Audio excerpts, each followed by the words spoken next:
Good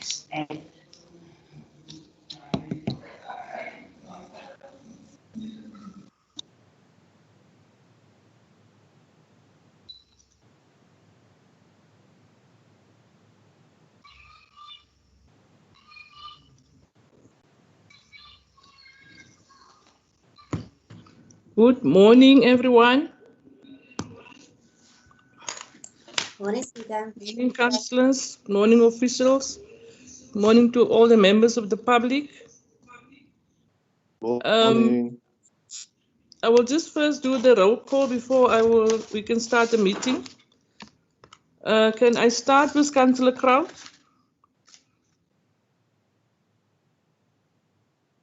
Councillor Kraut? Councillor Davis? Mr. Speaker, I am here. Good morning. Thank you, Councillor Davis. Councillor Quinana?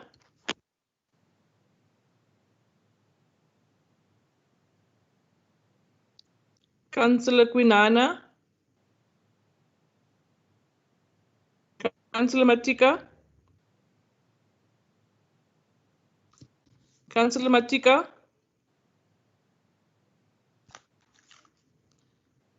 Councillor Matiwana?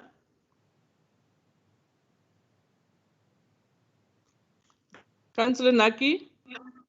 I'm at a meeting, Speaker. I'm just connecting through my. Councillor Naki? Councillor Nezu? Councillor Nezu? Councillor Opperman? Speaker, she's with me. There she is. Councillor Salase? Yes, Speaker. Councillor Skosana? Ik was beschikbaar, speaker. Kasiso. Councillor Strubel? Goeiemôre almal, Speaker, ek is hier. Thank you, Councillor Strubel. Councillor Tsengwa? Speaker, I'm present, speaker. Can you just put on your cameras, councillors? Councillor Chokolo? Speaker, I'm present. Thank you. Councillor Ace?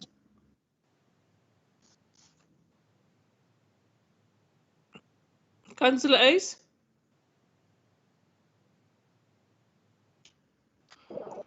Councillor van Aswegen? Meyer?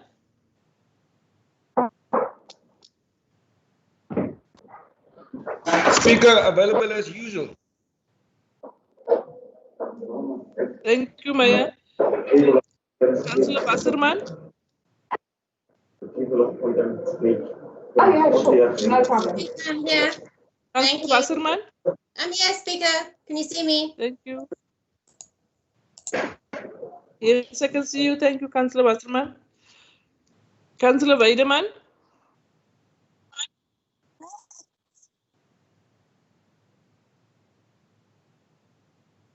Ek is hier. Councillor Morning, Councillor Weideman. Councillor Wolmerans? Councillor Wolmerans? Ek is teenwoordig. Councillor Wolmerans? Môre, Speaker, ek is teenwoordig. Councillor Naki? Speaker, Councillor Naki's got a connection problem. She is busy trying to get to me. Councillor Matika?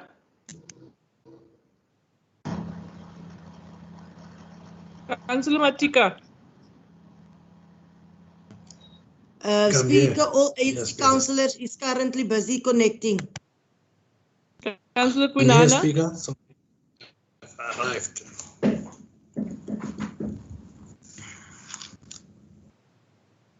Councillor Quinana? Councillor Ngezu? I can see you as Councillor Matika. Yes, Speaker, I'm here. Is there a problem? The connection of the phone now.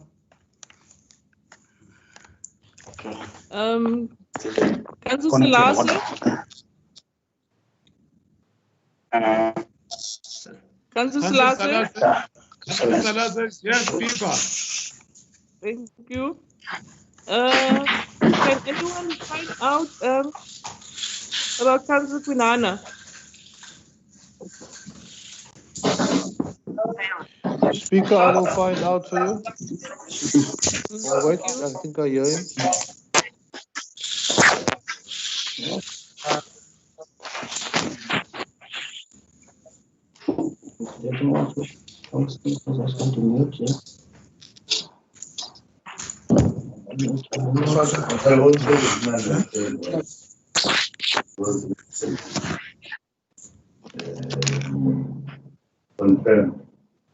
Madam Speaker, Councillor Quinana says he's having connection problems, but he'll be in shortly. Okay, thank you. Once again, good morning, all councillors. Can I got an indication of the directors are in the meeting? Speaker, good morning, and good morning to all the councillors and guests. I'm here, Speaker. I'm going to ask that all the others also just identify themselves. Thank you. Thank you, MM. Thank you. The Director Planning, I'm present. Thank you. Boys.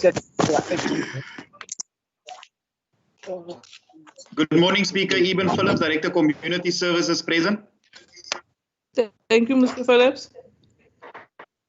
Speaker, Councillor Quinana. I can see Director Corporate. I see your hand. Yes, Madam.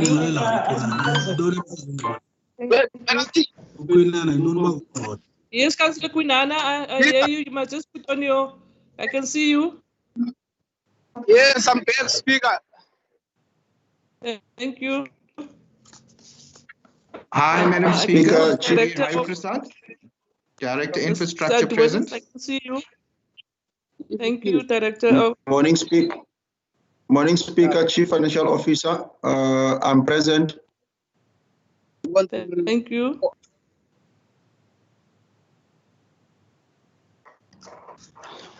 I can see Mr. Adonis. Morning, Speaker. Darby Adonis, Acting Director, Integrated Human Settlement, present. Thank you, Mr. Adonis. I can see Walter.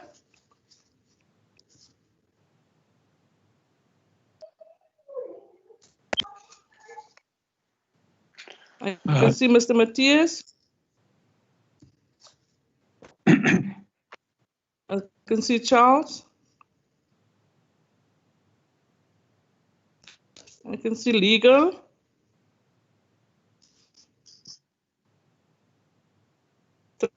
Tracy.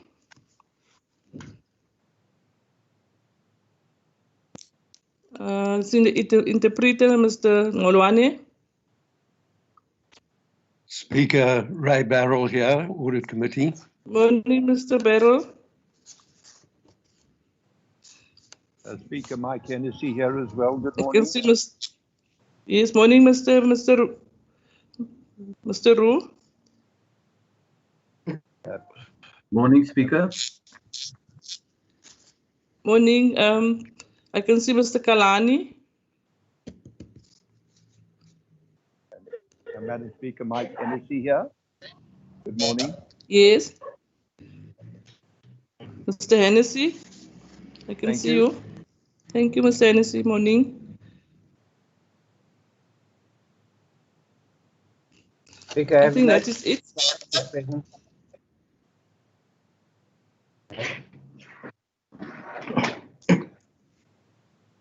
Don't going to mute you, CFO.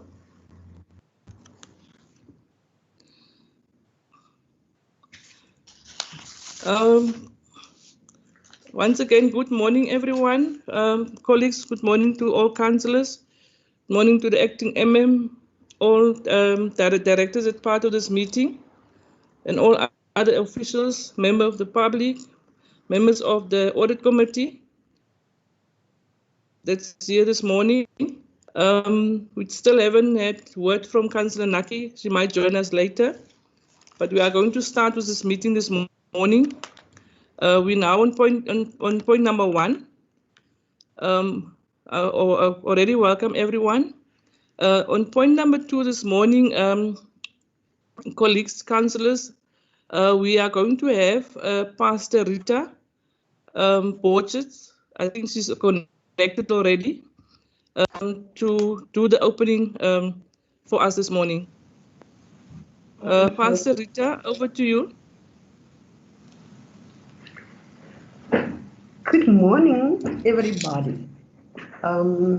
It's a privilege for me to be here, and I will greet you. I greet the mayor, and I greet the Madam Speaker, and I greet all the community workers, the councillors. I greet you, and ek groet al die amptenare en ek groet die breë gemeenskap van Knysna. I'd ask God for a word for today to share with you, and He gave me a word. Hy het vir my 'n skrif gegee, en die skrif wat hy vir my gegee het is in Prediker 3 vers 1, waar dat hy sê daar is 'n tyd vir alles. Daar's 'n uur en daar is 'n tyd vir alles. There's a season and there's a reason for everything in our lives. En ek gaan nie baie oor dit uitwy nie, maar dit is wat ek vir u vanmôre kan sê, dat daar 'n tyd is vir alles. En hy gaan verder, hy sê daar is 'n tyd om te ween, daar is 'n tyd om te lag, daar is 'n tyd om te weeklaag, daar is 'n tyd vir alles. And like now, we are worried about the COVID-19, the coronavirus, and I can share with you, God is a God of mercies and grace, and He will take care in every situation. He will take care in our lives. And what for me is so important, that the important thing for me is, it's time for us, because you speak about time, it's time for us to come in the right standing with God. I speak out of my heart to your heart, that it is time to come in the right standing with God. And that's why I'm here today, to do a special prayer for me. To do a special prayer for you. And my passion is for women. I'm the founder of Women with a Passion, and I equip them to serve others. I do a support group, and I'm a prayer warrior, an intercessor, and that's why I'm here to pray for all the councillors, the mayor, the Madam Speaker, the MM, and all the community workers, die breë Knysna. Ek is hier om vir julle te bid, en ek wil net vir u vra om die oë vir 'n wyle toe te maak, terwyl ek vir julle in gebed gaan. Kom ons sluit ons oë. Vader in die hemel, vanmôre wil ek vir u baie dankie sê vir hierdie geleentheid en vir die voorreg wat u vir my gegee het om vanmôre elkeen hier teenwoordig op te dra. Ek dank u, Here, waar hulle is hulle in die atmosfeer van u, hulle is in die teenwoordigheid van u, en my gebed van my hart vanmôre, Here, omdat u elkeen van hulle afsonderlik ken, en u weet waardeur elkeen van hulle gaan vanmôre, want u sê u ken ons gedagtes van ver, en met ons weë is u goed bekend. En soos hulle vanmôre opgestaan het, uit beweeg uit hulle huise uit, het u hulle gedagtes geken, is u bekend met hulle weë waar hulle sit, en vanmôre vra ek dat u hulle sal seën, en my voorreg is vanmôre, waar u vanmôre luister na my stem, waar u sit, maak ek God se guns oor u lewe los, ek maak die genade van die Here oor u lewe los, Ek spreek die seëninge van die Here oor u uit vanmôre. En dan wil ek ook verder gaan om vir u te sê dat die Here behoed u en die Here bewaar u en die Here laat sy aangesig oor u skyn en die Here gee u vrede. Sy vrede gee hy vir u vir hierdie dag wat voor lê. Amen. Thank you, Madam Speaker. Thank you, everyone. Thank you, Pastor Rita, for those powerful words this morning. We are very privileged to have you this morning. Thank you so much once again. Then we go to point number 3. I see, dear. Speaker, thank you much, man. Before you proceed with your agenda, Speaker, I just wanted to request through you that we observe a moment of silence.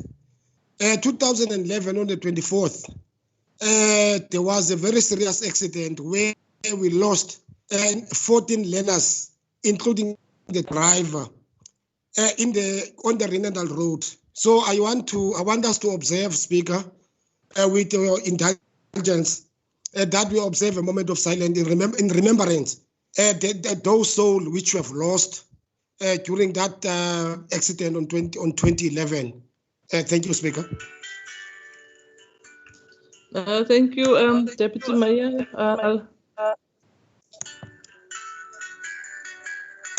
I'll grant you that. Can we have a moment of silence for those 14 learners, including the driver of Renendal? Thank you.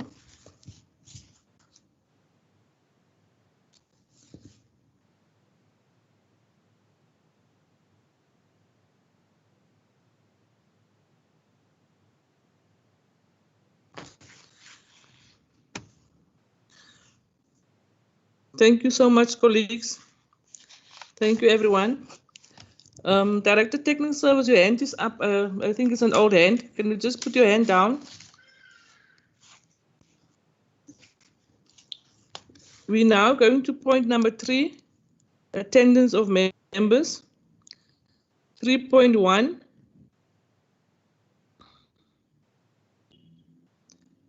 Councillors present. I have not heard from Councillor Naki. Councillor Naki, are you present? Speaker, I will let you know as soon as Councillor Naki is present. Okay. Point 3.2, councillors without leave. We've got no one without leave. Councillor Kusani, your hand is up. No, I'm raising for 3.4. Your 3.2, Speaker. 3.3, Speaker. Okay. 3.3, councillors without leave. Councillor Kusana. Thank you, Speaker. Greetings to everyone. Nkosi Somlomo. Somlomo, sothanda manje undikhululeke inhlanganiso yakho ngecala insimbi yesine. Ngifuna ukuthuka if isaqhuba inhlanganiso nje ucela ukukhululeka ngela xesha kwena attend into phakum. Speaker, I would like to make an apology in advance. If our meeting is still on at about 4 o'clock, I would like to be released because I've got another commitment only if the meeting is still on at that time. Thank you. Thank you, Councillor Kusana. Councillor Deputy Mayor, your hand is up. No, Speaker, that is an old hand, Speaker. Thank you.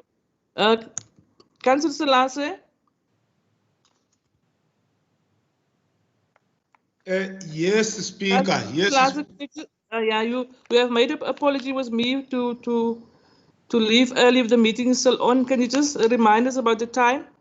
Yes, it's 3 o'clock, Speaker. 3 o'clock, Thank Speaker. you, Please, if the meeting is still continue with 3 o'clock, I excuse myself. Yes. Okay, thank you, Councillor Selase. Point number 4, noting of the provision of Schedule 1, Code of Conduct for Councillors. Point number 5, disclosure of interest by councillors. Is there anyone that want to disclose anything on the agenda of the meeting today?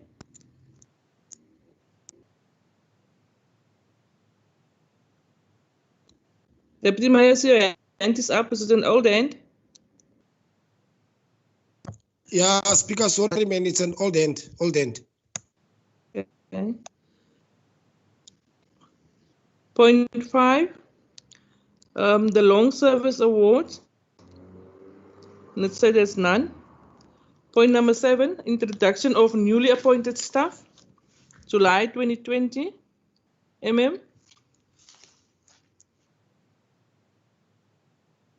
Yes, Speaker, I'm sorry, I was distracted here. I beg your indulgence. I think you went beyond point 5, disclosure of interest. And I need to just disclose that I've got an interest in item C13. Okay. Sorry, Speaker. Thank you, We on point number 7, I see the CFO's hand also. CFO. Thanks, Speaker. Yeah, sorry, Speaker. Thanks. I think I don't have an interest, but on item CO208 2020, I would want to excuse myself. I have no interest in terms of the establishment of the evaluation board, but I think I will excuse myself because one of my legal representatives is actually part of the applicants in that matter. Okay, thank you, CFO. Acting we on the item of the newly appointed staff for July 2020. Speaker, I'll give over to the Director of Corporate Services. Thank you, Mr. Phillips. I think it's Ms. Makoma. No, Corporate Services, Speaker. Yes, thank you. Madam Speaker, these 5 employees were contractually appointed by the municipality since 2010, and there was a dispute declared with the bargaining council. An award was made in 2017 that when we conclude the organogram, they should be placed. So they have now been placed in the positions of traffic wardens from July 2020 as the outcome of the arbitration award. Thank you, Speaker. Thank you, Director.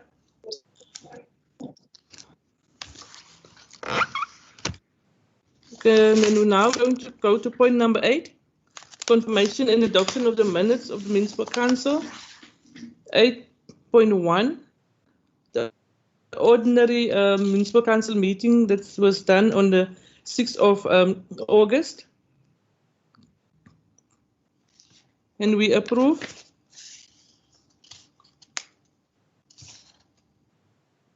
Yes, ma'am. Thank you. Then the next. Speaker, I don't know if you see my hand, I'm sorry. Yes, sorry, I see your hand. Yeah, just one correction, Speaker, that we must make to the minutes. I just want to get there, page 28. Page 28.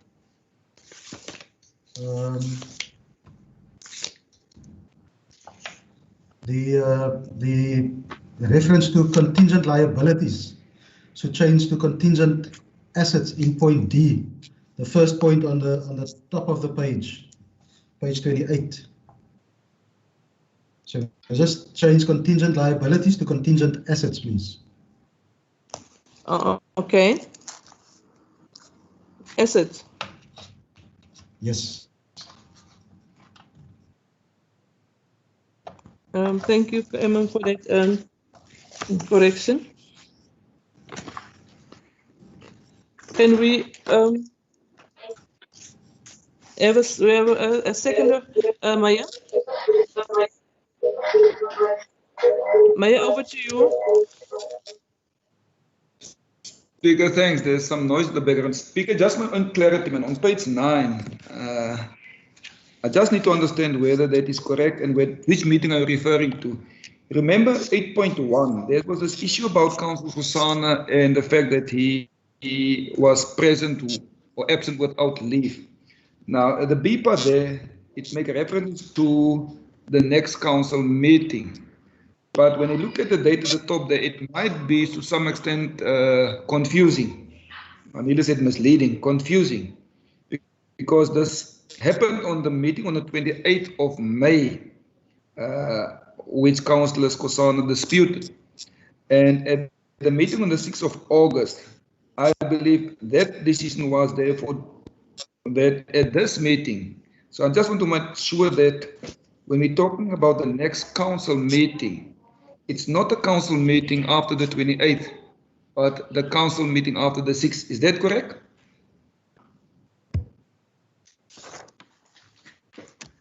Maya, thank you, Director of Corporate.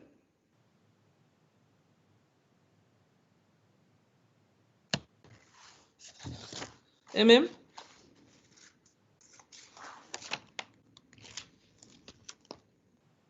Speaker, I'm trying to get to the reference. I'm on page 9.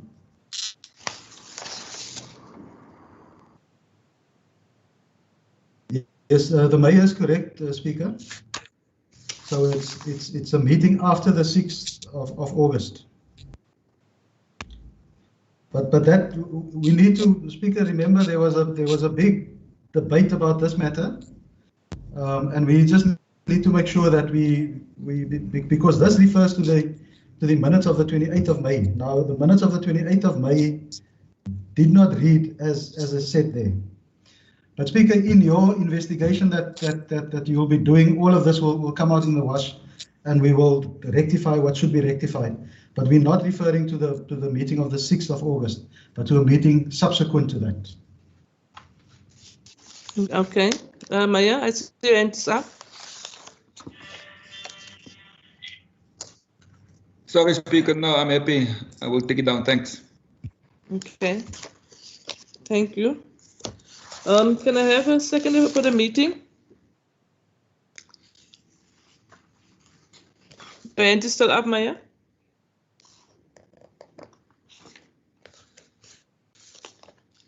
Can we approve the minutes with the corrections made? That's why it's up. Thank you, Maya. And then the next, we go to point number 9, page 75, matters arising from the minutes. Councillor Wolmerand. Thank you, Speaker.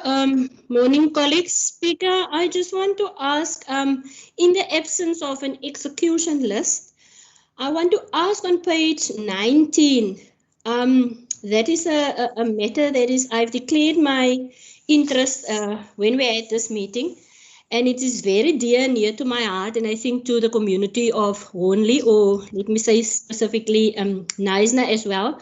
I just want to know from the MM or the Director Corporate Services if the relevant provincial departments have been informed, or if an official letter has been sent to Department of Public Works regarding this very important decision that our municipality have made, that is in connection of 3281, the Hornley Replacement Clinic, because we are making certain, we said in there that Public Works must take up this lease agreement within 6 months.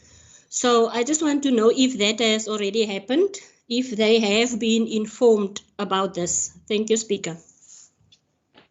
Thank you, Councillor Wolmerans. Acting MM. Speaker, the answer is yes. A letter was directed towards the provincial government in this respect. So the 6 months will run from the date of the letter. So yes, the answer is yes. Thank you, MM. Anyone else on matters arising?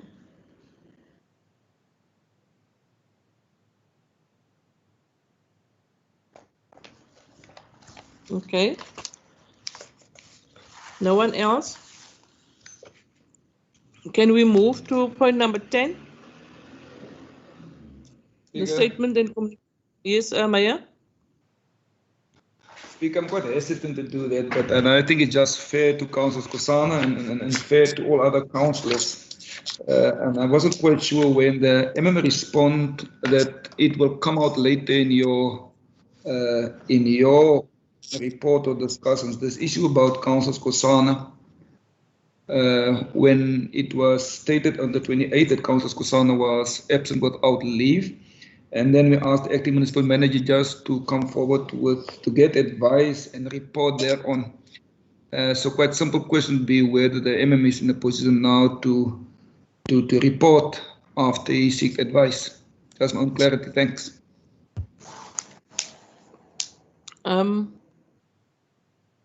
Thank you, Maya. MM? Speaker, no, I'm not in a position to report at this point. Okay, thank you. Councillor Luzuko, is your hand is up? Withdrawn, Speaker. Okay, thank you. Then we on point number 10. I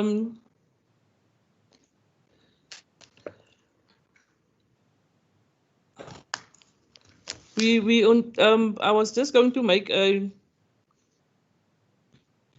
an announcement, but I was not sure if we were going to have a female minister today. So I think that I'm covered in that regard today.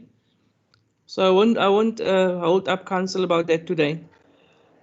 Then we can go to point number 11, statement and communication by the executive mayor. And the report is in the supplementary agenda. Councillor Zuka, is your hand is up? Thank you, Speaker. Speaker, I think we're dealing with the statements and communications of the Speaker, which is the communications from your office. And I see there's nothing, Speaker, and you've just said, I'm not sure what you said, that you thought you were going to do that. But I'm concerned, Speaker, that we don't have anything from the Speaker's office. I think we had a council meeting a month from now, and there's nothing that happened in that office. And in the report, in the actual report that we have in the agenda, it's saying that the Speaker is going to make a verbal presentation. So I'm not sure whether is that now how things are going to be conducted in that office, that the Speaker presents a verbal report in an ordinary council meeting, because I think it's very important that council be kept informed of the the events and activities that are happening in that office, Speaker. Thanks. Thank you, Councillor Luzuko. I said I'm not going to make that was not going to be a verbal report. I was going to do a statement, but I'm now withdrawing that what I'm going to do. You will have a report in the next council meeting. I can assure you about that. The report of the mayor is in the supplementary agenda. Yes, Councillor Wasserman. Can you just clarify for us why it is that you're not giving a report in this meeting? Is it because there's nothing that has happened in your office for the last month?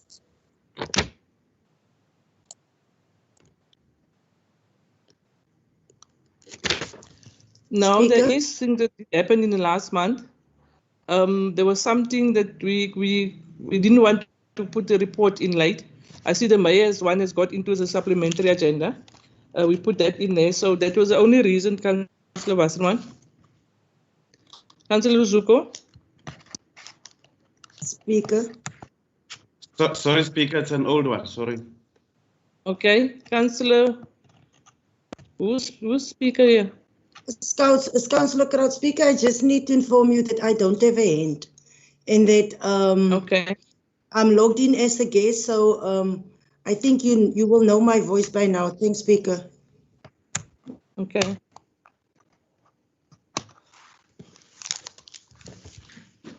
Are we on the? Have we all got the report of the mayor in the supplementary? Yes, Speaker, we got it. Yes, yes, we Okay. got that. Can we move? Point 13.1. Sorry, New Speaker. matters. Sorry, Speaker. Let me get my hand up. Speaker, is the mayor not going to? I have some questions for the mayor. So is he going to speak on his report before we move? Mayor? Speaker, no, thank you. I love to listen to the questions, but I did put my hand up not to report, but just to refer Council to the 4th of August. There is under summary meeting with Mr. Luri where we discussed, I think, general word left out there would be general concerns about the economy and the development of the town. In general, we discussed that. So that was the word that was omitted there. Discuss general concerns about the economic status and the development in our town. Thank you. So now I'm looking forward, Chair, to the questions coming from Councillor Wasserman. Councillor Wasserman? Thank you, Speaker.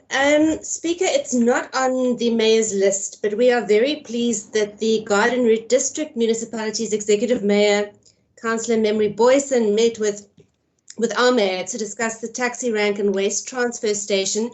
We're assuming it's not on the list because the meeting might have taken place after the council agenda had closed.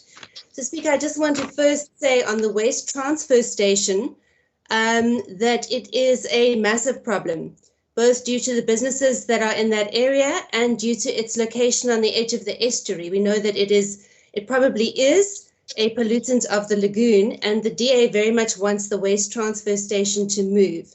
So we're very pleased that this discussion has started between the Garden Route District and Knysna Municipality about moving this facility, and we want to see this process moved swiftly, please, Mayor, and that the mayors and municipal managers take this forward so that the waste transfer station can be moved away from the estuary as soon as possible. Then secondly, Speaker, I believe that the discussion also included a discussion on the taxi rank, and that the mayor indicated that he was having discussions with Checkers about the taxi rank possibly using the 3rd floor of that building for taxis. This is a very exciting discussion, and we would like the mayor please just to tell us how far that process is and what that project will entail. Thank you, Speaker. Speaker. Thank you. Councillor Matika. Speaker. Thank you very much, Speaker. I wanted to raise a point of order regarding Councillor Wasserman. Okay, sure. He's speaking on something that is not in front of us. He's having a privileged information, which that information has not yet to come to council. I think he should wait. All of us are very excited about the developments that are going to take place where the water waste station will be moved and the issue of the tax rank. I think we should wait for the mayor in the next council or the next tour give us a report regarding that. And he did not include the here on this meeting. So I think we should wait for that. He's out of order. He's speaking something that is not in front of us. Even the mayor has not reported on Point that. of order, Speaker. So he's out of order. Thank you very much. Speaker, point of order.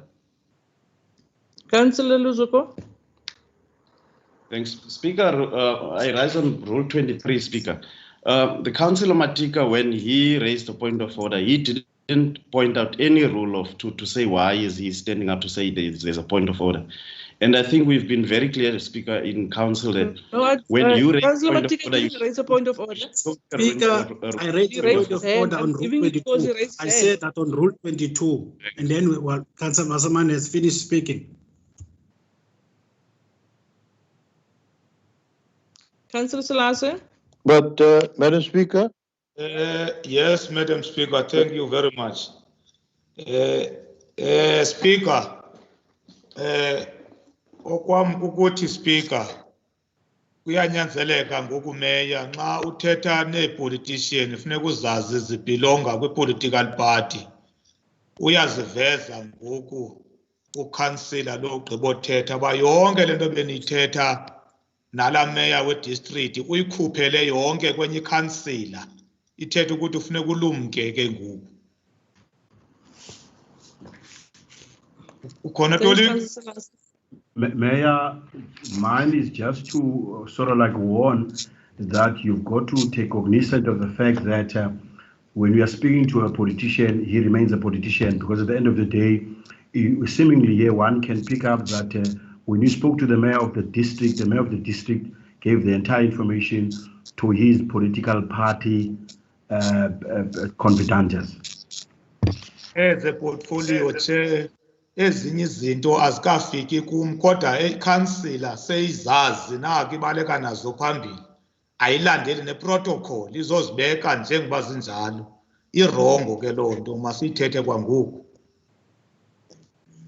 Portfolio chair, I do not have yet this report incomplete, but another ordinary councillor is running in front of me and us with this report.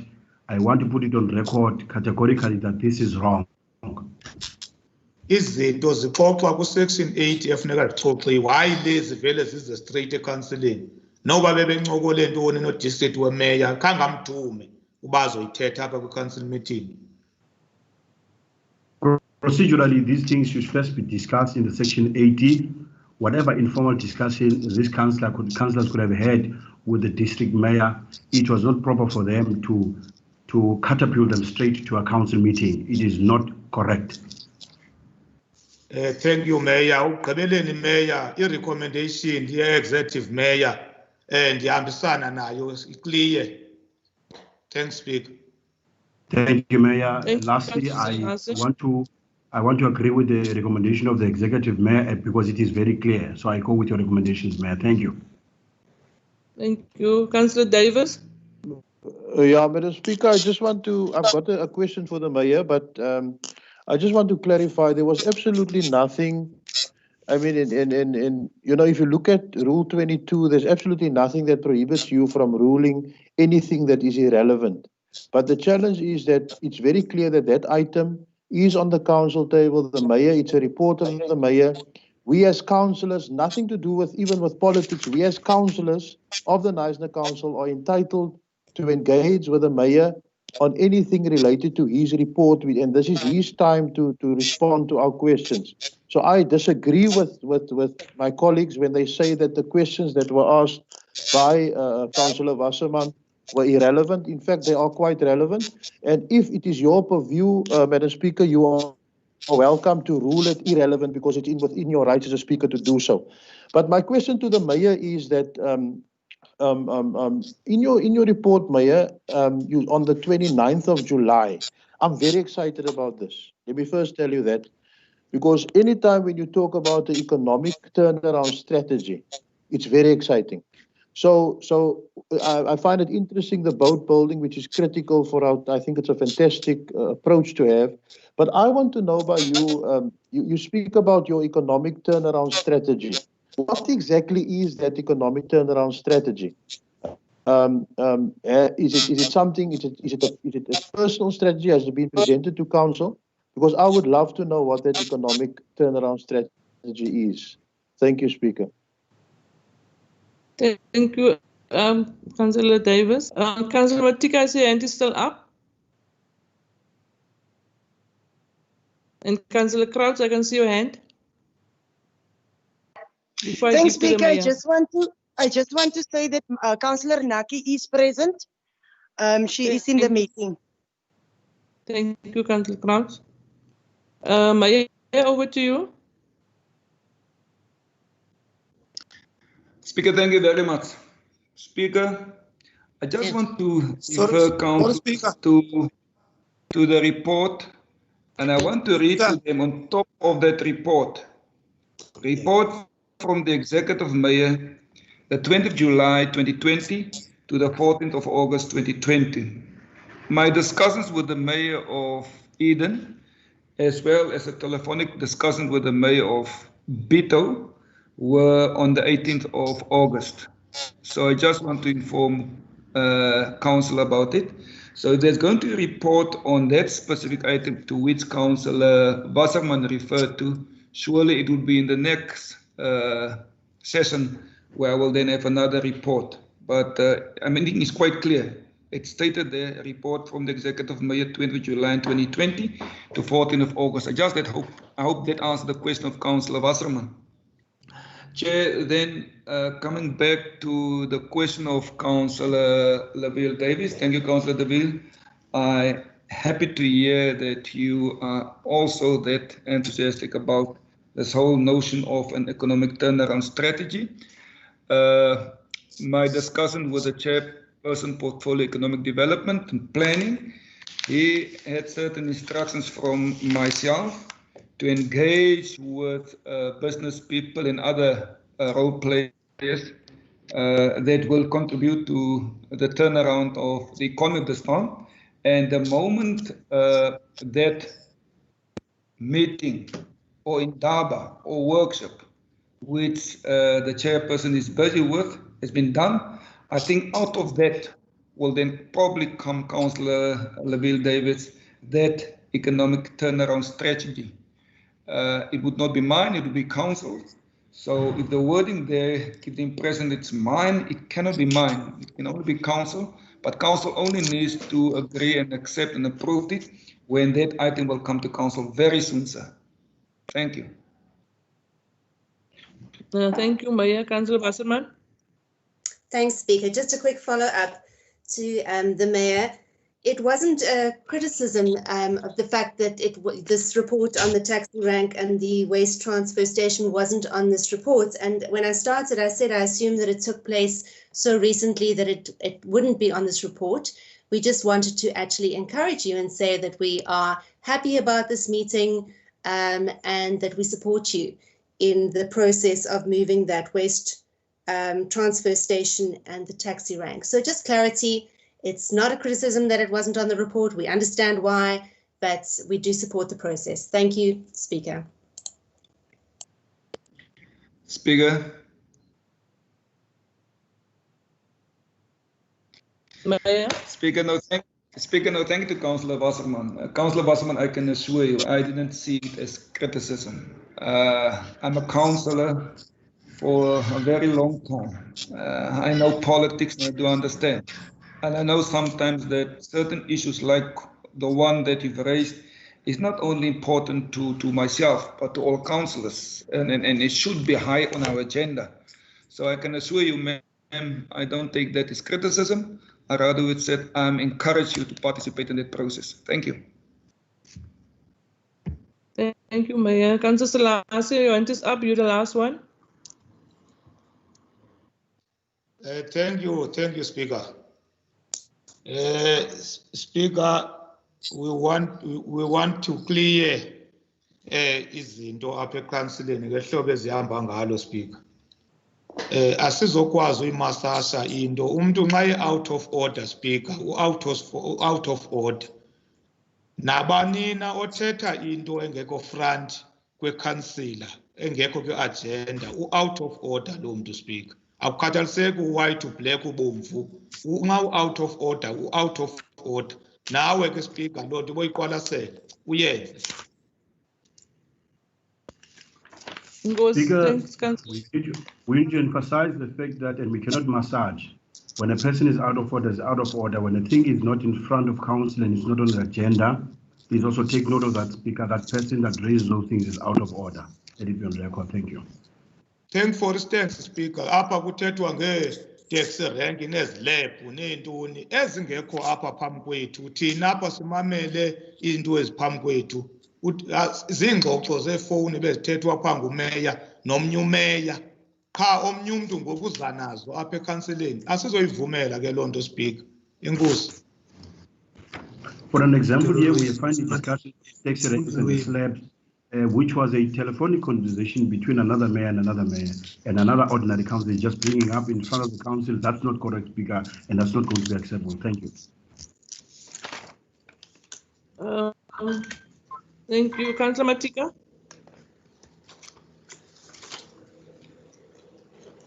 Councillor Matika, is your hand up? Okay, Maya?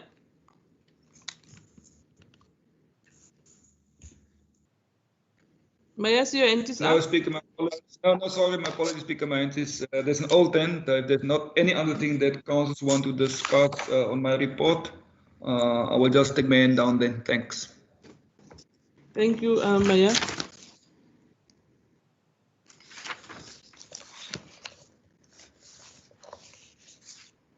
Can we then move?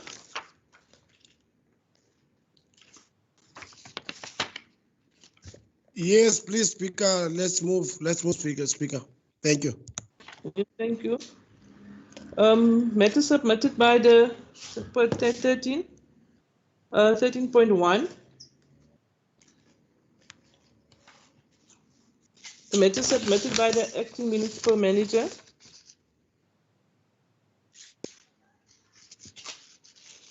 MM.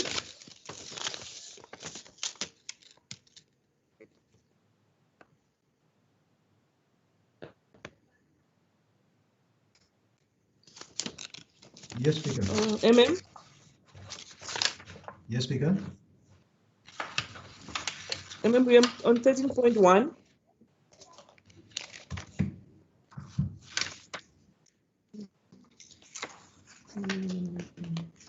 Yes, Speaker. We're on 13.1, new matter submitted by the acting municipal manager.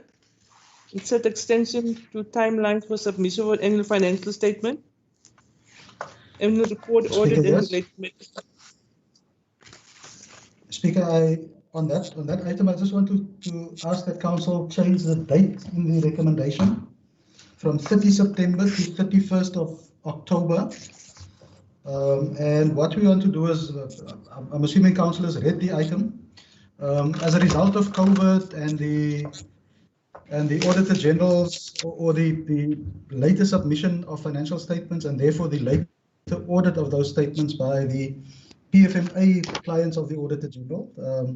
The Minister of Finance have now issued an exemption to local government so that we don't have to hand in our financial statements at the end of August, but at the end of October.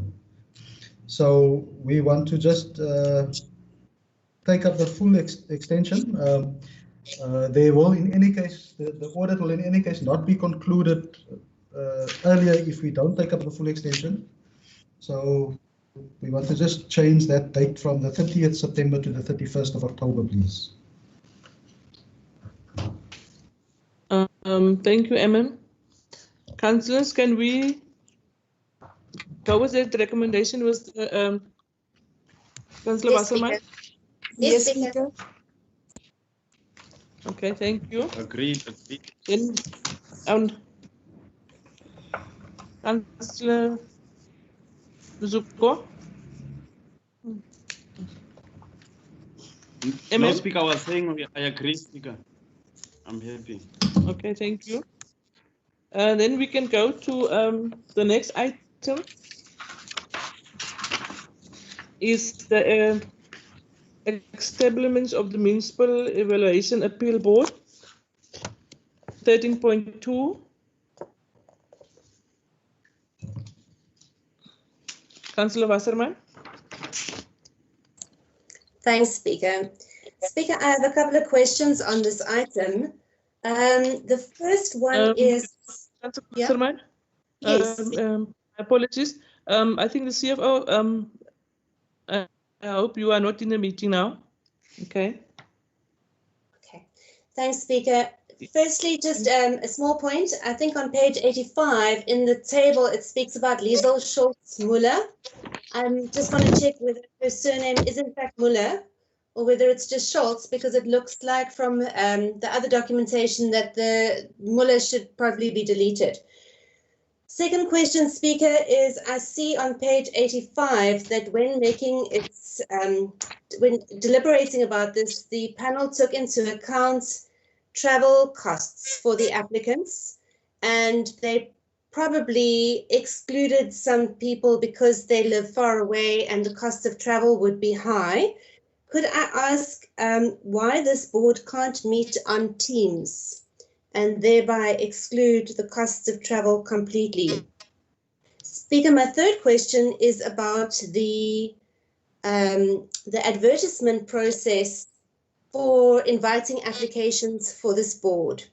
When I have a look at the adverts that were put into the Knysna Plate Herald action ads and onto the municipal website, the ad in the Knysna Plate Herald, I believe, went in on the 30th of July with a closing date of the 31st of July, Speaker, which is only a day within which people had time to apply, which is obviously way too short. Then action ads and the municipal website gave 7 days.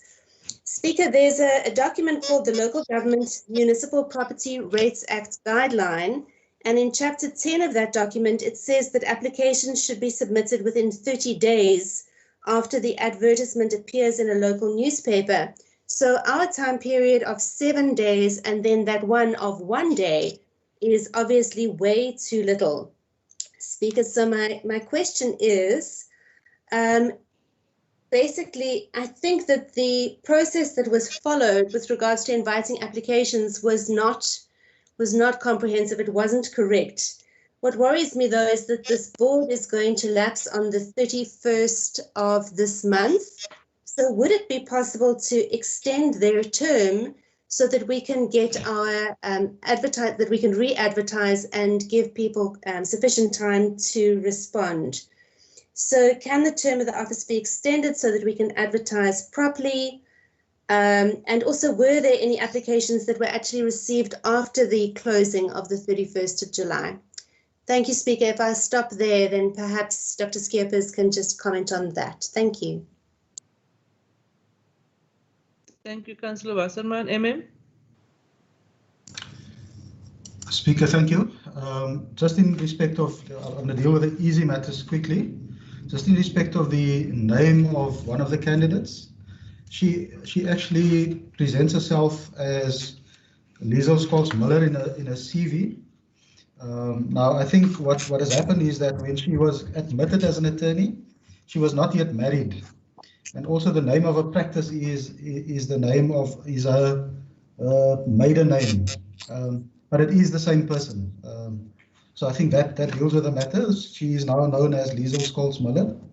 And it's the same person.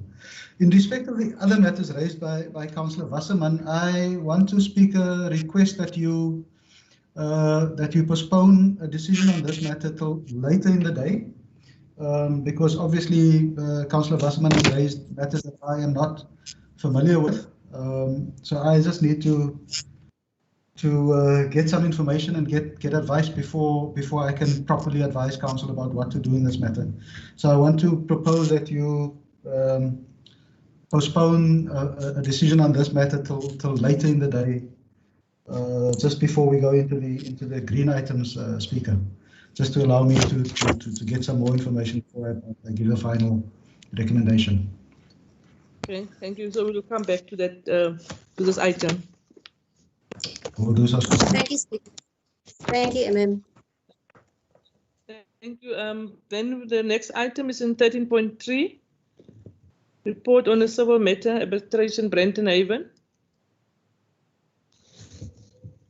And there's a recommendation A, B, and C. We can go with it, Speaker. Thank you. Councillors, can we go with the recommendation? Yes, Speaker. Yeah, Bo. Thank you. Yes, Speaker. Yes, Speaker. 13.4.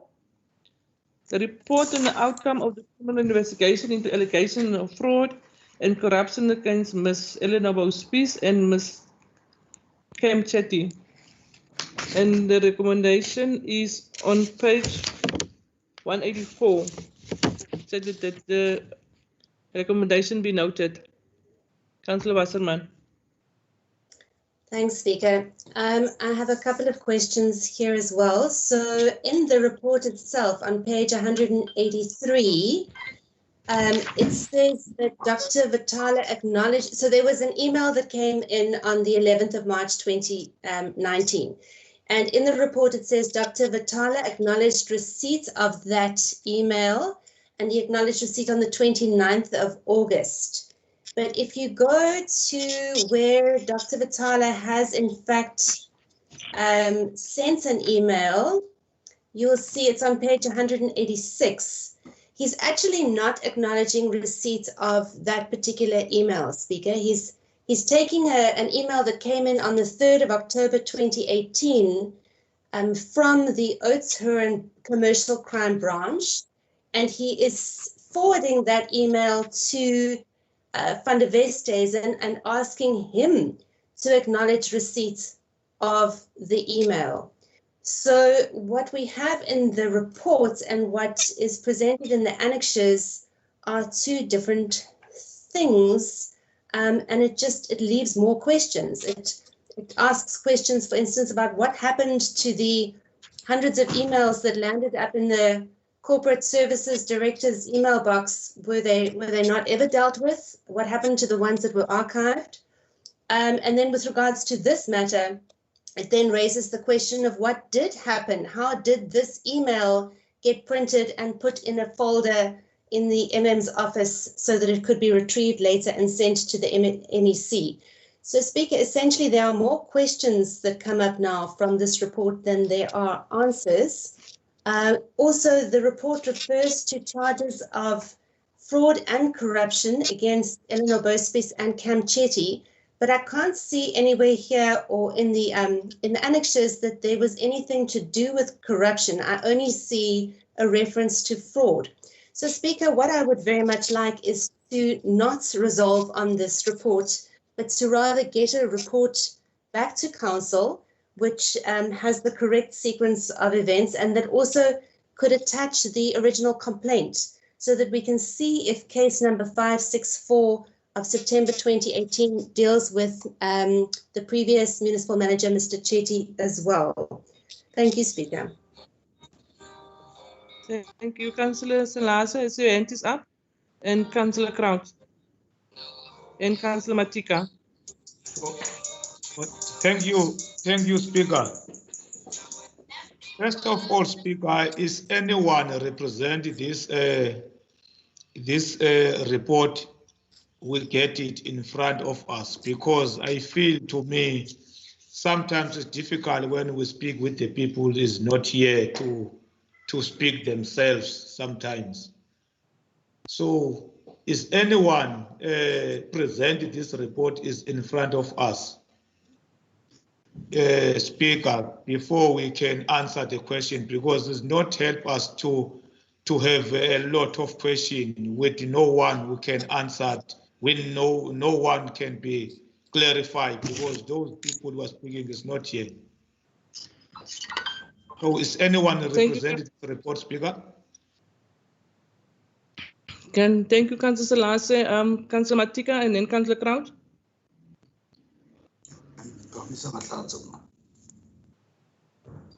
Councillor Matika didn't raise any hand. Oh, but your hand was up, yeah? Councillor Kraut, was your hand up? Yes, Speaker. Yes. Okay, thanks, Speaker. I just want to say that I agree with the recommendation that we note this report. I don't think we must still hana on this. Eleanor Bosspies is in Parliament. Cam Chetty is doing whatever he's doing. We've got other business that we need to deal with. So I want to say thank you to the administration for this report and that we note this report. I don't think we must go and dwell into the past. The criminal investigations has been stopped. What we now further need to investigate on people that is not part of this municipality, present in this municipality, is really a waste of time and it is unnecessary. People's got other work to do. Councillor Wasserman don't have stuff to do. The administration's got lots of work. Thanks, Speaker. Councillor Wasserman. Thanks, Speaker. No, I disagree with Councillor Kraut, and I think that the attitude of the ANC to sweep things under the table is interesting. Speaker, the report that we have in front of us has information that is incorrect. So I'm just asking that we be presented with a report that has the correct information and comprehensive information. Thank you, Speaker. Thank you, Councillor Wasserman. Acting MM? Yes, MM. Speaker, I think Council will probably acknowledge that this is very difficult for me to answer. But let me just say that if you look at the email on page 186, that is from the MM to the Western Cape DPCI, which is where the original email came from. Now, I cannot say this with certainty, but it looks as if the municipal manager acknowledged receipt of this email, and that he did it probably in not the best English. It seems to me like, but it's very difficult. I mean, I was not here. I cannot speak on behalf of the municipal manager, on behalf of Dr. Vitale, but it seems as if he is acknowledging receipt of the email from the email address wc.dpci. But in any case, so Speaker, it's very difficult for me to give to say what was in the minds of people at that time. So yeah, I thought I should just bring that under your. Thank you, Maya.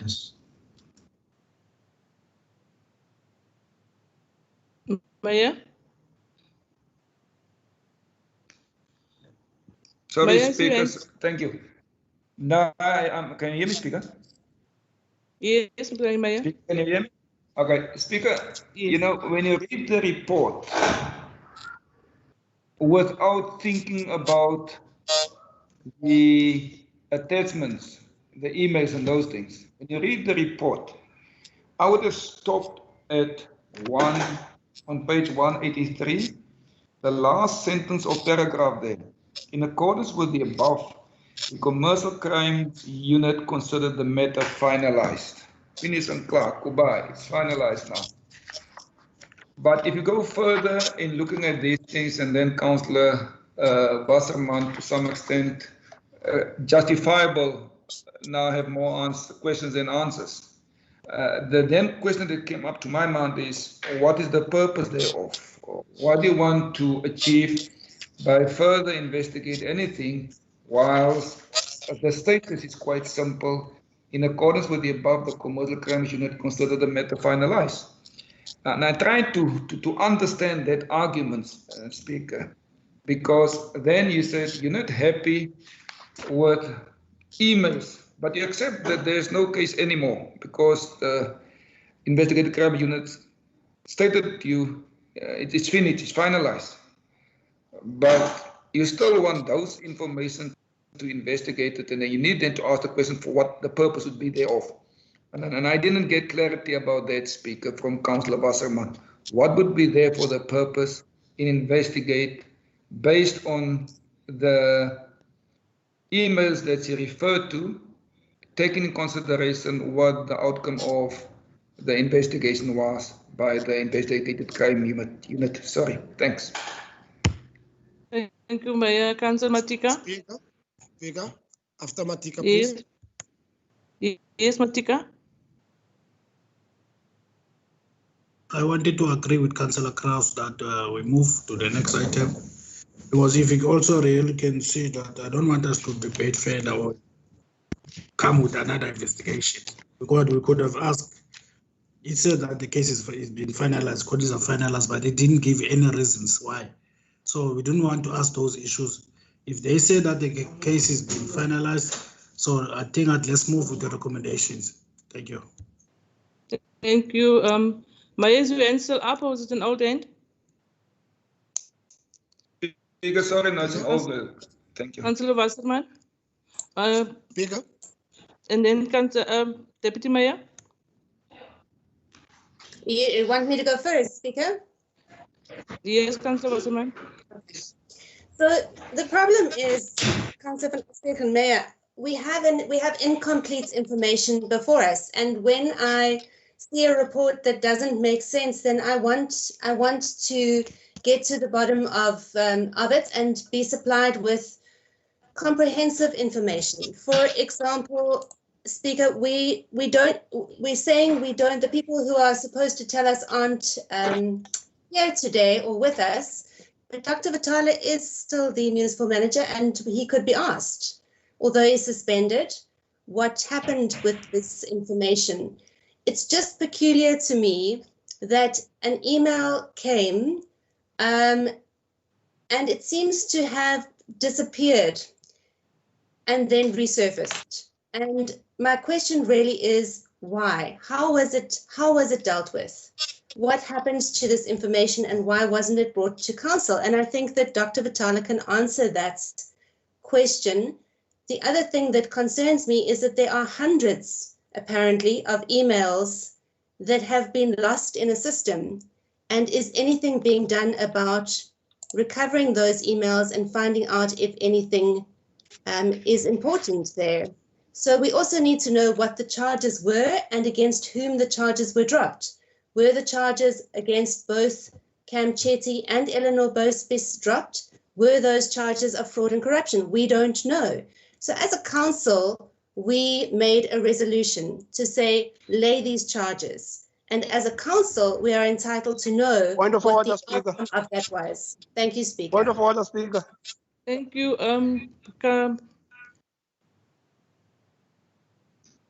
Point of order, Speaker. Councillor Kosana. Thank you, Speaker. Greetings to the meeting, Speaker. Speaker, let me draw your attention to Rule 20. 3. A councillor may speak only once to the matter before the council. I think we've been entertaining this councillor for more than any time now. Please, Speaker, make use of your rules in front of you. Thank you. Deputy Mayor. On a point of order, Speaker. Point of order, Speaker. Deputy Mayor. On a point of order, Speaker, on a point of order. Councillor Tokolo. Speaker, on the same rule that Councillor Kosana raised, Rule 20, he must just read further, unless authorized by the Speaker. So by the Speaker, it was authorized that the councillor can speak. Let's not read selectively the rules, please, Speaker. Thank you, Councillor Zuko. Councillor Tsengwa. Enkosi kakhulu Somlomo. Somlomo eyami take Lomba. I think the report icacile Speaker. Icacile the report is straightforward. That i-charges bezikhona ba-investigatile abantu ba-investigatileyo and zafinalizwa.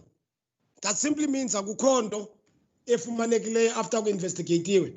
And okwesibini Speaker, this issue abantu sithetha ngabo for that matter about the former mayor Eleanor Bosbis, the former municipal manager Mr. Dr. Kim Chetty. Both as our colleagues, they are no longer with us, the organization. So, Speaker, asikwazi uchitha ixesha because what the excitement kabanye abantu, they are excited for no reason. Why must we continue investigate and I mean, it's been investigated. What other additional information do we want here? This thing is very clear, Speaker, and I want to suggest that, in fact, I want to propose that we move on this matter. We're supposed to note the report as the recommendation is state and jalo, that we note and move. I don't know this thing that Vatala must come and explain. Explain what? The report is very clear. What emails is Wasserman referring to? Thank you very much. Thank you. Portion, Speaker, where that Speaker, sorry, the cause portion from the Deputy Mayor was that this report is very clear and straightforward. Charges were investigated and the matter was finalized. Nothing came out of it. Both the former mayor and former Mr. Chetty, they are no longer here. What is this waste of exercise in trying to get some answers for a thing that is finalized? Thank you. Thank you. Mayor, I see your hand is up. Speaker. Yes, Councillor Kosana, I note you. Mayor? Speaker, thank you very much. You know, I'm so happy I'm not a legal person that got all this inquisitive mind and thinking of all the funny things that happen behind the scenes. I'm just reading a item, the heading quite clear, report on the outcome of the criminal investigation into the allegation of fraud and corruption against Mrs. Eleanor Bosbis and Mr. Kem Chetty. That was the item about.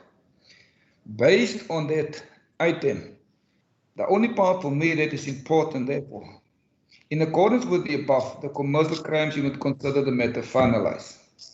So the investigation took place by the relevant authorities.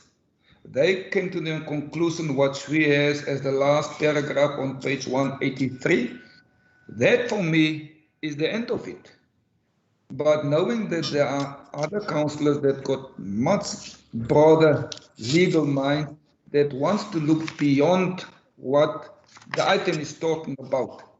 If that is the case, Chair, then surely those councillors would brought another item to council and said, based on what happened in that specific meeting, we need a further discussion about it. But on this item, Chair, I just believe that the recommendation is quite correct. Thank you. Thank you, Mayor. Councillors, can we move on the recommendation on page 184? It said Yes, that we must Speaker. note Speaker. the item. Thank you so much. Can we move to the next item? Councillor Luzuko, I see your hand is up. Yeah, and I was going to ask, I see you not taking hands. It was up for the previous item, Speaker.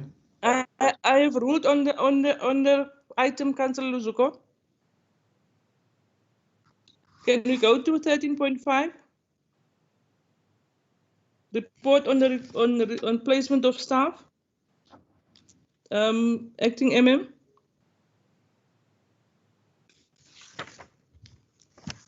Speaker, yes. The report is self-explanatory. In the process, there were certain positions where we have warm bodies, people in service of the municipality that are doing the work and being paid on a monthly basis, but there is no provision for them on the organigram. So this is just to rectify that, Speaker, so that we don't have irregular expenditure around that. We need to provide posts for them on the organigram, and this is all that this report is about. Thank you, Councillor Luzuko. I see your hand is up, and I see the Mayor and the Deputy Mayor.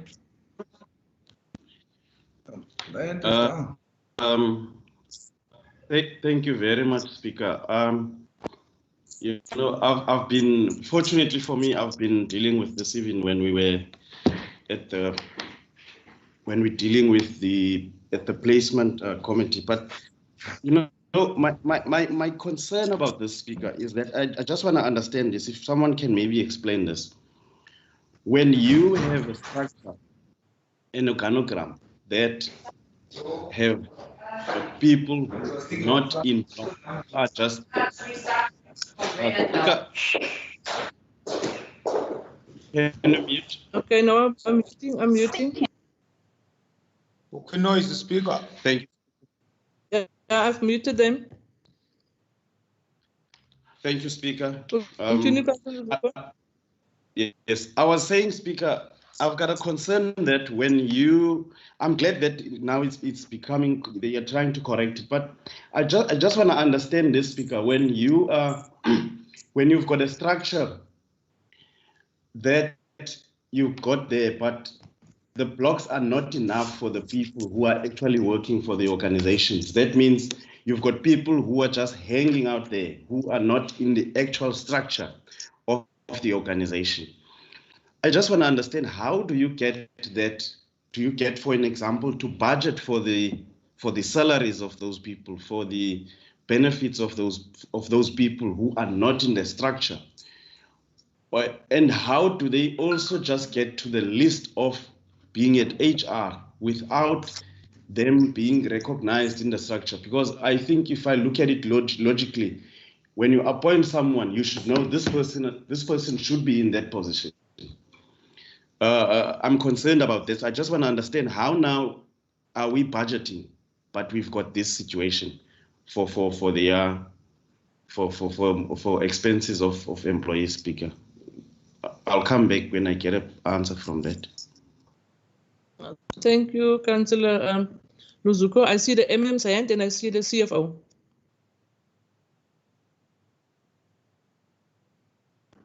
Amen. Speaker, no, I thought you'd allow all councillors to speak, and then we'll answer them all. I don't see any more hands. I think the deputy mayor's hand is the old hand. Oh, Councillor Last. Yes, yes. I see your hand, Councillor. Yes. Yes, Speaker. Yes, Speaker, man. Speaker, maybe sometimes, Speaker, maybe because ubudala buyabetha ngelinye ixesha, Speaker. If ndisakhumbula kakuhle, Speaker, man, apha kuke kubekho i-advice ezithile ezithi sinabasebenzi abaninzi kumele zekile kulungiswe yonke loo nto yezo advice zenzekayo. Ingaba umcimbi we-organogram esinayo ngoku yeyiphi ngoku, Speaker, ngoba ndandigqibele zimbini ezi organogram, kukho enye esingakayipasisi, kwabakho enye esiyipasisayo. Le siyipasisileyo ine-position ezingaphi, Speaker, so that sonke siyazi uba sithetha ngeposition enabasebenzi abangaphi. Nantsi into bendifuna nje uyibuza, Speaker, ukwenzela ke ngosizofumana nale advice ithi sinabasebenzi abaninzi abathatha imali eninzi yakamasipala esispendayo. Ndicela nje nxa iphendula asesinika nje le sinayo i-organogram sayi-aprovayo inenani elingakanani labasebenzi. Enkosi, Speaker. Speaker, I do not know whether maybe it's old age, but we've had some advices in the past that were saying that we've got more employees than needed in the organogram. I would also like to understand that because we've been having 2 organograms, which organogram has been approved and how many positions of employees are there? And also the MM must advise us whether the organogram that we do have does have the capacity to carry all the employees in terms of finances also. Thank you.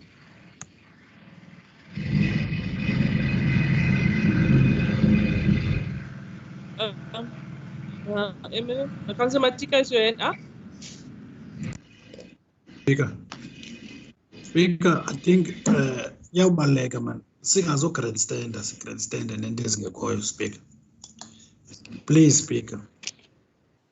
As councillors at DA masinga grandstand into engekhoyo apha. Apha sonke as council nge-11 kaJuly sathatha isidishini zopasisa le organogram. Zange sonke sizijonge sibone uba zikhona ii-problems esizenzileyo, but sapasisa savuma sonke savuma ndiyapasa organogram. But ngoku abantu it's not ba ingathi khona into erong yenziweyo. Abantu balapha ngabantu kudala balapha bana more than 10 years 20 years bephangela umasipala. Sathi sipasisa le nto kanti asifakanga kwi-organogram. So le item izama ulungisa loo nto ba abantu because balapha kamasipala asikwazi ubathina asikwazi ubagxotha asikwazi ubathina neke bebhatele. So akho nto wrong enzeke apha le nto izama ulungisa loo nto ba masiba-include abantu kwi-organogram. Please, Speaker, man.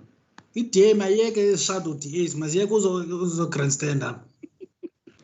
Speaker, it is important that we do not we should be careful to grandstand here. The DA likes to grandstand, is grandstanding on an issue that we all agreed on the 11th of July. We all agreed and passed the organogram. This item seeks to correct the issue of the personnel or the employees that were here in this organization for years, more than 10 years, others almost 20 years. So it's just only correcting that they are already here. We cannot get rid of them, but it says that they were forgotten in the organogram. Thank you, Speaker. It's important not to grandstand. Speaker, my hand is up. Speaker.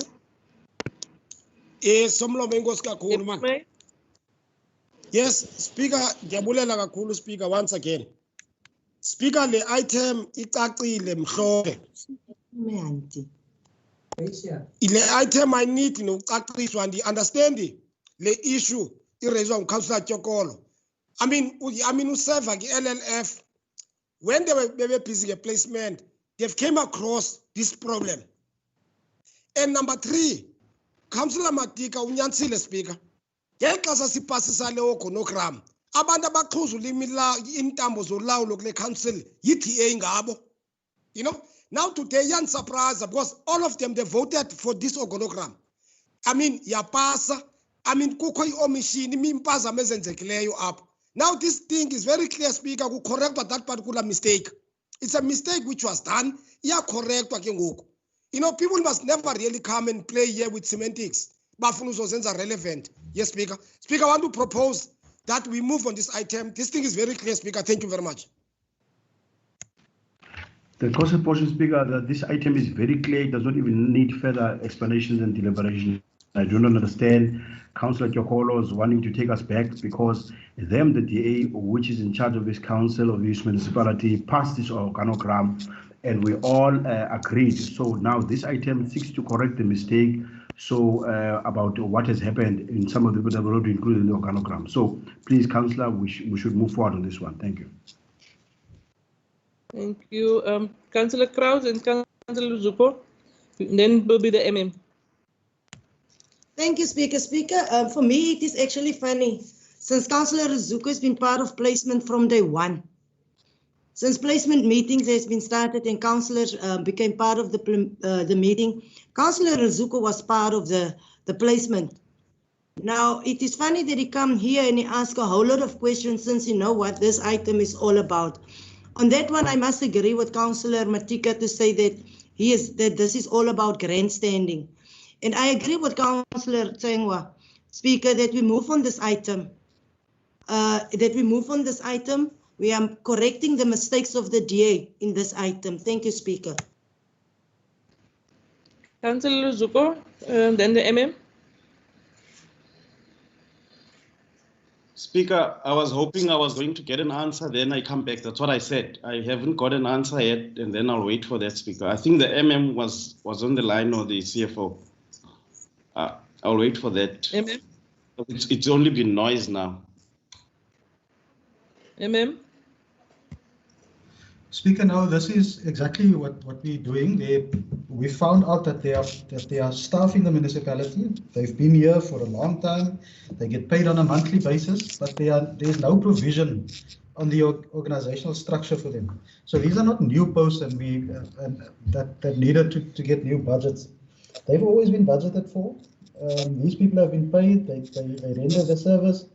They work in the municipality, so it's rectifying a clear mistake that is there. So I think we must just confine ourselves to this matter. The question about whether our organizational structure is efficient, effective, and sustainable, and so forth, that's a matter that we will discuss. I've said that when we look at the adjustment budget that we're going to consider, we need to look at that. We need to see how we can make our structure more efficient and effective. But at the moment, we are not, the payment of these people is not regular, so we need to regularize it, because there's no ways that we cannot continue to pay these people. They've been in the service of the municipality for a long time. We need to take this into consideration. The alternative is that we must follow a process of putting these people out of work, and I don't think that is the intention. This is simply a mistake that was made, and we must rectify that mistake at this point, Speaker. Thank you, MM. Can we go with the recommendation on page 189? Recommendation A, B, and C. Yes, Speaker. Yes. Can I come back? Yes, more, Speaker. We agree, Speaker. Speaker. Councillor Zuko. Yes. Thank you very much, Speaker. You know, some councillors just like to make a lot of noise. Speaker, Speaker, I do know what is happening here. You know, there's a tendency in this council that when you ask a question or you want to get some clarity, there's a tendency that you oppose the matter at hand. That is not the case, Speaker. People must just listen quite correctly. I do agree that this needs to be corrected. And if you listen to me when I said this, I said this is what I've been grappling with. I wanted to understand. Now the MM has answered me to say this is irregular. We've been paying them irregularly. That's why I was asking, when you budget, how does that affect the budget? But the MM has answered me. But councillors should just stop making noise and try and understand what's happening. Thanks. Thank you, Councillor Luzuko. Speaker. We're going with recommendation A, B, and C. Can we then move with 13.6? Mandate challenge with regard to the Are we on 13.6, councillors? I see your hand up, Councillor Crouch. And the MM? Sorry, Speaker, it's an old one. Old one on my side, sorry, Speaker. Thank you. We on 13.6. The challenge with regard to the proposed wage curve and main collective agreement. And we've got, Maya, I see your hand is up.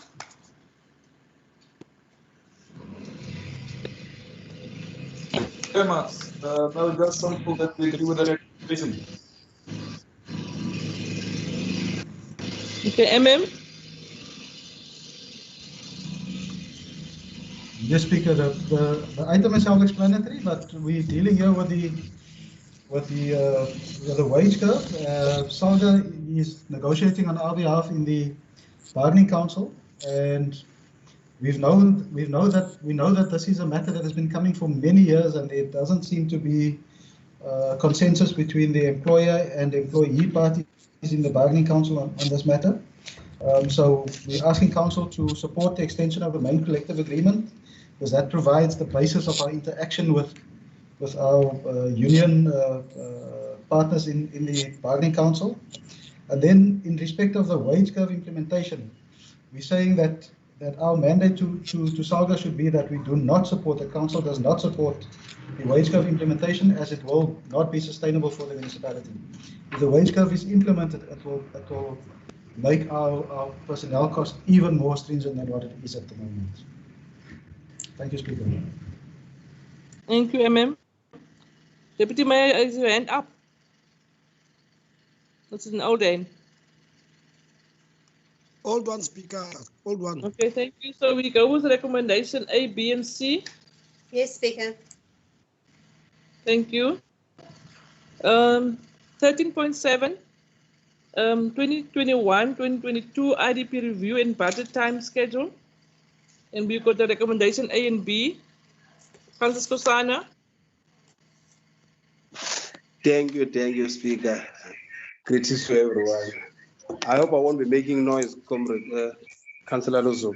Speaker, I will need to understand through you to the IDP manager or to the MM that since you are under this pandemic, the COVID-19, how will we deal with areas like in your northern areas? We grow in different areas in terms of we don't have these smartphones, and some of our constituencies are not so privileged. Now, in terms of information now around these IDPs, because if you read your background, you talk about reviewing the priorities. Now, is there any plan in place in terms of dealing with these areas of ours? Thank you, Speaker. Thank you, Councillor Skosana. MM, through you, can the IDP manager respond?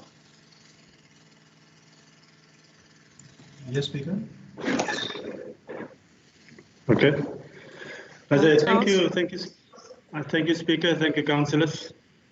The only mechanism that we currently do have in place is our ward committees that has been structured. Other than that, we intend to make use of community-based organizations instead of us having open-ended public meetings, which may pose as a threat, as a health threat in terms of the gathering in itself. That is the current plan that we have in place as far as the consultation is concerned, Speaker.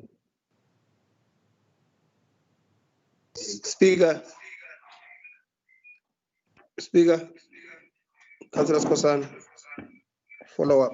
Councillor Skosana, yes. Thank you, Speaker. I hear the manager, but I'm not happy about the explanation. I think you need to go and do a thorough research in terms of our wards. They are not the same. And must remember the regulation is very clear that you need only 50 people in gatherings. And we need to be honest that in our wards, these sectors, sometimes they are there for a certain purpose. When you start to elect a councillor in a ward committee, as processes are moving in terms of 5 years, 3 years, they just disappear. I think we need to have a mechanism because our people want to participate in these processes.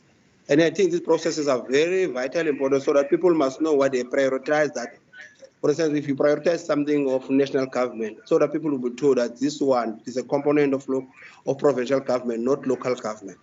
Now, I'm worried even if you say that you're going to use ward committees, not all of our ward committees for the privileges of having these smartphones. We need to have a plan in place. If we are saying that we're going to look for funds around so that we buy smartphones for ward committees, then let it be so that we communicate through those sectors. Thank you. Thank you. MM?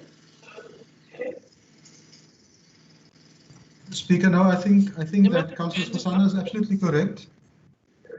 Yes, Speaker, thank you. I think Councillor Skosana is absolutely correct, and I think that the reality of COVID-19 asks us to consider what would be the best way of maintaining the or getting the input of our communities into our planning processes. I must be honest with you that I don't have the answer yet, but I think we must continue thinking about it. What would be the best way of doing it at this point? So it's an open-ended question. I don't have the answer at this point, but jointly as councillors and officials and the community, we need to think about what the best options are, taking into consideration the differing socioeconomic circumstances of the different wards that we service. So I don't have the answer yet, but I think we should continue thinking about what the answer to that question is, Speaker. Thank you. Thank you, MM. Deputy Mayor? Speaker, no, sitala. Okay, thank you. Then we can go to the station A and B. Speaker, my hand is up. Councillor Wasserman? Thanks, Speaker. I agree with Councillor Skosana. We must do the maximum that we can do to ensure that communities can participate in this process. By just using ward committees, you really don't get the input from the community that legislation says that we must. Speaker, this just in terms of a small typo on page 206. It speaks about, let me just find it. At point 1.5 of the table, it says ward consultations will be facilitated based on what is allowed in terms of, and the word used there is covert, and the word should be COVID. It's just important because we are taking this as our resolution.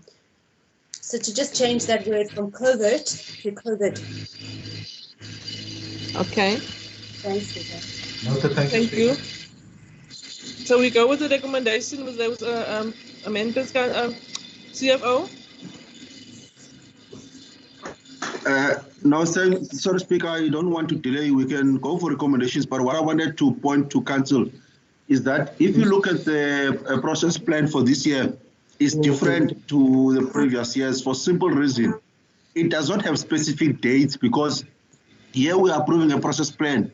There must still be an engagement internally in terms of how we're going to deal with the public participation as a result of COVID. Councillor Skosana is correct, but this process plan does not specify specific dates so that all those matters are actually dealt with. That's why I wanted just to highlight here. We are approving the process plan in terms of the activities that needs to happen without putting the dates now as a result of COVID situation that we are in. Thanks, Speaker. Thank you, CFO. So we can go with the recommendation. Councillor DM. Deputy Mayor's hand up. Councillor Wasserman. Speaker, my hand is not. My hand is up, Speaker. Councillor Wasserman. Speaker, it's Councillor Wolmerans. Sorry, Councillor Wolmer. I'm sorry, colleagues. I think you can all hear the noise behind me. Yes. That's what I wanted to ask, Speaker. There's a noise coming from somewhere. Yeah, it's a noise behind me. I think that it's in the road. It's a digger loader.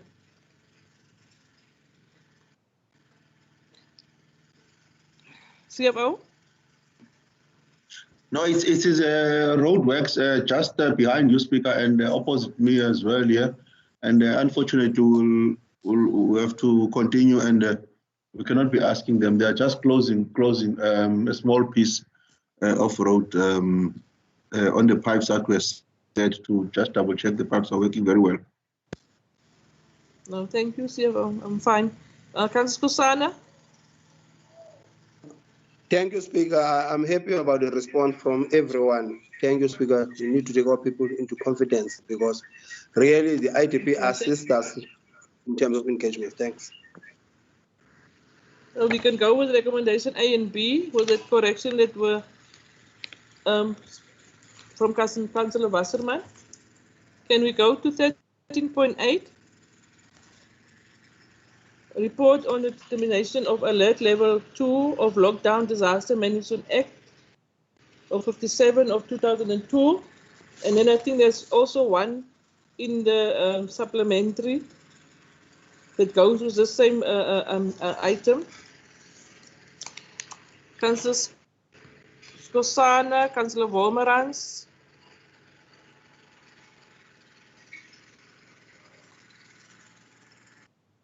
Thank you, Speaker. Councillor Speaker, Skosana. mine will be. Yes, Speaker. I'm here.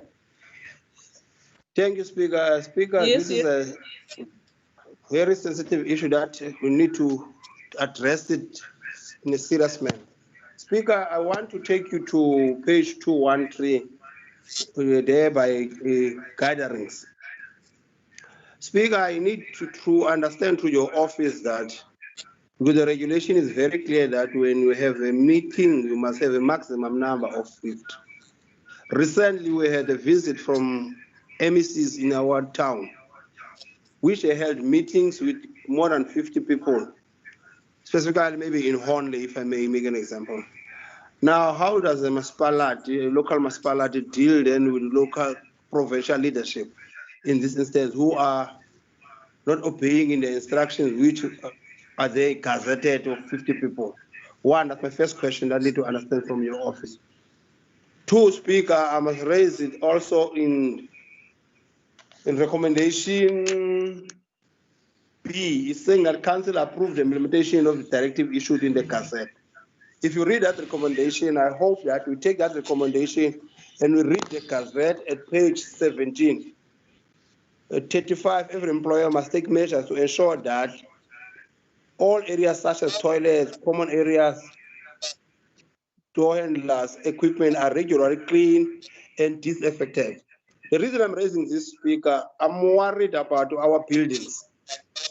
We normally use toilets or even downstairs, moving in and out. I think we need to be proactive in terms of dealing with these areas. You need to be like in your malls. When you enter the mall, there's something that you just put your feet and get the liquid in your hand. Even you need to have staff here in close of the doors of the bathrooms also because we're moving regularly in the bathrooms.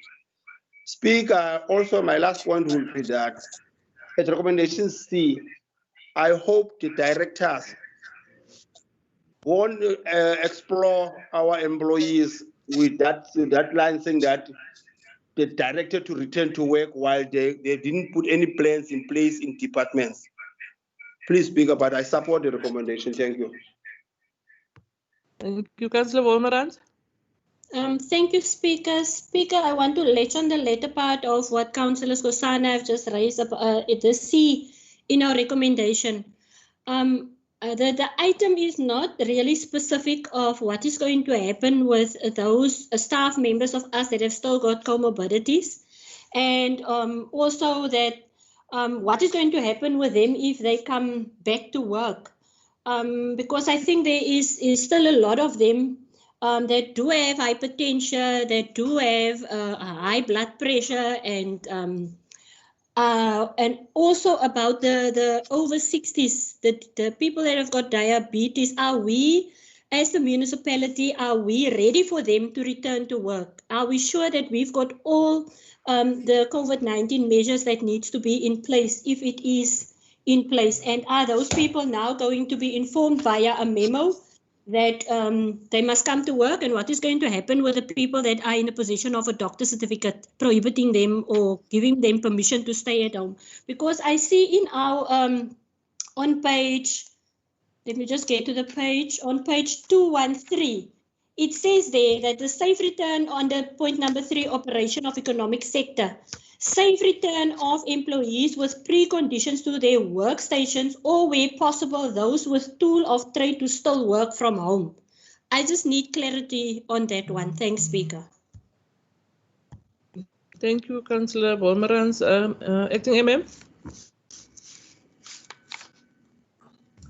Speaker, yes. The regulations are quite clear about the matters that were raised by the councillors now. If councillors will look on page 223, regulation 62 deal with the operation of the economic sector. And it says that businesses may operate except for those set out in the table. And the table is in the back of the regulations, and those businesses there 1 to 7 that are excluded, that might not return to business, right? So the regulation in 62 tells us exactly what we must do. If councillors turn over the page, under sub-regulation 5 there, it says employers must implement appropriate measures for employees who are over the age of 60 or those with comorbidities to facilitate their safe return to work, which may include special measures at the workplace to limit employees' exposure to COVID-19 infection and where possible for the employees to work from home. So the regulations deal with those matters, Speaker, but we are now supposed to get back to work for all, to get back to work. So it's now up to us as management to make sure that we follow the regulations as it is contained, or to follow the prescripts of the regulations. Thank you, Speaker. Thank you, MM. Councillor Wolmerans, are you having a follow-up?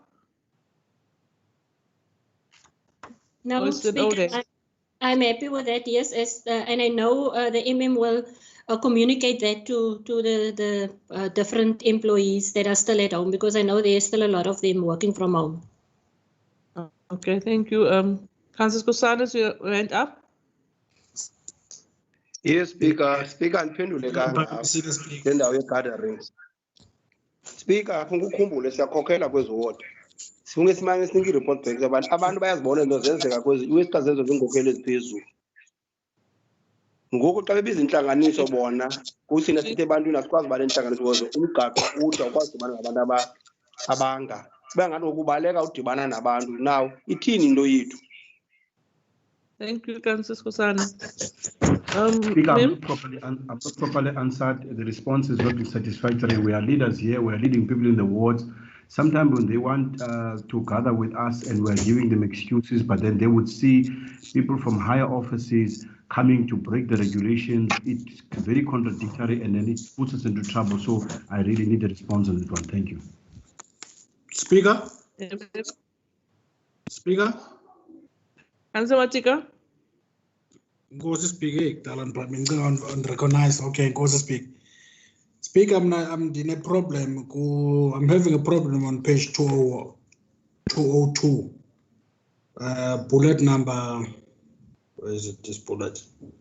Bullet number 4, suspension of all conduct public participation meetings. I'm having problem with that bullet, Speaker. I'd like to agree with Councillor Kosana. Ministers, deputy ministers go to our areas and address our community members. It's creating a wrong impression. Our people, they want us to address them. And then we are saying that we cannot address you because of regulations. We are not yet allowed to hold any public meetings. And that is creating a problem. It's creating a frustration to them. Our community, some of them are not like in town and other areas. They don't understand these issues. When they want to see you, councillor, to come and address them because they want to be aware of certain issues. They don't add issues of no, it's COVID. They want you to see you tomorrow there. If they say want you to see you tomorrow, they want to see you tomorrow, or they'll come to you in your house. Then we can have meeting there outside your house. So it's creating a problem for us. I would like that thing to be deleted. And that it must allow that councillors must be allowed to have area committee meetings. If we cannot have a public for the whole ward, we must be allowed to have area committee meetings in an area that will make sure that it's not going to be more than 50. And then officials must be part of those meetings. We must go and report back. Some of who have not been having meetings since last year, some of the councillors since February. But we are representing the community. What are we representing? What mandate are we taking? Because we are not having any engagement with them. So we must have engagements.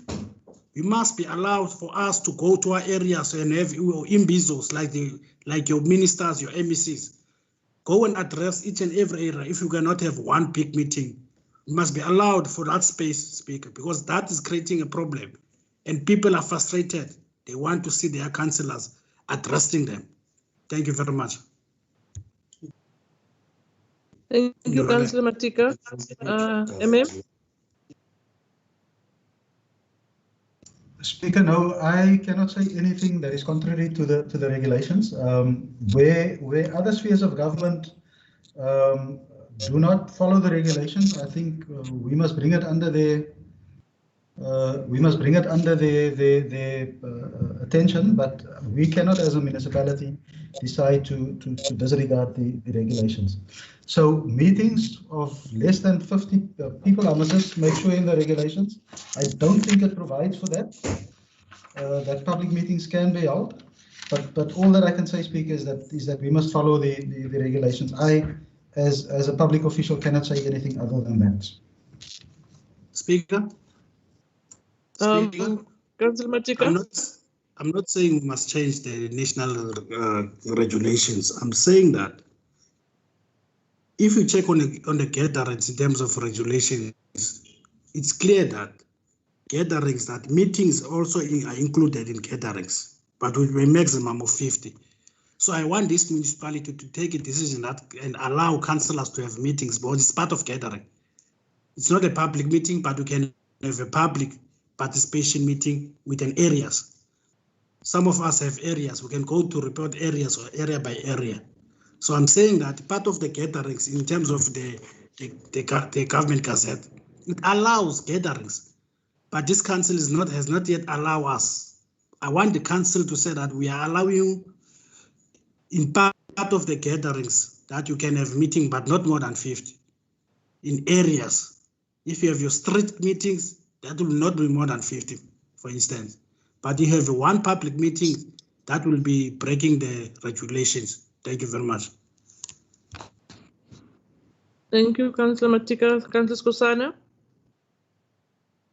Thank you, Speaker. Speaker, I've listened to the MM. We said we must bring it to under the attention of whom, like for instance, the MEC of Housing was here.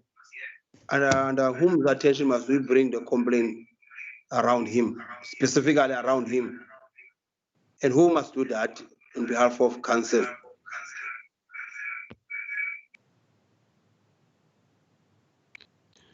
Thank you, Councillor Skosana. MM.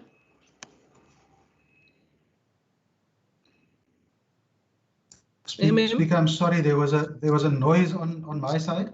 I didn't hear what Councillor Skosana said. Can I ask him to repeat that for me, please? I'm sorry. No, yes, Councillor Skosana is saying that you said that you can't speak for other departments. So he's saying to who must we then complain? Because the MEC, for instance, you make an example, the MEC of Housing was here, and here the gathering. Yes, Speaker, I think if there's a complaint about the MEC, then it must probably go to the Premier. I think that would probably be the correct office to complain to. And then the other question of Councillor Matika. Councillor Matika is on number 2 on page 213 about gatherings.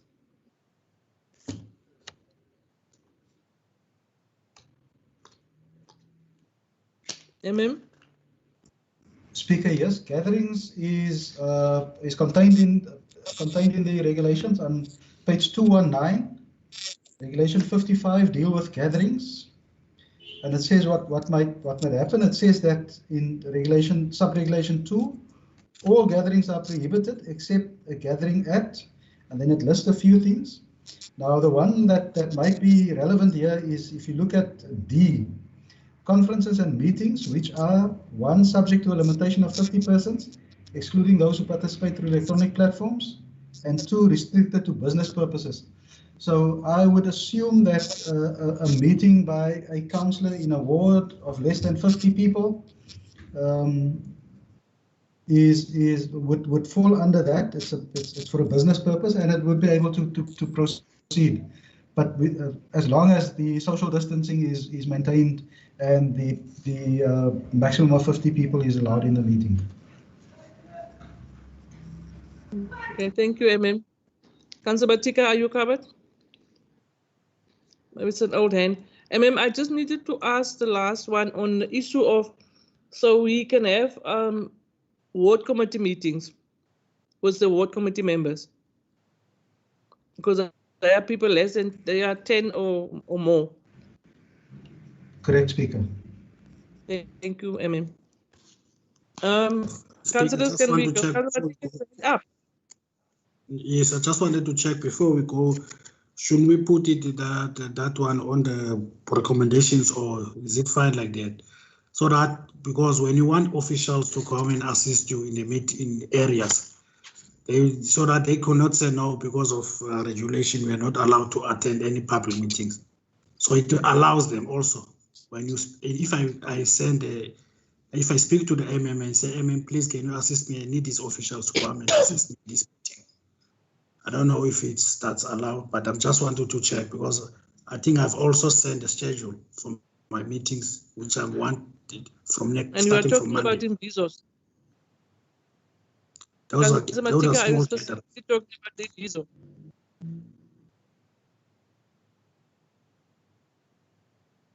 Councillor Matika?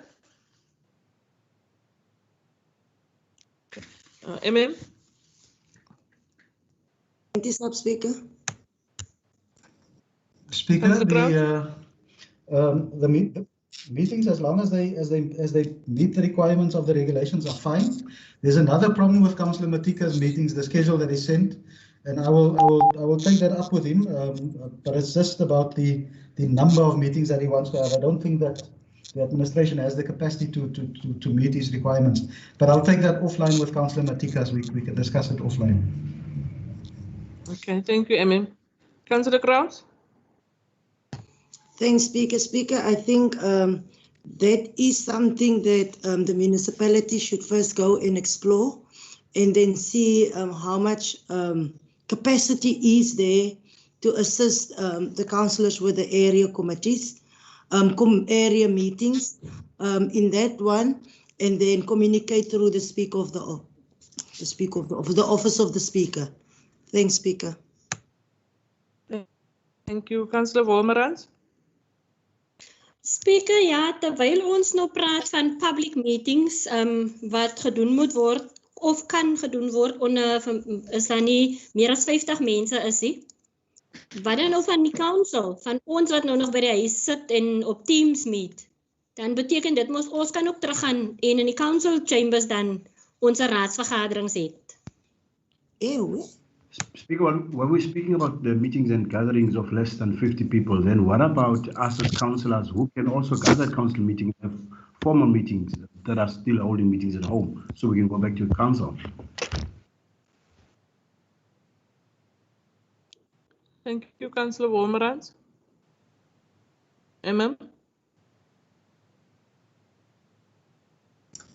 Speaker, that's a decision that you must make. But I just want to point councillors to the fact that where we can, the advice and the regulations say that we should have our meetings on Teams, but or not on Teams, but virtual meetings. But I understand that there is sometimes a need for face-to-face meetings, but that, Speaker, is something that you can determine.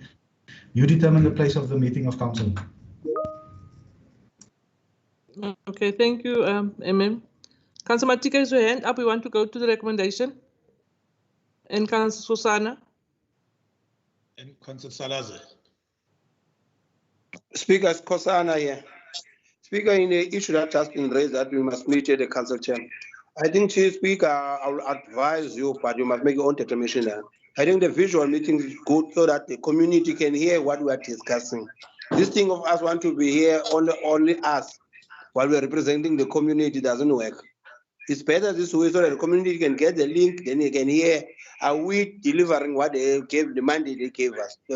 But the determination still stays with you. Thank you. Thank you. Councillor Salase, your hand is up. Thank you. Thank you, Speaker. Speaker, ndiyacinga lo mcimbi Speaker andiqondi unayo ingxaki Speaker. Uba ngabana sifuna ubambela imeeting kwi-council chamber Speaker ixhomekeke kuwe. Kodwa ke Speaker ikhona into ethi abantu abakwazi usebenzela ezindlini bangasebenzela ezindlini. So ixhomekeke kuwe Speaker into yoba singabuyela pha e-council chamber okanye singabuyeli. Kodwa i-advantage yoba singasebenzela ezindlini sinayo kuba siyasebenza nangoku and i-public iyasimamela. Kodwa ke kuzawunyanzeleka nxa uthatha i-decision usibize sizi-chief whip so that sizoyazi ukuthi sihamba kweyiphi direction, because u-50 people akunawuthi kwi-RDP yendlu uyofaka abantu abayi-50. It means ubulala abantu. So u-50 nawo ayingo-50 ubizwa nje, une-space angena kuyo u-50. Indawo elingene u-20 ilingene u-20 akwazi ukubiza i-50. So le nto isemntwini. If mna ndiyabona ndikho safe andizoya entweni ngoku sondibiza because ixhomekeke kum. So imicimbi we-COVID ixhomekeke emntwini safety. Enkosi Speaker. Thanks, Councillor Salase. Speaker, I do not see any problem with this. The discretion is on you as a speaker, whether we go back to council chamber or not. And also it is at the discretion of us all for our safety to see whether a space is enough for 50 or 20 people. We can go back to council, but then there's also provision that others who can work from home must still work from home, so that at the end of the day, we balance this thing. If before any decision is taken, you must call us as chief whips so that we can take a decision and see if the decision is right for a way moving forward. Thank you. Thank you, Councillor Salase. Councillor Wolmers, I see your hand is still up. Oh, sorry, that's an old hand. Okay, thank you, Councillor Wolmers. Councillors, can we go to the recommendation A and B and C? Yes, Speaker. Thank you. We now on 13.9. The lease agreement, Sunrail Property Sedgefield. Urban's number, those 1, 2, 3, 4, 5, 6. And the recommendation is on page 229. A, B, and a C. Yes, Speaker. Councillor Wasserman. No, I'm saying we can go with it. Thanks, Speaker. Councillor Wasserman. Speaker, I'm just saying we can go with the recommendations.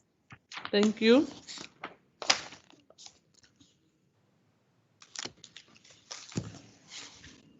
The next item is in 13.10. The report on the amendment terms of reference of MPEC. And there's one recommendation there that it be noted and implemented. Can we go with the recommendation? Yes, Speaker. Thank you. Yes, Speaker. 13.11. Councillor Zuko. Councillor Zuko. Speaker, thank you. No, Speaker, just going to the recommendation, Speaker.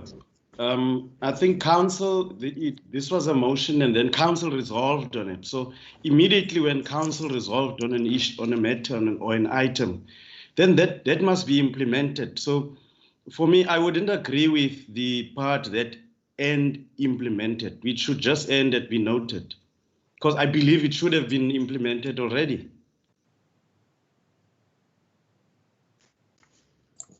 So I would amend the recommendation, Speaker, and delete and implemented.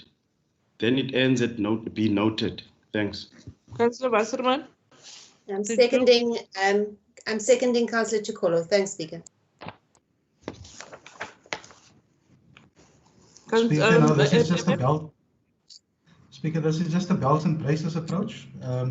We are under obligation to implement what Council resolved, and Council resolved to change the terms of reference. But it's just belts and braces. It doesn't change anything to put it in, Speaker. Okay. Thank you, MM.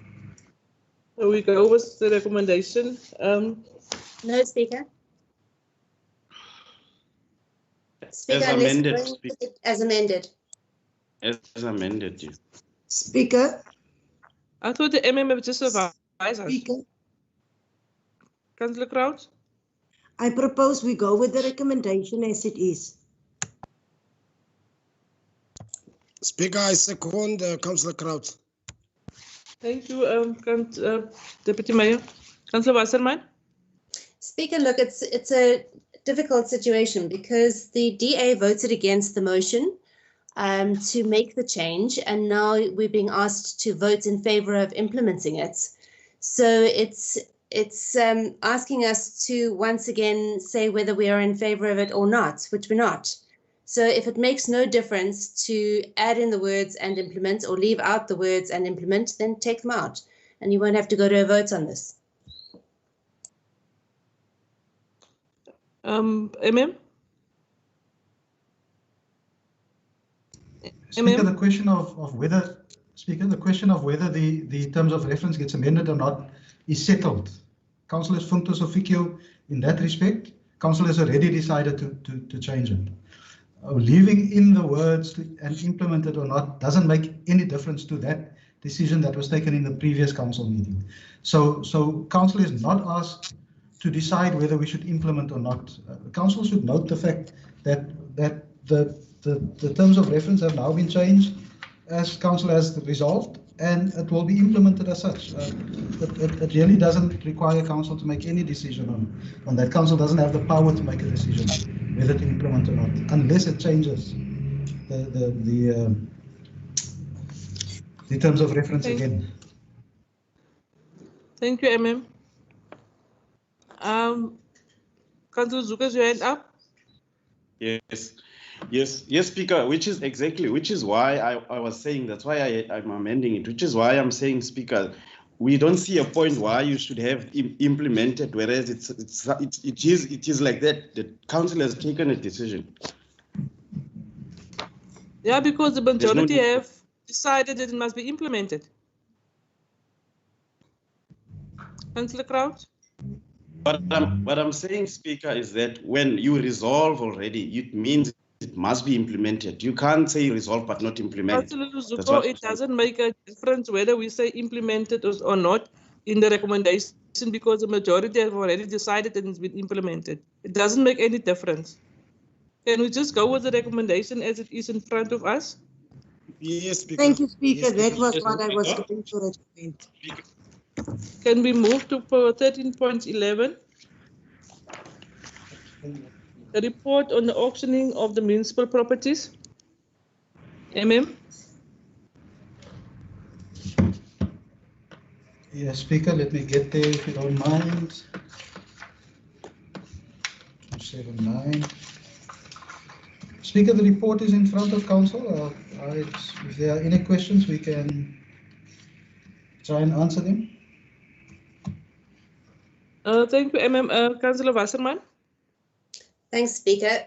From reading the report, it seems that the municipal manager, Dr. Vitala, made the decision that the properties could be sold below reserve. Now, he didn't have the authority to do that. Whether there were good reasons to do it or not is not relevant. He should have come back to council and asked for council to make that decision. So I would like to ask the acting municipal manager, Dr. Skeepers, to advise what the next step is in addressing the decision by the municipal manager, Dr. Vitala, to act contrary to a council decision. Thanks, Speaker. Thank you, Councillor Wasserman. Deputy Mayor?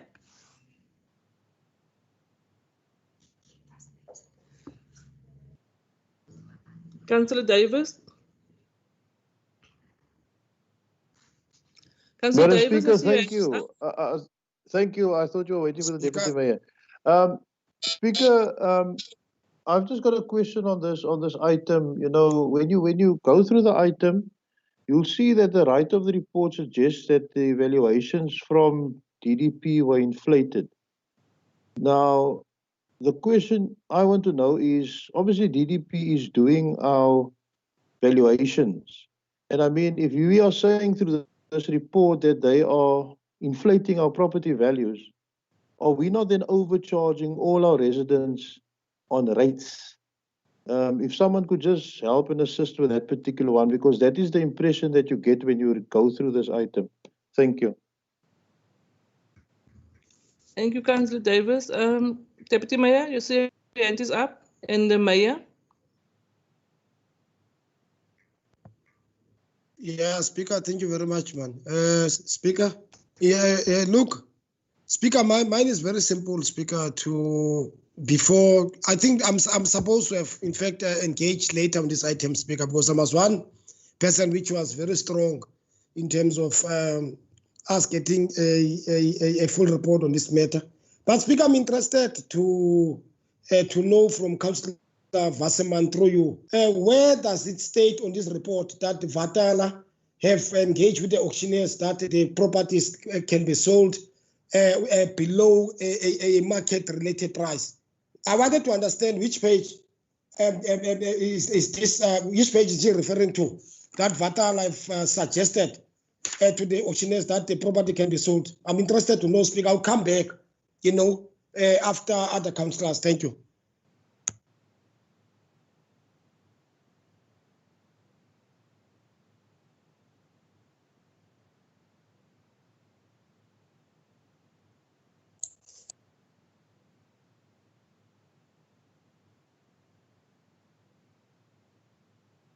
Speaker? Sorry. The Mayor, I saw the Mayor's hand and Councillor Wasserman. And Councillor Selassie. Mayor? Speaker, thank you very much. Just a correction to Councillor Laville Davis. I don't think that the value DDP values determine the value of our properties when it comes to the determination of the rates that people pay. I think we've got a valuation board, but let that be. Chair, I still need to understand what we want to achieve through a report. Do we want to turn around the auction price? That means we're not happy with what we've got out of the auction. If that is our intention, we need to find out whether that is legally possible to do that. I doubt that.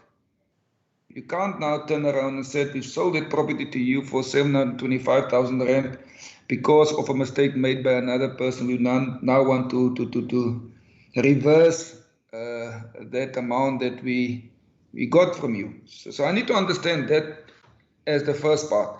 If that is the intention that we want to look at this report, or is the intention to determine whether somebody made a mistake and we want to hold that person accountable. So there are two things that I want to get clarity on here. One, here's the report in front of us. We as a council are not happy with what we got for properties. Are we in a position to turn that around? And I believe not. So if that is the case, leave that in the part. So what would be the next question that you need to ask about this report? Is intention to find out whether officials of national municipality were at fault and want to get to them to make sure ons gaan jou nail maak, jy maak nie sulke mistakes nie. I just want to get clarity on that. Thanks. Thank you, Mayor. Councillor Matika, Councillor Wasserman. Councillor Matika. You see this, I'm starting to be interested now. I thought I was not going to speak on this item again. But here the briefing, what I've heard now, it's really trying to make me excited. Because if I read the letter that was signed by Dr. Vatala on page 39, Dr. Vatala himself said that he rejects. It's on page 39. We must not play game because Dr. Vatala is not here. Dr. Vatala, here is the letter in 349. He's the one who's saying that he's rejecting this price on these 3 houses. We cannot sell this house lesser than this. I thought I was not going to speak. But if you touch Dr. Vatala, he's the one who said that he's rejecting as a municipality. So we must not mislead people and say that Dr. Vatala is the one who accepted this. Dr. Vatala said that he's rejecting this. It's here on page 349. I thought I was not going to speak here. Thank you, Councillor Matika. Councillor Wasserman. Thank you, Speaker. If I can refer the councillors to page 359 of the agenda. There's an email from Ms. Paulson. It's dated the 18th of October 2019. It says, CFO, what do I say? Did the MM approve that we may accept? And then the CFO answers and says, yes, we are accepting. So Ms. Paulson has asked, did the MM approve that we may accept? And the CFO says yes. So that is what I'm referring to when I say that the MM took the decision to accept the offers. If I'm not correct, then I look forward to the correct facts being presented. Thank you. Speaker. Thank you, Councillor Wasserman. Deputy Mayor, the Mayor, and then the MM. Somlomo, once again, and Untitled to Manbulele once again. You know, Speaker, fortunately, ndimubuze lo mbuzo kuCouncillor Wasserman, ndizamukhangela le nto ayifundayo apha. Andibone ku-359 ngoku, I'm just trying to get le nto ayifundayo. You know, and this report is very clear, Speaker. The report is very clear. I-report ne-auctioneers ebeziqhuba i-auction is very clear. There's nothing, akukho nto novatala kule nto yale report. And we don't want abantu xa benee-problem zabo zobuhlanga nabantu abamnyama bazosebenzisa loo nto leyo. And I'm challenging Wasserman once again, Speaker, Honorable Wasserman, Advocate Wasserman, by the way. We must never mislead people of Nice. You know, this thing, Uvatala is not involved here. And if not the Patela and refer you, I'm just trying to check now. I'm here with my agenda now. And the MM, please, if you can assist here, so that thing I mislead again. You know, and I want to say, Speaker, on record, that as we vumela lonto leyo, that akulekho nje abantu abamnyama kungekho sathu. You know, asizuyivumela lonto leyo. I know Vatala lento, we have requested for the report, and the report is very clear. It's very clear about properties. Thank you very much. And if we are not clear, MM must assist us moving forward. Thank you very much. Speaker, thank you so much. Speaker, thank you so much. I was trying to get into where is what Advocate Wasserman referring to, because on page 359, I can't see what she's talking about. We should not use council processes in expressing or in showing our racial problems. And also, we must not mislead the people of Naisna. MM must help us and advise here that there be no witch hunt because people are people of color. It is not correct that council processes are used for that. Speaker, points of order. Speaker, points of order. I would like to ask Councillor Tsengwa to retract what he said about using race as a basis for the comments I've made. There's absolutely no hint or suggestion that I've done that, so can he please retract his comments? It is highly improper.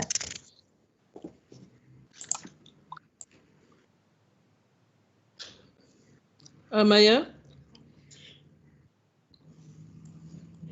Speaker, can I ask you to make a ruling on that point, please?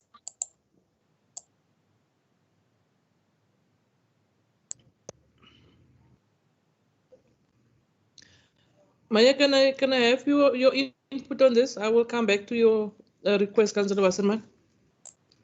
Thank you, Speaker. Speaker, you remember what I asked at the beginning. What is the purpose of this report?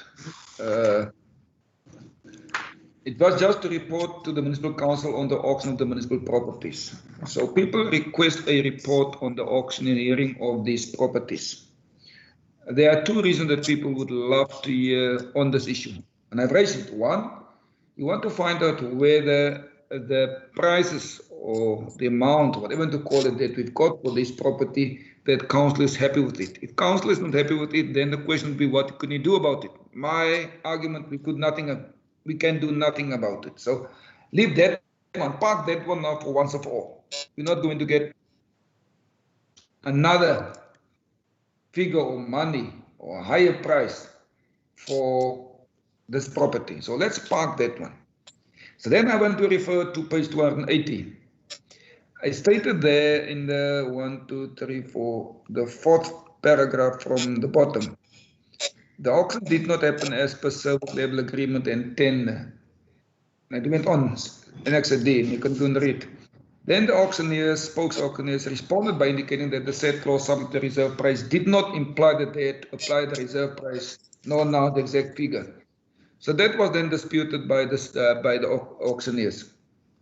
So then, Chair, I need to understand that the purpose of this debate and discussion is then to find out whether officials did something wrong in this whole process.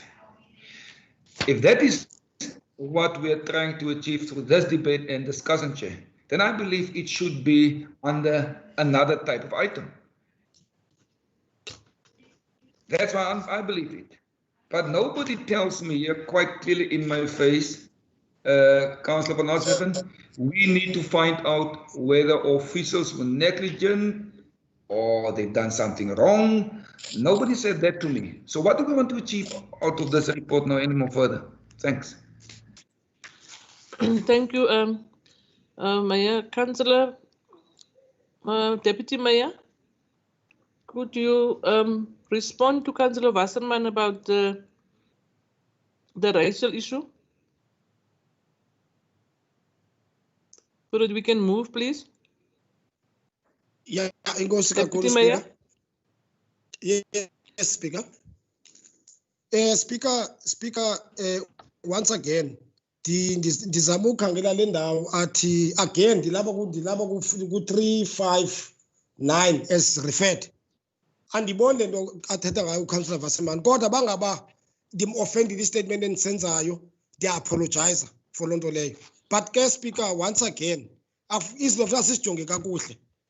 You know, and ndisatsho nangoku, Matik have just quoted up a letter which was written by Dr. Vatal, you know, a rejecter le nantsika, you know, a rejecter le nantsika, I mean, ukuthengiswa kwezi properties, yeah. So masingafaka abantu labo nalabo bangangeni khona. But if the offended Councillor Wasserman, I withdraw and apologize. Thank you. Thank you. MM, can you respond? Speaker, thank you so much. I wish to. Sorry. Okay. Speaker, I wish to apologize if in my statement there is anything that has offended Councillor Wasserman, but I'm still standing on my thing that as Councillor Matik has read there, that Dr. Vatala is the one that was reaching, so there is nothing that implicates him. So I was trying to check on what Councillor Wasserman was saying, 259, and I can't say it. Thank you. Thank you, Councillor. Thank you. MM? Speaker, my reading of the situation is that the administration was faced with a fait accompli. There was a public auction at which people bid for the houses, and where bids were now my English failed me, where their bids were accepted. So my reading is that the administration were faced with a fait accompli. I further think, Speaker, that if I look at what the council resolved up front, namely that the reserve prices must be respected. Secondly, that there must be preference to previously disadvantaged, historically disadvantaged individuals. if I look at those requirements, then I think the decision to put these properties on auction was probably the wrong decision. In that case, if those were the two things that council wanted to achieve, I think a tender process would have served the council better.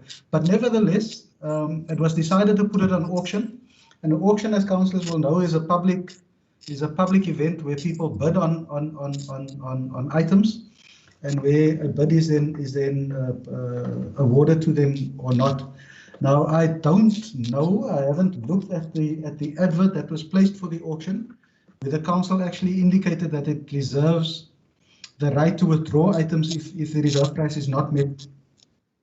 I haven't looked at it. I haven't looked at the advert that advertised the auction. If that was not included in the auction, then obviously council is, or the municipality is confronted with that. So just in summary, I think the administration was faced with a fait accompli, that if there was any mistake, then the mistake was made on the part of the auctioneer. But I think that the mode of disposing of the properties were probably not correct, if those were the two factors that council wanted to achieve. My advice in this instance would be for council to condone the actions of selling the property, because I think the horse is bolted. I think there's very little that council can do in this respect, and I don't think, from my reading of the situation, that the administration was at fault in this regard. Thank you, Speaker. Thank you, MM. Councillor Wasserman, I see your hand is up, and Councillor Luzuko, the Deputy Mayor.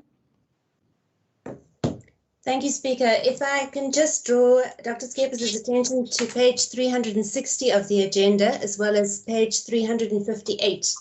It seems that there wasn't a fait accompli, as he said now. For instance, there is an email from Evelyn Chetty of the Into Assets, which I believe is the auctioneering company. And it says, "Dear Nana, please note we have formally rejected all 3 offers with the buyers." And that is confirmed again on page 358. Dear Nana, does it mean now that all 3 offers are accepted? As you will know, we have formally rejected the offers with the buyers. So the offers, it seems from the correspondence that is attached to this item, is that the offers were first rejected on the basis that they did not meet the reserve price, and then later were accepted once the officials had indicated that they could be. But if I'm wrong, then the officials that were involved can please clarify. But from the correspondence that is attached to the item that has been placed before us, they were first rejected. There was no fait accompli. Thank you, Councillor Wasserman. MM? Can Speaker, now, we have the people Speaker, now, I would, Speaker? Yes, MM. Speaker, I would need to get sight of the advert where the auction was advertised, because that would give an indication of what the auctioneer was entitled to do. So, in the premises, Speaker, I would propose that we rather refer this item back, so that I can properly advise council and bring it to the next council meeting. Because I think it's going to be very difficult for me to now to give you proper advice on this matter. Thank you, Speaker. Maya?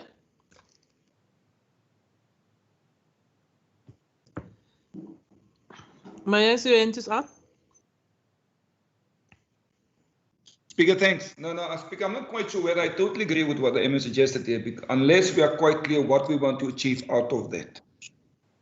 If the MM can tell me now clearly, the next report that will come back will then to withdraw that whole auction as a whole and get our property back. In council, because I seem to get a sense that the report is not actually meant to give a report in terms of this process, but it's really based on the previous perceptions which were given about this auction, including the issue that was raised: is there any municipal staff that has benefited? Of course, municipal staff are allowed to auction, you know.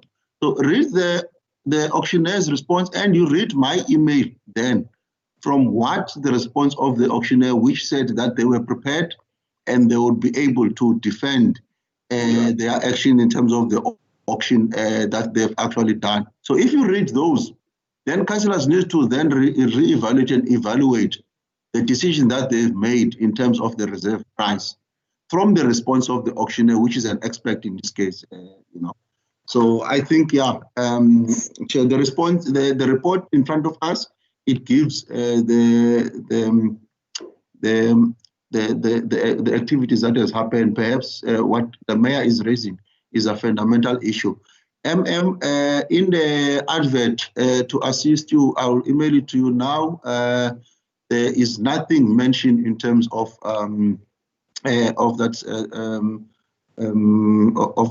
that situation. It was, I think, it was in the tender document, if I'm correct, but not in the advert. I'm just double checking the information that is in front of me now. Thanks, ma'am. Thanks, Speaker. Thank you, CFO. I see Councillor Matika, I see your hand is up. Councillor Davis. Speaker. Yes, Councillor Lass, it's you now. Yeah, Speaker. Yeah, Speaker. Yes, Speaker. I think, Speaker, when we go back to the chamber, I think you must organize food for us, because we never make a quick meeting in these days. Sometimes we are enjoyed something is supposed not enjoy. This report, Speaker, is already done. Is the resolution is taking place, the administration is due as the resolution, and then it give us the report. Other councillors is asked the report. This is always happened in this council of us. That's why we never achieve to make a quick meeting. We can stay even more than 5 hours because we repeat and repeat and repeat. This report is a report of administration, is work, because the resolution is already taken. Now is give us the report. What we must do, we only note the report and then we can continue. Now we are scrutinized to the report. The report is never changed anything. Everything is done, it's final, it's gone. Now we are busy speaking the whole day. We take for the whole hour for nothing. This is what Mayor is speaking to us. There's nothing we can change. There's nothing we achieve. We are waste for our time. I don't know, Speaker. We never change. We never make the quick meeting in these days. When we go back to the chamber, again, you must organize food, because most is a 2021. We are grandstand. We are taking a lot of time because there's nothing we're speaking here. It's only the report is in front of us. It's fine. The report. The administration is do the right thing. If the administration is do the wrong things against our resolution, I understand. But the administration is do our resolution. What's wrong on that? So to me, I note the report and move forward, Speaker. Thanks. Speaker, Councillor Salate. Speaker, Councillor Davis, Speaker, my hand has been up for a long time. I can't see you. It's Matika Muslim, ne? You said Matika. Speaker. Councillor Matika, Councillor Councillor Kraus, Councillor Davis. Let's rather go with the recommendation, Speaker. Let's not drag it further. Thank you. Speaker. Speaker. Yes, Deputy Mayor. Yes, Speaker, thank you very much. Speaker, I just want to second Councillor Matika and Councillor Salaze. The MM have clarified as Speaker, there would be no point for the MM to come back with another report if there's nothing which will be changed. MM have clarified to say that we have already entered into a contractual agreement with those people which have bought the properties from us. And then number two, Speaker, I think as well as the CFO have clarified, Ms. Speaker, if we really need to vote on this issue, let's put the matter into a vote. There's nothing we'll do now. There's nothing which we'll be able to achieve. You know, they may have really put it very nice and clear to say if there's nothing we are going to change here, or then why are we then going to waste time and energy, Speaker? Because I remember last time colleagues have requested a comprehensive report to say that we want the names of those people which have bought the properties, right? Everything is here on the report, Speaker. Speaker, I really want to second those two colleagues. And if there is a problem, let's put the matter into a vote, Speaker. We can never debate something which is very clear. Thank you, Speaker. Thank you. Thank you, Deputy Mayor. Councillor Davis. Councillor Kraut, Speaker. Councillor Kraut. Thank you, Speaker. Speaker, I want to agree with Councillor Selassie. The way we handle reports in this council is not right. You ask for a report, then you ask for a comprehensive report, and then you ask for another report. It's like you're reading reports to create more reports. I think we need to make a decision. What is it that we want? What exactly is it that we want? Because it looked like you are witch hunting for something which is not there. So I do believe that we go with the recommendation as it is, Speaker, and this other unnecessary reports, we leave it. We've been asking for a report since last year. The report came in the previous meeting. We then asked to say, okay, now we want the names of the people that bought it. The CFA said, okay, fine, I'll give it to you. Now he gave it to us. What now? Now we want to say what? I said, no, this is unnecessary. Really? I think we go with the recommendation and we move, Speaker. Thank you, Councillor Kraut. I see the MM's hand. Councillor Matika is your hand up.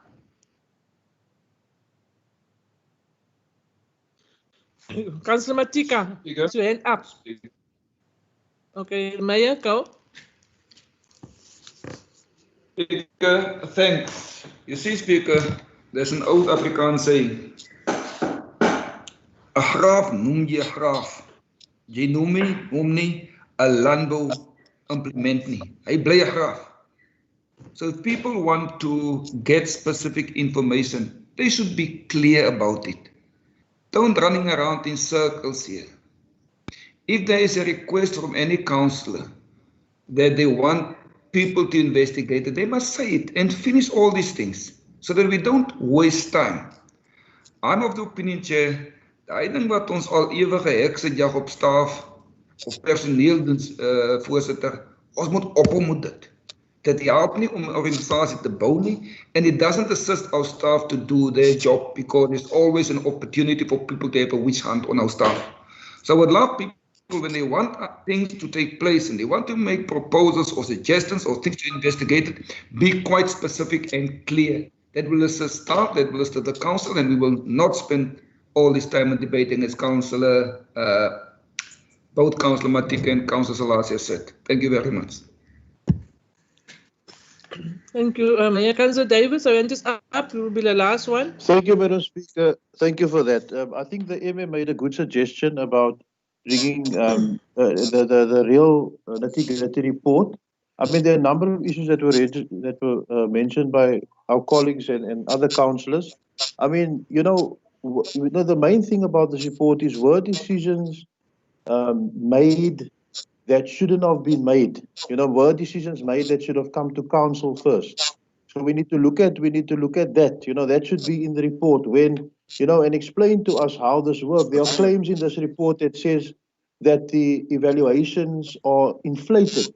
We want to, we want to get this information. So we want to know that should have or can, for example, officials make decisions on behalf of council, and should items not have come to council first before they were resolved. That's the type of report that we are looking at. It's got nothing to do with a witch hunt for anyone in particular. But we want to look at, was the process followed? And I think the MM has come up with a great suggestion that if we can bring that, if we can defer this and bring that back to council again, I think that would be fine. I think we would agree with that. But to now say, Speaker, we must now somehow vote about this when it's a very serious matter. I think is not the right approach to have. Thank you. I think the DA must just put a motion of questions through. Then all the questions can be answered. Councillor Kraus, I didn't give you a chance to speak. I think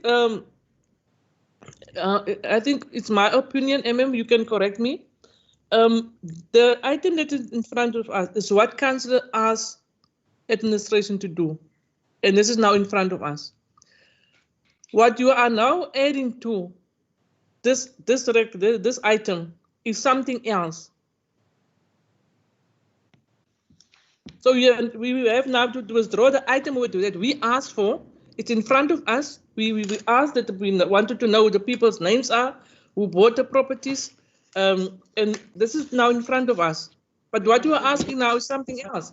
It's not part of what we have asked administration to do in this report.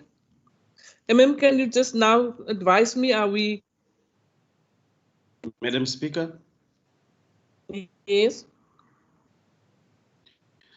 Madam Speaker, yes, thanks, Speaker. Speaker, just to add on what Councillor Davis has said here, there's also a principle here that when you receive a report, Speaker, you didn't have the information that you get after reading the report. Now, after reading the report, there are things that come up that makes you to make another decision.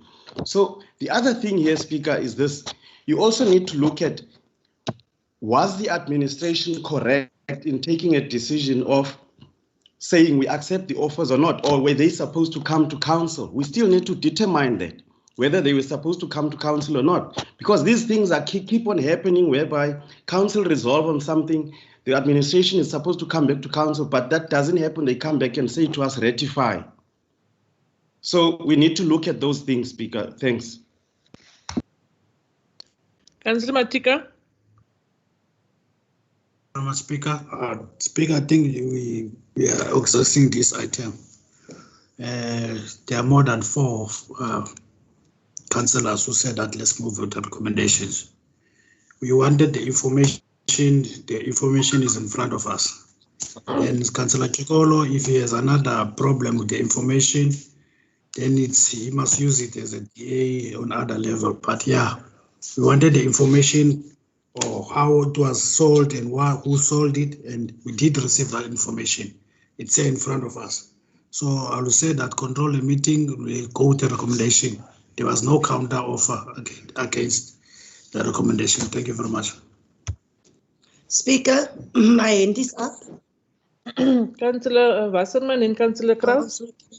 Thank you, Speaker. I just wanted to correct you. You said that the only information that was requested was who the properties were sold to. It's not true. If you look at page 26 of this agenda, in the minutes that have been approved by this council, is that we asked for a full report, and the first thing was on the selling of properties below the reserve price.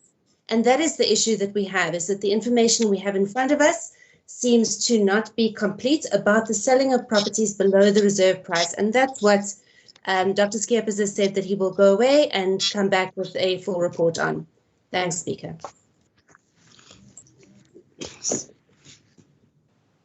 Speaker. Thanks, Speaker. Speaker, I think we need to read these reports right. We can't read the reports to go on a witch hunt. I think when you read what the auctioneer said, and that the reserve price was based on a valuation that was done 3 years ago. But in the meantime, the property has deteriorated, which brought the value of the property down. I think we need to get that right, that based on the fact that the property has deteriorated, the value of the property came down. And the spokes auctioneers advised, and based on the advice from spokes auctioneers, that is what happened. Now, I don't know what exactly is it that we now need to investigate. Do we now to investigate to say Mbalelo, in his capacity as the acting MM, made a mistake? Melanie, in her capacity as the legal advisor, made a mistake. The Then the MM, Dr. Vatala, made a mistake. Do they want us to come and bring them names to investigate, to say these specific people in the capacity where they were dealing with this auction, they made a mistake? I think the DA needs to be clear on exactly what it is they want, because if they read the report properly, they will find the answers to their questions in the report. We have been saying what we want, Thank you, Councillor Councillor Krause. Listen. CFO. Speaker, for the last time, Yes, CFO. I'll speak for the last time on the matter.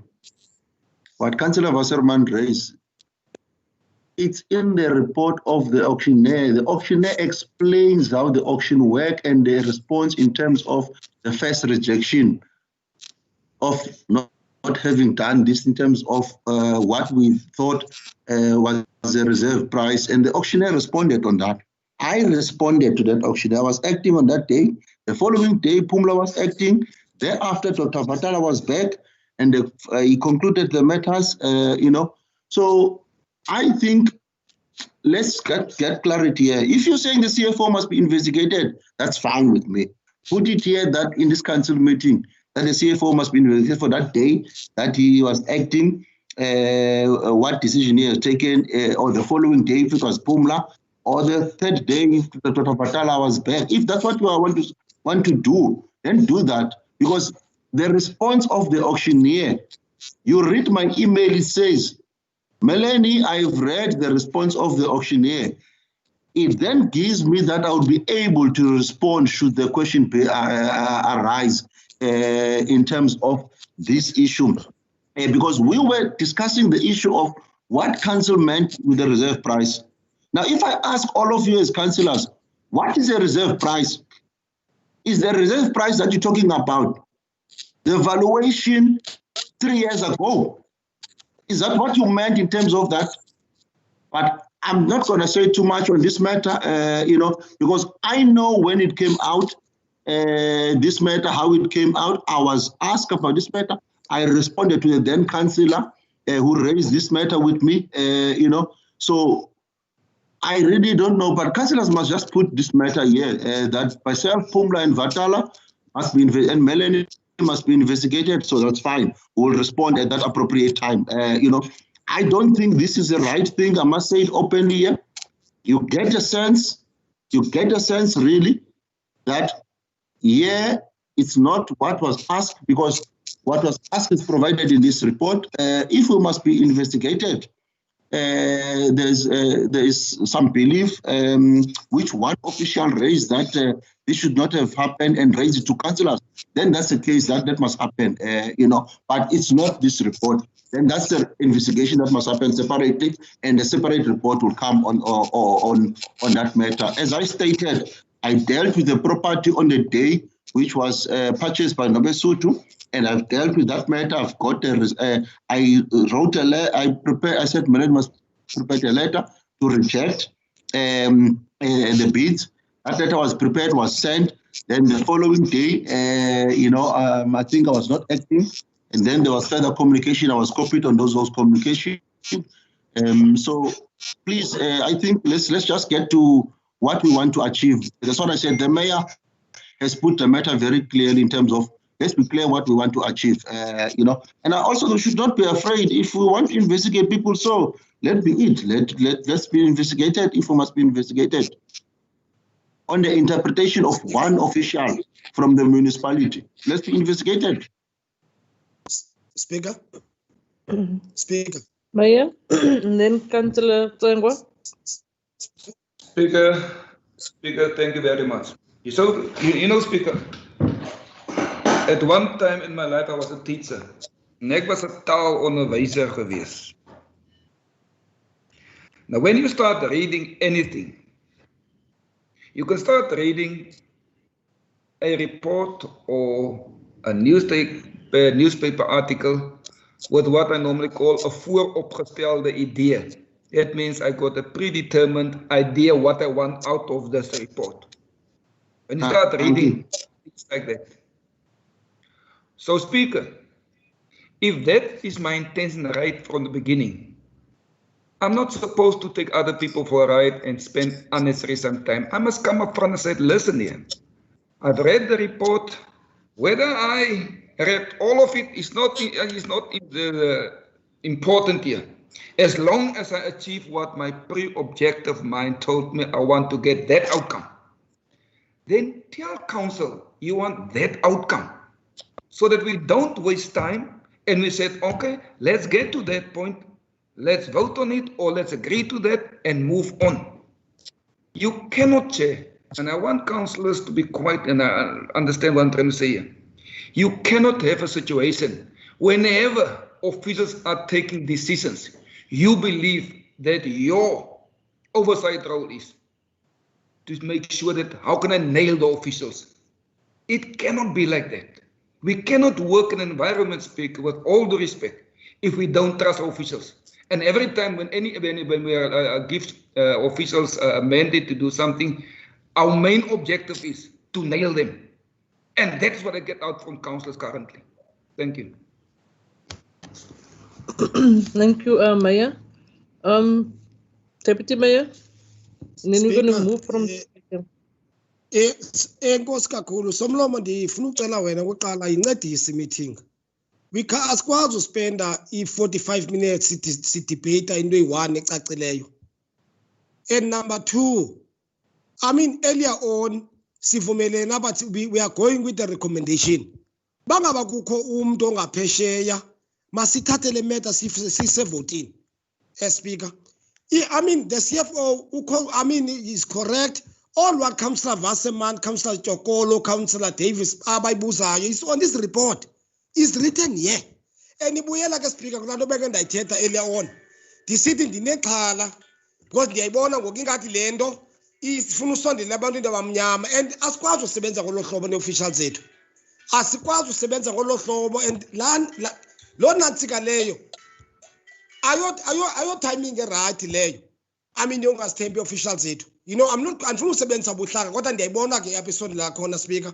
Speaker ndithi bangabasivani apha, there's no need for another report. Advocate Wasserman, the responses are here on the report. Bangaba ufuna simniki pages bazindawo makacele simniki pages sidlule kule issue speaker. Basivumelane, put the matter into a vote. There's no need for another report here. Enkosi. Speaker, thank you very much. Deputy Mayor. Speaker, also, Speaker, please assist the meeting by having us to move forward because we have been debating this for 45 minutes and there was a suggestion or a proposal that let's go to recommendations. If other councillors do not agree on this, then let's stick to a vote. CFO was correct that all the responses are in the report. And so why there seems to be a witch hunt? I do not want to be going on racial overtones, but truly it looks like there is a witch hunt on our officials of color, and we do not want to go into that. But if council do not agree, then let's take the matter to a vote. Thank you. Thank you, councillors. Councillor Chokolo, is your hand up?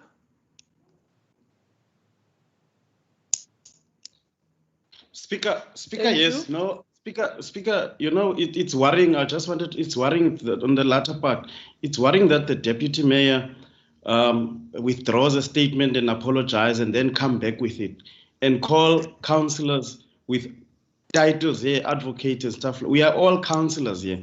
And if you can stick to that, please, Speaker, I would like to beg the deputy mayor to please stick to that. His apologize is withdrawn, but he's coming back with that statement again. It's unacceptable. Speaker, just to respond to what the mayor has said, your conclusion is incorrect, Mayor. I want to state that up front. But what I've raised here is very important, Speaker, that when council procedures are being flouted, we're going to have a problem. That's why I'm saying when council resolved to do this and then officials are supposed to implement that, and if there's a change, I think they need to come back to council. In this case, that didn't happen. That's what we need to look at here. It's not about witch hunting or looking at people or trying to hunt people down. No, it's looking at Was the process followed? Because we've got many instances, you'll see even in the items that are coming below this, many instances whereby council resolve on this and that thing is not being implemented, it's being changed somewhere, and we must come and ratify that and condemn that, which is incorrect. When we resolve, we're taking a proper decision, Speaker. Thank you. Speaker. Thank you, Councillor Luzuko. Speaker. Councillor Meyer.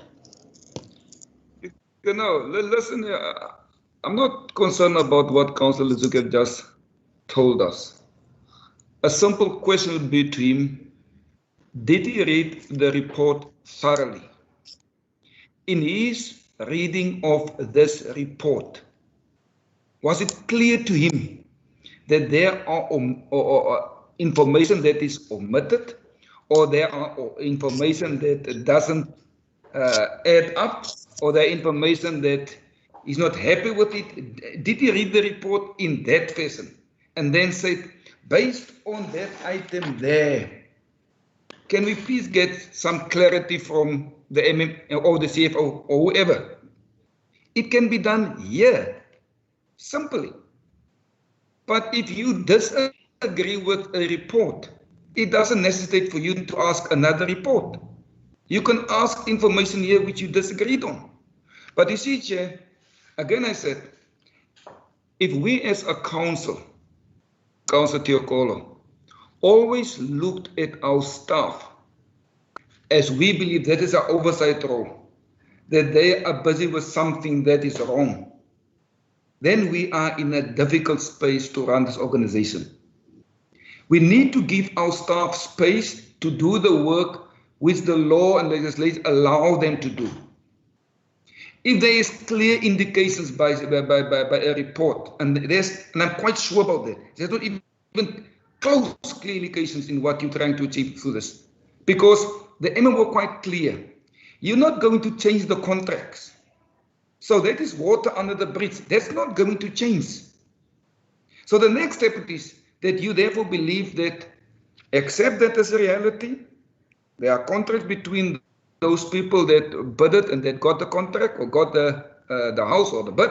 That is finalized. Now I need to find out, how can I be in a position to make sure that those staff that was responsible for what I believe was wrong can be held accountable. But it can't be like that, Chair. And for that reason, Speaker, I would therefore suggest that we move on. I will therefore support the recommendations or the proposal from Councillor Matika, I think, which was supported by Councillor Chengwa, so that we can please move on in this regard. Thank you. Thank you, Mayor. We are on page 281. The recommendation is there that the report and the auctioning of the municipal properties on 2nd October 2019 be noted. Do we agree? Yes, Speaker. Thank you, Councillor. Yes, we're moving. Thank you, Councillor Levail. Your hand is up. Madam Speaker, I think it's pointless now. My hand was up the whole time, you know. The mayor said that we must ask, if it's not going to be a report, we must ask the question. So I wanted to ask, was this decision not supposed to be brought to council? And they must explain why it was not brought to council if that is the case. Because if someone can answer that question, we'll be more comfortable. But we are just now being bulldozed over this item. So the question that we don't have to wait for another report is, during this process, was that, and that is what Councillor Chokolo said, that is what I've been saying, that is what everyone has been asking, as long as that process was followed, was it followed? If not, what process should have been followed? I think, Speaker, that's what I wanted to ask, but I don't know if you will even allow that to be answered. Thank you. Thank you, Councillor Davis. The MM can answer that. It doesn't affect the recommendation. MM?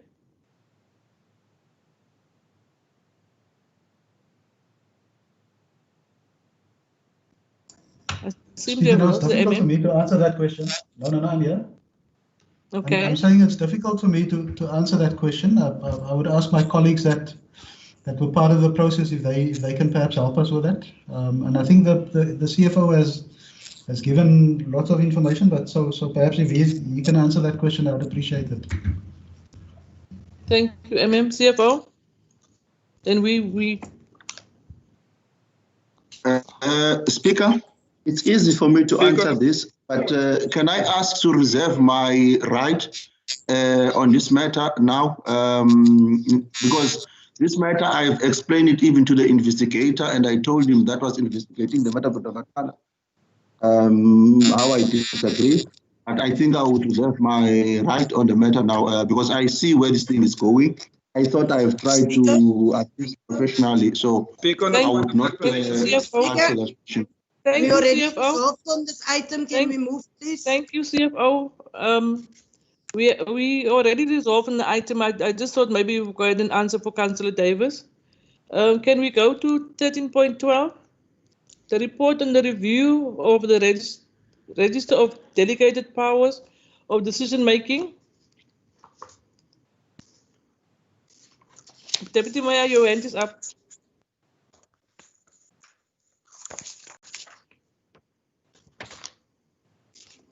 Speaker, yes, it's an old end. I see your hand is up. Speaker, I can deal with this item, and then I'd like to beg you for a bathroom break, please.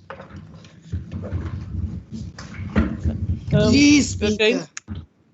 Come again. Okay, Speaker, so I'm saying I'll deal with this item, then I'll ask you for a comfort break. We're going to break after this item. Okay, so Speaker, we are bringing the review of the register of delegations. There are basically two things that we want to change. The one is delegation K43, which deals with municipal properties, where I'm asking that the delegation be amended to allow the municipal manager to enter into lease agreements on municipal property for 1 year, but that and the right to extend it for a further 2 years. At the moment, it's open-ended, so the municipal manager can enter into a lease agreement and then just ad infinitum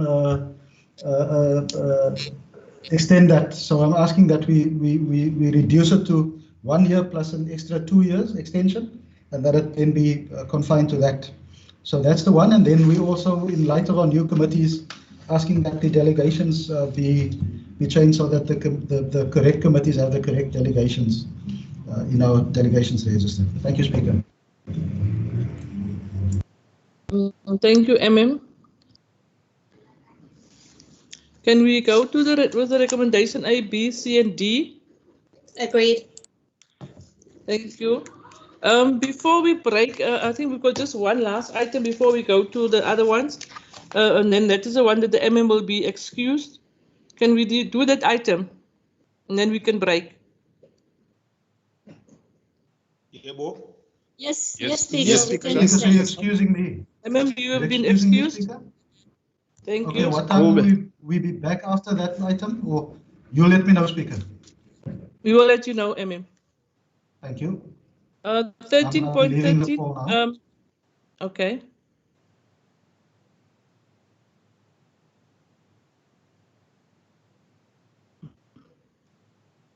Okay, thank you, 13.13, the report on the request for the extension of the appointment of the acting municipal manager. And then there's a recommendation A, B, C, D, E, and F. Councillor Wasserman. Speaker, thank you. Speaker, what's very important for... Do you want me to speak? Yes, Councillor Wasserman. Thank you, Speaker. Speaker, what is very important for Knysna municipality is stability. So we are happy to go with the recommendations on this item. Thank you, Speaker. Thank you, Councillor Wasserman. Councillor Kosana, I can't see your hand. Apologies. Yes, Councillor Kosana. Thank you, Speaker. Speaker, we need to break this item into two. People must not misunderstand me. The legislation is very clear that we need to have a SMM. That one I agree upon. I'm not against that one, but we need also to take consideration in terms of the background here. I think this information is not thorough information in terms of we need to be given a detailed information regarding our own what's happening with Dr. Vatala, because here we've just been told that the preliminary hearing in the discovery proceeding or against Dr. Vatala took place on the 17th August and some, however, postponed until 7 September 2020 for further particulars. From whom are these particulars needed? And also, in terms of cost of this case of Dr. Vatala, we also to check that as council. Thirdly, we need to have a succession plan as council. If we are saying that we allow whomever is dealing with the case of Vatala to negotiate in terms of bailouts, in terms of, because this case will prolong, already saying that it's going to prolong maybe until December, but I'm standing under correction. The legal team will be able to someone mute to whatever. Sorry, someone's got music, a radio, something on. No, Thank there's no you. music here at the office. But you know, almost when it comes to Vatala, there's always some hip snacks or whiches. I'm saying, Speaker, we need to have a succession plan as a municipality if we are talking about staff and it. Because we're going to extend his contract of the present doctor until December. And after December, we cannot continue with him in terms of the legislature. This stop and go we are doing in the municipality, I think it doesn't assist us.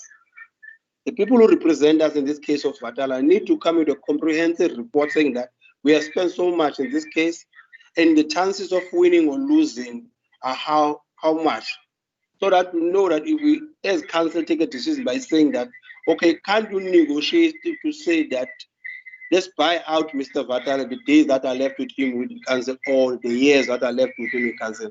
I want to understand from Tuli that are there any possibility that we can go to those engagements? Because I'm worried because next year January we'll be looking for another acting MM. Then that next MM will come with his own plans. Then we are in circles here. Thank you, Councillor Skosana, Councillor Tsengwa, Councillor Selase, and Councillor Luzuko. Councillor Luzuko?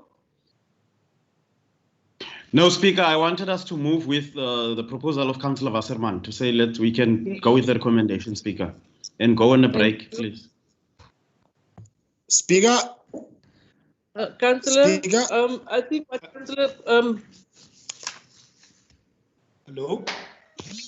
Speaker? Speaker, truly need to answer me. Let's speak. Deputy Mayor? No, Speaker, thank you very much, man. I think, Speaker, ndiyabulela kakhulu, man. Otherwise, I think namdi kavuya that manager legal dilishane nezi questions ka Councillor Skosana because ndiyaziva zi question ezi yeah. But Speaker, look, abonime khona, Speaker, I also supporting the extension of Dr. Skippers. The issue of stability and continuity is very important, Speaker. From where I'm sitting, Speaker, I'm very happy. The man knows what he's doing, and he must continue doing a very good work. Thank you very much, Speaker.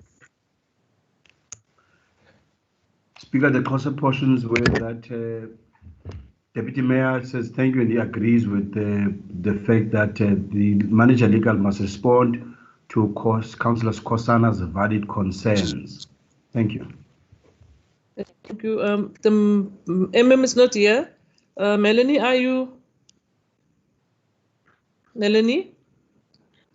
Speaker, thank you. Yes, I am here. Councillor Skosana, you would recall at the meeting of the 6th of August, we submitted a progress report to Council during the in-committee session. In that meeting, we reported when the pre-hearing will take place. Now, the pre-hearing did in fact commence as set out in the item, although it is very briefly. The attorneys for Dr. Vatala in that pre-hearing, before even getting to the issues that they wanted to discuss, requested that they be provided an opportunity to request further particulars because they have been provided with the charge sheet together with a document bundle.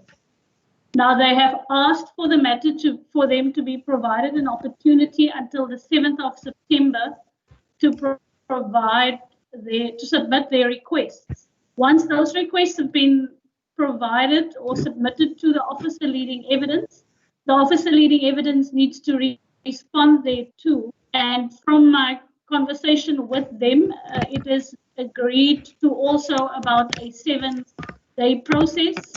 After that, they will agree on when to next meet to have the pre-trial hearing, at which date they will determine a date for the actual hearing. Now, that is why when I received that from them, I engaged the Office of the Executive Mayor to tell him that we are going to run into time frame troubles because of the shortened period. Now, Councillor Skosana, that is where we are in the process at the moment. If Council wishes to engage on any other process, I would recommend that as this is a disciplinary process that is ongoing, that we could perhaps later on discuss the issue in committee, as it does relate to an ongoing disciplinary matter. And I would be glad to answer any particular questions that you have with regards to the process then. Thank you, Melanie. Councillor Skosana, your hand is up. Thank you, Speaker. Nkosi Thuli. We'll see you in committee. Thank you. So we go with recommendation A, B, C, D, E, and F. Yes, Speaker. Thank you. We are going to adjourn. It's now 2:04. We'll be back at 2:45. Yo. Speaker, la breaking the speaker is 10-15 minutes right. You're right, 15 minutes. Speaker, in the breaking. Let's be back at 1:30. Yes.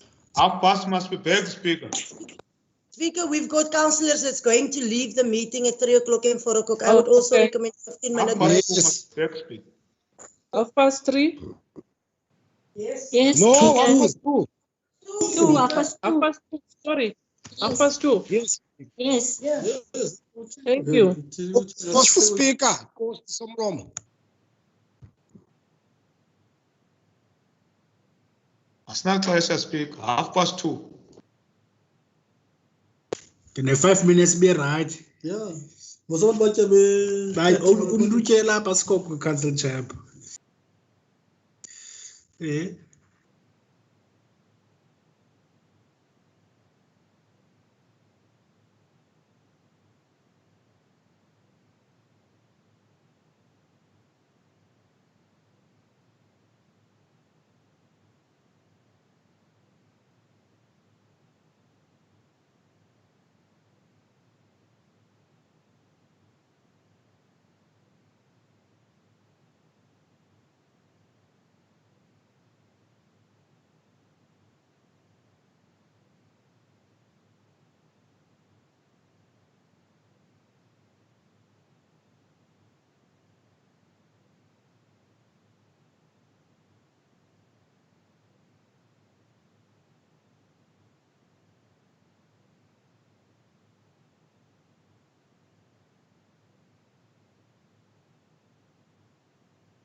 Councillors?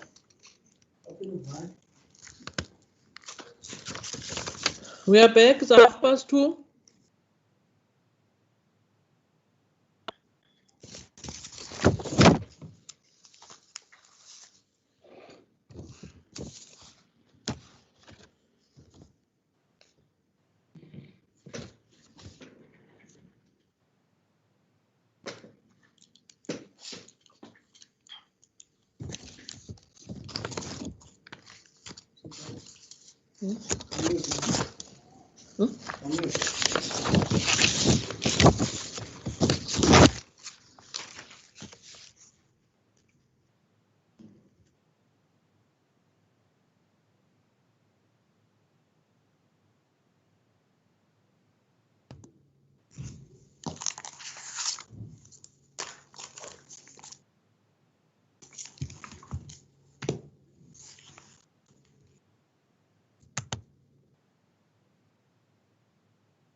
Councillors, we are back.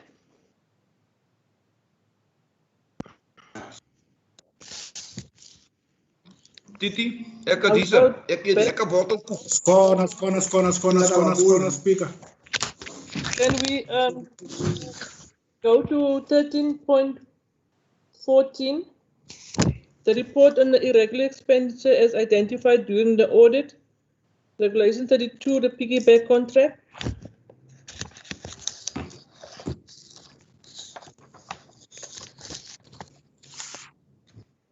Deputy Mayor, Councillor Crouch. I'm here, Speaker. Can I just ask to do a roll call to make sure everyone is back, Speaker?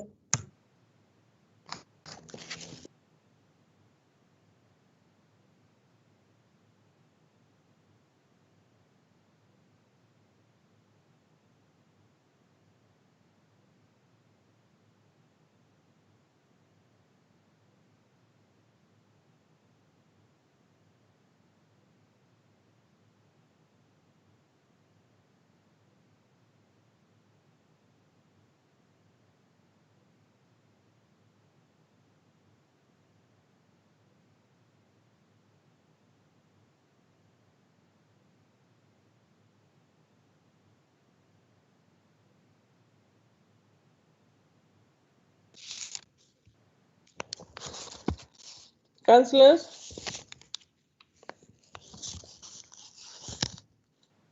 Speaker, we back, back. Speaker. I would recommend we do a roll call. You're on the supplementary agenda, page 13.14. Speaker? Yes, Councillor Wolmerans? What in for Councillor Crouchy? She suggested that you made a roll call before we proceed to see if everybody is back. I was doing a roll call because I suggested that we must come back at 2:45, and you all said it must be 2:30.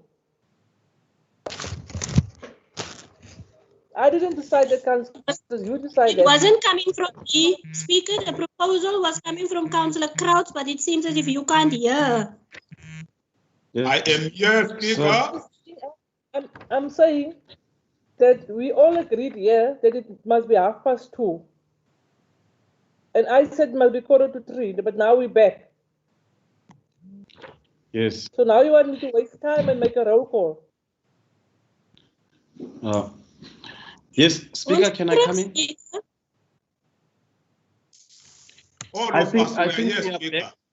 I think we are back, Speaker, but also procedurally to check if we still have a quorum or not.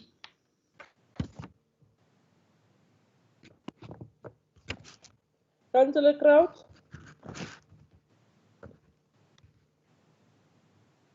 Councillor Davis? Councillor Quinana? Corner Speaker. Councillor Matika.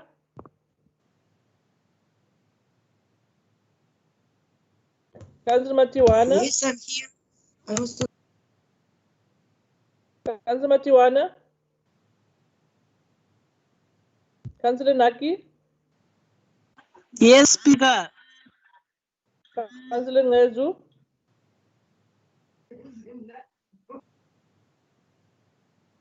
Councillor Opperman. She's back, Speaker. Councillor Salase. Ndikhona Speaker. Councillor Skosana.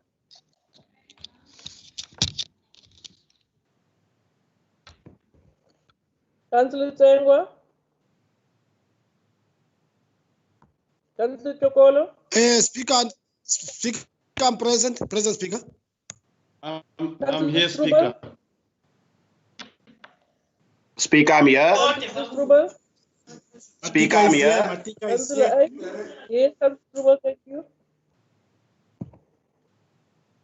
Councillor Ace.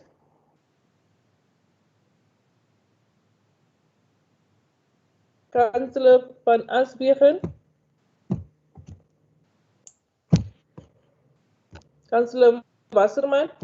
I'm here, Speaker. Thank you. Councillor Weideman.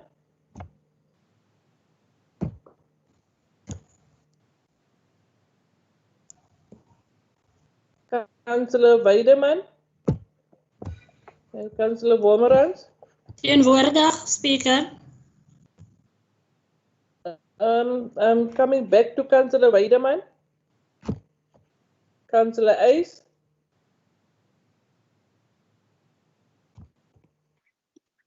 Councillor Kraut. I'm here, Speaker. Councillor Davis.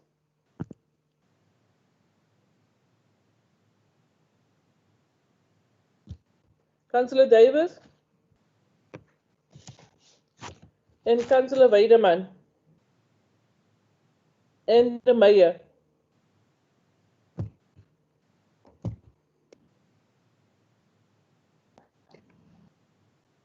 Yeah, Councillor Ace here. Yes, thank Councillor Ace. Just reporting in. Mayor, I still give you. Mayor. Can someone check on Councillor Weideman? Speaker, ek het teenwoordig soos gewoonlik. Gebillig en gewoonlik. Can someone check on Councillor Weideman and Councillor Davis? Is there a problem in session? Yes, Speaker, I'm checking up on them. Okay.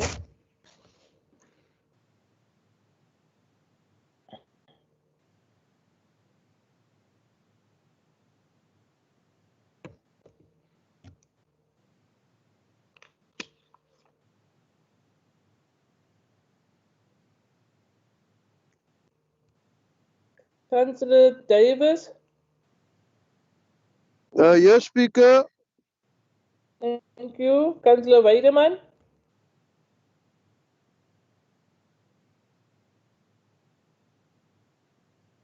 Councillor Weideman. Okay, I think we're going to have to proceed. We're on 13.14. Report on the irregular expenditure as identified during the audit, the Regulation 32 piggyback contract.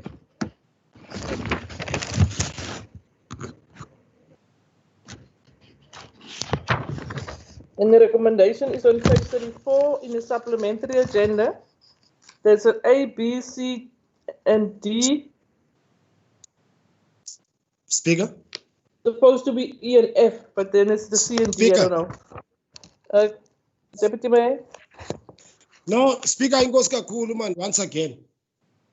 Speaker, ndiyafuna uba nesicelo apha before sithathe isigqibo esingezizo ngabantu dade sicele u-AG between iveki okanye iveki ezimbini kunye neprovince bazocacisa apha because I mean nge-4th kaMarch ikhona ireport ethu AG wayilapha wayicacisa, you know, I mean iprovince yayilapha yayicacisa. Now ndifuna ucela ke ngoku Speaker before sithathe isigqibo esingezizo masimbize u-AG in a form of a workshop so that sonke sizi-councillors sibe khona, sizothathwa through, u-AG plus i-province bazosithatha through, then emveni koko sizokwazi uba sithathe isigqibo ezizizo malunga nalo mba, because kunzima speaker uthatha i-decision because i-interpretation ezibekwayo apha zohlukile. Abantu ba-interpreta, they interpret ngohlobo olohlukileyo. So kubalulekile that sicele ke ngoku u-Auditor General aze ngokwakhe apha, so that all of us as councillors, because the matter yethu les council, plus i-province ke speaker ibe khona apho. If uMember angasenza lo favor within a letter, within a week or a week and a half, siphinde sidibane here, before this matter here ku-impact. Enkosi. Speaker, once again, thank you so much. Before we take wrong decisions here that will implicate people or about people, let us ask the AG and the province to come and explain and take us through in the form of a workshop, so that at the end of the day, we may take proper decisions that will satisfy us all. Because here in this report, there is different interpretations. So therefore, let us ask the MM to write a letter, and in a week and a half's time, we can have the AG here together with province so that they can take us through this item. Thank you. Thank you, Deputy Mayor. Councillor Weideman, I see you back. Welcome to the meeting. Councillor Wasserman, I see your hand, and then Councillor Luzuko.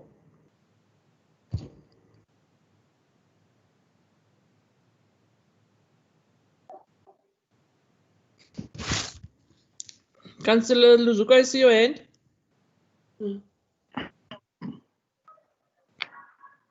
Oh, I thought you were recognized. I see your hand. Yes, Speaker. Can you hear me now? We can hear you. Oh, okay. Thanks, Speaker. No, Speaker, the Deputy Mayor is correct in saying that the AG was actually addressed MPEC on the 4th of March, and I think the lady was Melanie.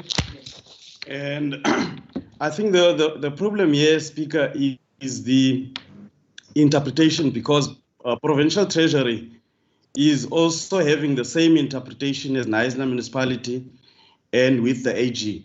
And I also want to point out, Speaker, that the irregular expenditure, it is not as if the money is gone. It was just the interpretation of this law. And also the AG, when they were here, they also made a presentation about how the act is also going to change. So if council feels that they want the AG to come and make that presentation, it can happen, but it is a matter of interpretation. Therefore, for me, I would like us to go with the recommendations. And even this thing of going to MPEC now is just a tick box, because in the meeting of March, there was no actual item on this. It was just a presentation which was noted. So therefore, if you read the item as well, Speaker, it's just about going through the process. Thank you. Thank you, Councillor Luzuko. CFO?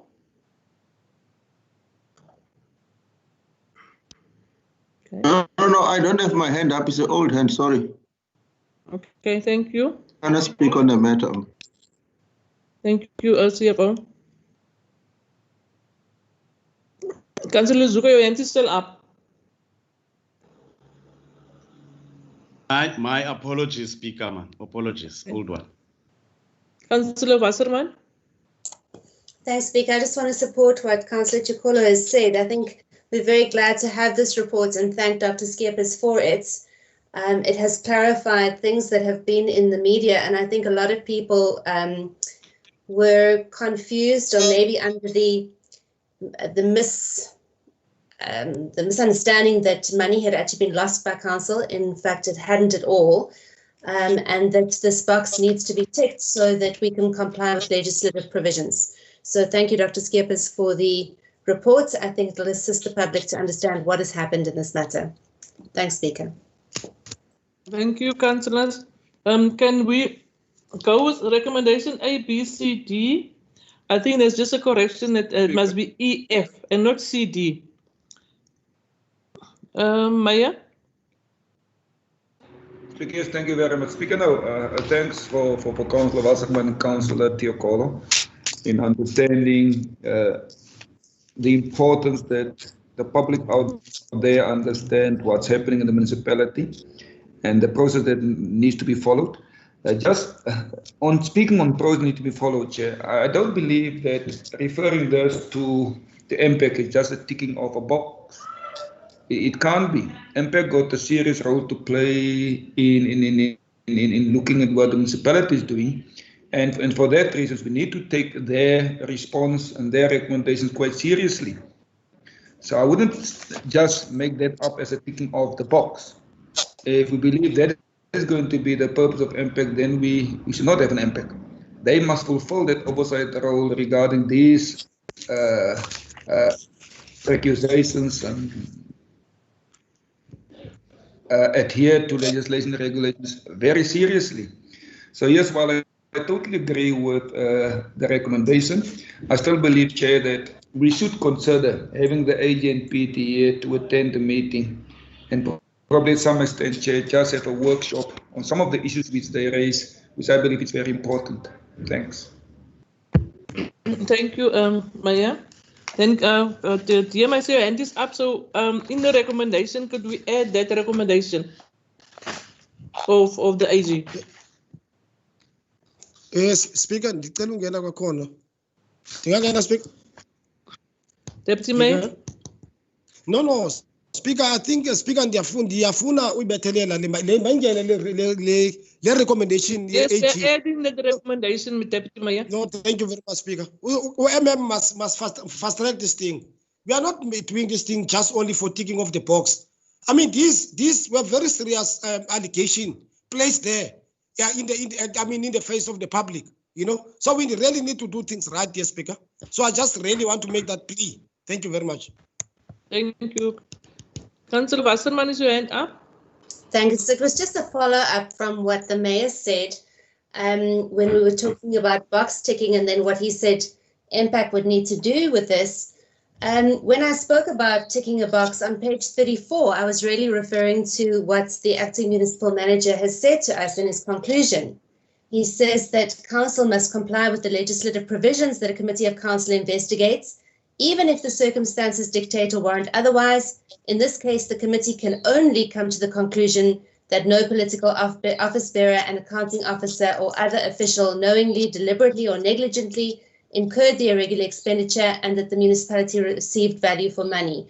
So that is what I was trying to refer to, Mayor, when I spoke about the role that MPAC's limited ability to really make any recommendation that is different from what we have in front of us. Thank you. Thank you. Can we just have the sentence there but that, of the workshop that we want to add on H? Maya? No, Speaker, thanks. Councillor Wasserman, no, thank you very much. I've always said to people my first language is English, and sometimes my interpretation of what people say might be different from other people. So if I misunderstood it in what you're trying to say pertaining the issue of just ticking the box, I accept that. And therefore my apologies if I did not understand or read you correctly. Thanks. I just need to add this the sentence on Yes, Speaker. MM. Yes. Yes, Speaker. From what I understand, you want there the was following. Yes. Yeah, I'll read to you. That the workshop of councillors be held before the next MPAC meeting, and that the Auditor General and Provincial Treasury be invited to attend this workshop and to present their viewpoints on this matter to the workshop. Thank you, MM. Thank you. Agree? Yes, Speaker. I agree, Speaker. Agree, Speaker. Agree, Speaker. Yes, 13.115. Report on irregular expenditure as identified during the audit. Look like this is now a, if I'm not mistaken, it's been here now. There's another one. Speaker? Ma'am? Speaker, we issued a replacement page because the heading of the next item is wrong.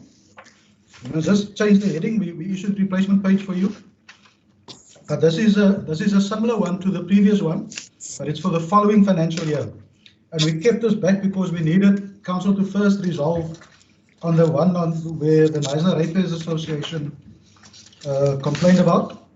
And now we'll deal with this one in a similar fashion to the previous one, Speaker. Okay. So we need to change the heading, and then the recommendation stays the same. Yes, Speaker. Okay. Councillor Wasserman. Sorry, Speaker, my hand isn't up, but I'm happy to go with the recommendations. Thank you. Okay, now see your name flickering. Councillor. Thank you. Do you want to say anything? No, Speaker, I'm happy. Can we go with the this will be dealt with in the same okay, fashion. we go with the recommendation A, B, and C. And we Yes. add Yes, Speaker. Yes, Speaker. Yes, Speaker. Speaker.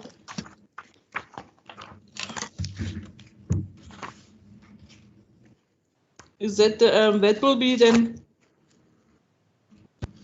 the last item on the supplementary? And then we go to the MM. Can we go to that item of yours? Speaker. Deputy Mayor, you must put your hand up. You mustn't. You mustn't. Yes, Speaker. Apologies. Yes, Speaker. My hand is up. Apologies. Apologies, Speaker. No, Speaker. Speaker, I fully agree with the second recommendation. Otherwise, I wanted to make sure that that recommendation is the same as what I've just requested us to put. In fact, it's amended, Speaker. Sorry. Thank you. Thank you. MM. Yes, Speaker, you want us to come back to the item on the Evaluations Appeal Board? Yes. Thank you, Speaker. The information that I got, and I'm going to ask Ms. Paulson to assist me here, but the information that I got is that the advert ran for 10 days. So council must make a decision whether they're happy for the advert to have run for 10 days. If council wants us to repeat the process, we would definitely have to look at extending the term of the current Valuations Appeal Board and do the process over and advertise it again. But if Ms. Paulson can just help us in terms of the advert, I think, run for 10 days, that is what I was informed. If she can just explain that to the council, I'll appreciate that. Okay. Melanie? Thank you, Speaker. I consulted with Ms. Kova, who's the manager for revenue services. They were responsible for the advertising process. I was just sifting through the applicants with them. Their advices were that the advertisement was for 10 days prior to the closing. I believe Councillor Wasserman said it was only in the newspaper a day before the closing period, but I think on other media it was there. And they received no other applications after the closing date, save for Mr. Niels Miller, who they approached as no valuers applied to serve on the Valuation Appeal Board. But again, as the acting member said, if council feels that there was prejudice or parties might have been excluded who would have applied, then we can follow that's entirely up to council for us to re-advertise if they feel that we need to cast a broader net. But then, as the MM said, we will have to extend the period of the current appeals board. Thank you, Councillor Wasserman. Thank you, then the Speaker. Deputy Mayor. Thanks a lot. Speaker, there are probably quite serious consequences if there has been a problem with the advertising process. So in terms of the Municipal Property Rates Act guideline, it does speak about a 30-day period. And what worries me is that any resident dealing with an objection can argue that the board was unlawfully constituted, and that can have implications for any objection processes and also the valuation role itself. So, Speaker, if we can, which it sounds like we can, extend the term of the current board for, like 2 months to be able to get the process done properly, then I think that would be the best way forward, just to make sure that we don't have any problems in the future. Thank you, MM. So we have to put now a recommendation here. Maya? Let me give the Mayor first, MM. Oh, sorry. Okay. Speaker, Yes, thank you very Emma? much. Speaker, can you hear me? Yes, we can hear you, Mayor. Speaker, thank you very much. Speaker, I don't want to argue with the comment or the argument of Councillor Wasserman. If it is quite clear, Chair, that the process that we followed, in whether it's through the advertisement or other processes, it could create a possibility that that structure can be deemed illegal, then we need to change. You cannot have a situation whereby you will, at the end of the day, after we enter all these things, for example, have an appeal and a member of the public or whoever is appealing will use that as an argument. So we need to get clarity on that, if that is correct. Chair, that brings us then to the following argument, not argument, question. So if that is correct and that structure then be deemed illegal, now to re-advertise, and those brings other complications by fruitless and wasteful expenditure, and you don't want to call these other things again.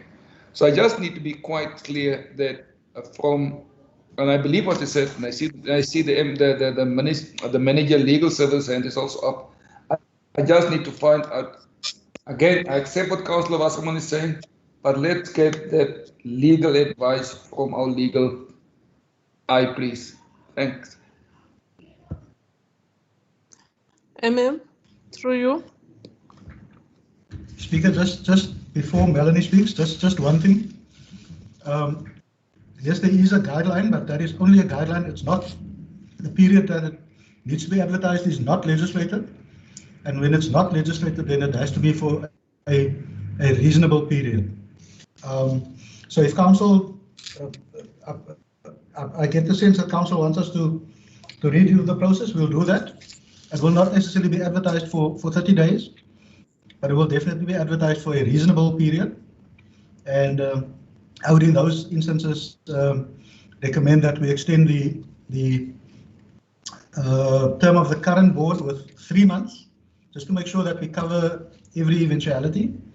And then also add another recommendation to say that the applicants that have already applied don't have to reapply, that their applications will remain valid for the new process as well. If Melanie wants to add anything, she's welcome to do so, Speaker. Thank you, MM. Melanie? Speaker, thank you. I think I'm partially covered by what the acting MM has said when it...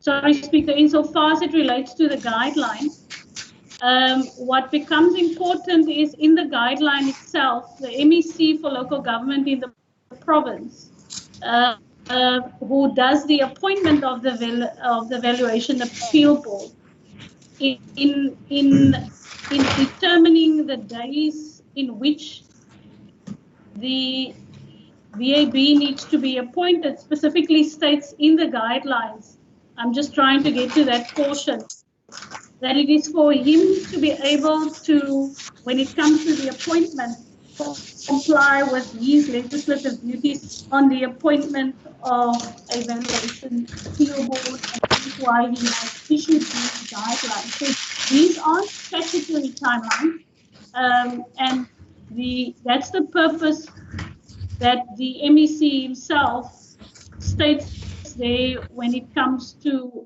the reasons he has put those timelines on for the appointment period and the advertising period for that. So in the legislation, there's no timelines determined, but yes, the MEC has issued such guidelines, and that would be for his own assistance. Melanie? Speaker, yes? I'm not sure if that, did you fully answer the mayor on his question? Speaker, I think the acting MM has responded. The mayor wanted to know on the validity of the composition if we did not follow the advertising period. But like I said, the legislation does not prescribe that you must advertise for 30 days. That's in terms of the guideline issued by the MEC for local government. Okay. Mayor, I see your hand is still up and the MM's hand is still up. Yes, Speaker. Now, listen here. You see, that's why I said to people, we should be quite clear in what we're saying to one another here. And Melanie is not a reflection on yourself or the MM. I just need to find out whether the process that was followed, including the fact that the guidelines of the MEC or whoever provided those guidelines, if they were not followed, does that create a situation or a position that appeal authority, valuation appeal authority, that they then can be deemed an illegal structure if we didn't follow even the guideline that was suggested by the MEC? I want to be quite clear on that. If you say no, then this is a legal structure and we can continue.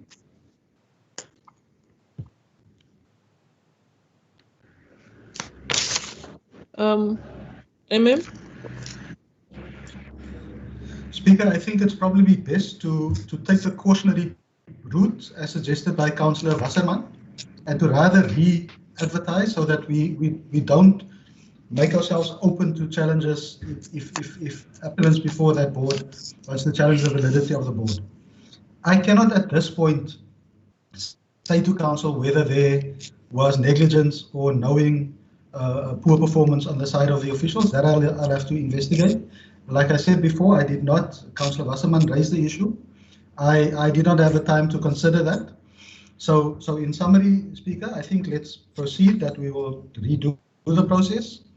We will follow the guidelines by the MEC so that we are covered in terms of everything that needs to be required. We will extend the period of validity of the current board for 3 months. We say that the applicants that have already applied in the previous process, that their applications will remain valid. And if needs be, I'll come back to council with if there needs to be anything done further than that in terms of consequence management in this matter, Speaker. I think let's leave it there for now, and we'll, if needs be, report back to council on that matter. Thank you, MM. Councillor Wasserman, your hand up.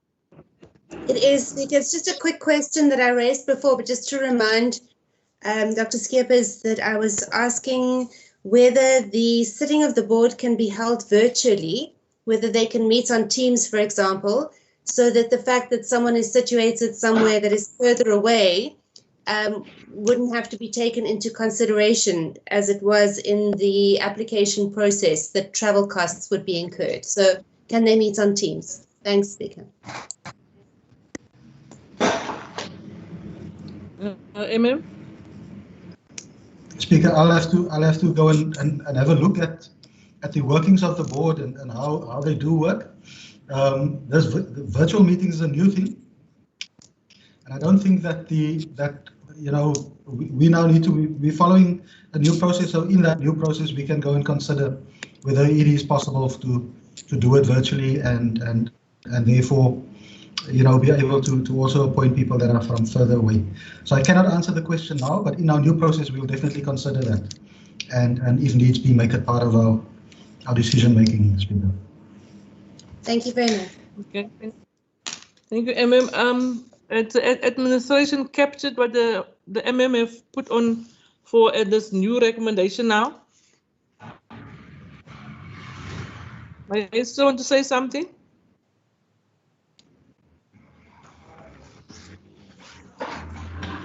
Okay. MM, I just need, is Carl on? Carl? Yes, Madam Speaker.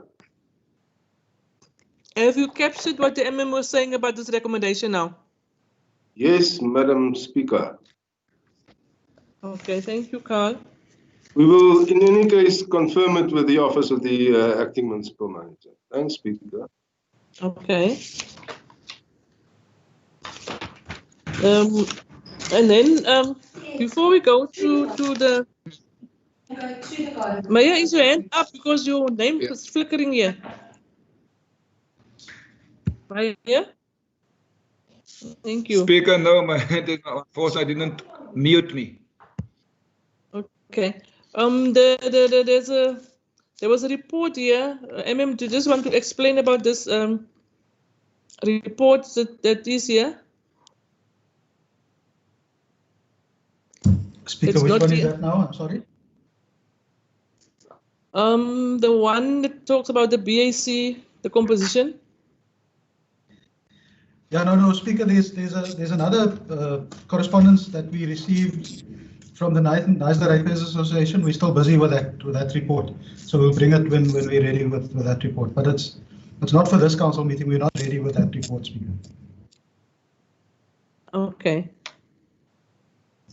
Thank you, MM.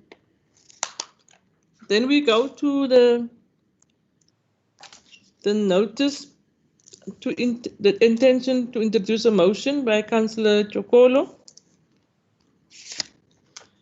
Councillor Chokolo, over to you. Thank you, Speaker. Notice of a motion, Speaker. Let me just go through it. I, Luzuko Chokolo, hereby give notice to introduce a motion at the next special or ordinary council meeting in terms of Rule 26 of the Knysna Municipal Council Rules. The motivation, number one, on the 29th of August 2019, an item titled "The Status of Leasing Municipal Property to Municipal Staff" served before council. It became very apparent that the staff housing policy has been applied on an ad hoc basis and/or ignored in some instances. After a lot of deliberation, council resolved as follows.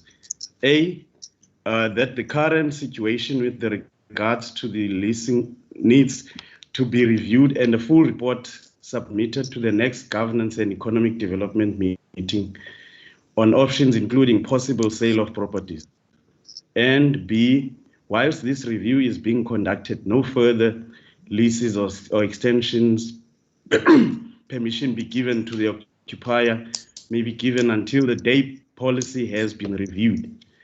Number two, at this meeting, council made it very clear that whilst a review is underway, the policy must be applied as it stands and vigorously. Hence, recommendations B. Number three, at the Governance and Economic Development Committee meeting held on the 7th of July 2020, an item titled Staff Housing Policy served. In the discussion, the committee learned that the municipal manager, Dr. Vatala, took a decision to extend leases and gave permission to occupiers to remain in staff housing despite council's clear resolution to the contrary. The motion, Speaker, A, that MPEC investigates the extent to which the policy relating to the provision of staff housing has been properly implemented over the past 2 years. B, that MPEC impact report to council within 60 days on the outcome of its investigation referred to in A above.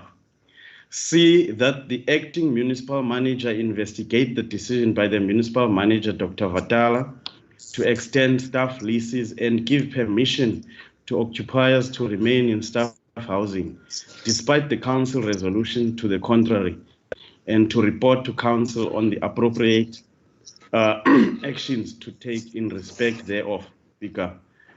It's signed by me on the 18th of August. I so move, Speaker. Thank you, Councillor Tokolo. Councillor Wasserman. Thank you, Speaker. I'd like to second that motion. Thank you. Councillor Kraus.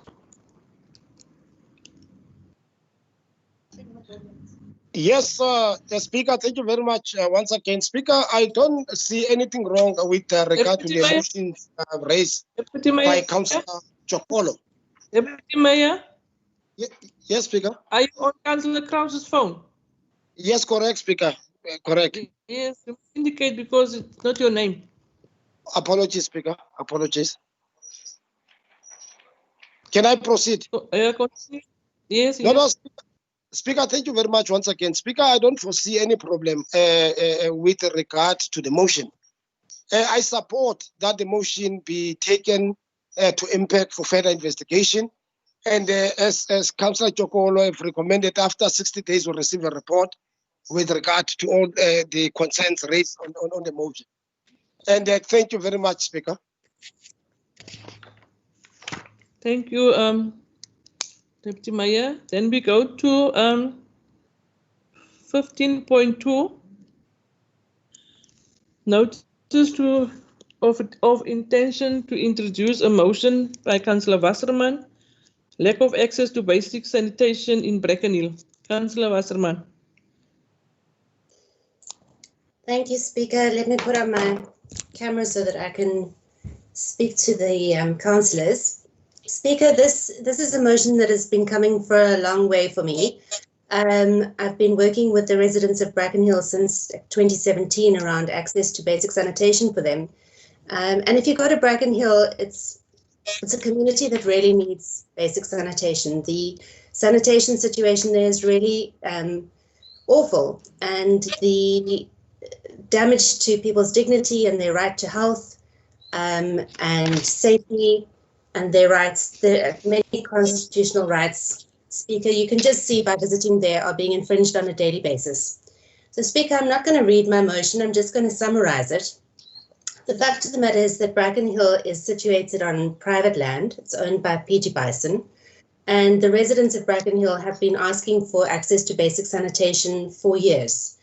And the municipality has for years been answering them and saying they can't be provided with access to basic sanitation because it is the responsibility of the landowner and not the responsibility of the municipality. But Speaker, what has happened is that in the Eastern Cape, there has been a court case which has made it very clear that the municipality has a responsibility to provide basic sanitation to residents on privately owned land. Not only can they provide, they must provide. It's not just a question, there's no discretion. It has to be done. So, Speaker, I've put together a motion in which I've attached that court case, and I hope that the councillors have had an opportunity to read it. And also the constitutional provisions, the human rights that are infringed if we don't provide basic sanitation to residents of Brackenhill. In my motion itself, I've asked that Brackenhill residents be provided with VIP toilets immediately. But I also realize that there are many forestry villages in Knysna, not just Brackenhill, and that the municipality must plan to make provision for basic services to be provided to the other forestry villages as well. So, Speaker, from my motion on A is that Brackenhill be provided with access to basic sanitation by the installation of VIP toilets. B, that the VIP toilets be maintained once a week. C, that the funding comes out of either our operational budget or out of an adjustment budget. And then from D on, I talk about the other forestry villages as well, that they be prioritized in the municipality's IDP. And one of the things that this court case says is that forestry village residents are particularly vulnerable and marginalized communities, and they must specifically be addressed in Council's IDP planning. So I asked Council to develop a plan in E that identifies the forestry village residents within the jurisdiction of Knysna, that for each of those villages we indicate if they have access to water, sanitation or refuse collection, that the steps that will be taken by the municipality in order to provide these forestry villages with water, sanitation and refuse collection, and what steps the municipality will take to make sure that, that they're aware of our obligations. So up until now, the forestry villages have thought that the municipality has no obligation to supply them with basic services, to let them know that actually we do, that the plan must set measurable periodic deadlines for progress, and that plan comes to Council within 6 months from the date of this resolution.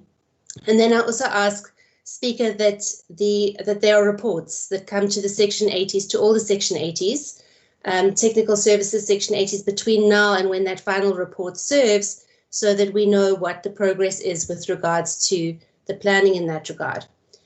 Speaker, and that is my motion. I hope that Council will approve it, because I think we really do owe the residents of our forestry villages and Bracken Hill in particular the rights that they have to dignity and health and an environment in which they can live safely. Thanks, Speaker. Thank you, Councillor Wasserman. Councillor Crouch? No, is it Madam the Speaker, I Deputy just Mayor? want to There's a first hand. second that. Yeah, I need to just second this motion first before anyone speaks on it. Thank you, Madam Speaker. I second that motion. Thank you. It's an old end, Speaker. Okay, thank you. I see your hand is up. Speaker, yes. MM? If all councillors that wanted to speak have spoken, I need to just from an administrative perspective respond to the motion, Speaker. Okay. First of all, I see Councillor Matika, hand is up. MM. Okay, I'll wait Councillor for Matika. Councillor Matika. Councillor Matika, and then the Mayor. Kosi Somlom. Very slow. Somlom. Thank you very much, Speaker. Speaker, I understand that soon we'll have a by-election in Ward 9. I understand that. That's the reason this motion is in front of us. Because I believe Councillor Wasserman has been here for so long. He was the Speaker of the town, and he knew that the area didn't receive any sanitation because the municipality always said that it's a private property. The moment you start putting your sanitations in private property, then we are opening a big can of worms. But nevertheless, Speaker, under the leadership of the former mayor, the previous councillor who was Mark Willemse, the municipality started to engage with the community of Bracken Hill. The municipality electrical department, we started to electrify that area.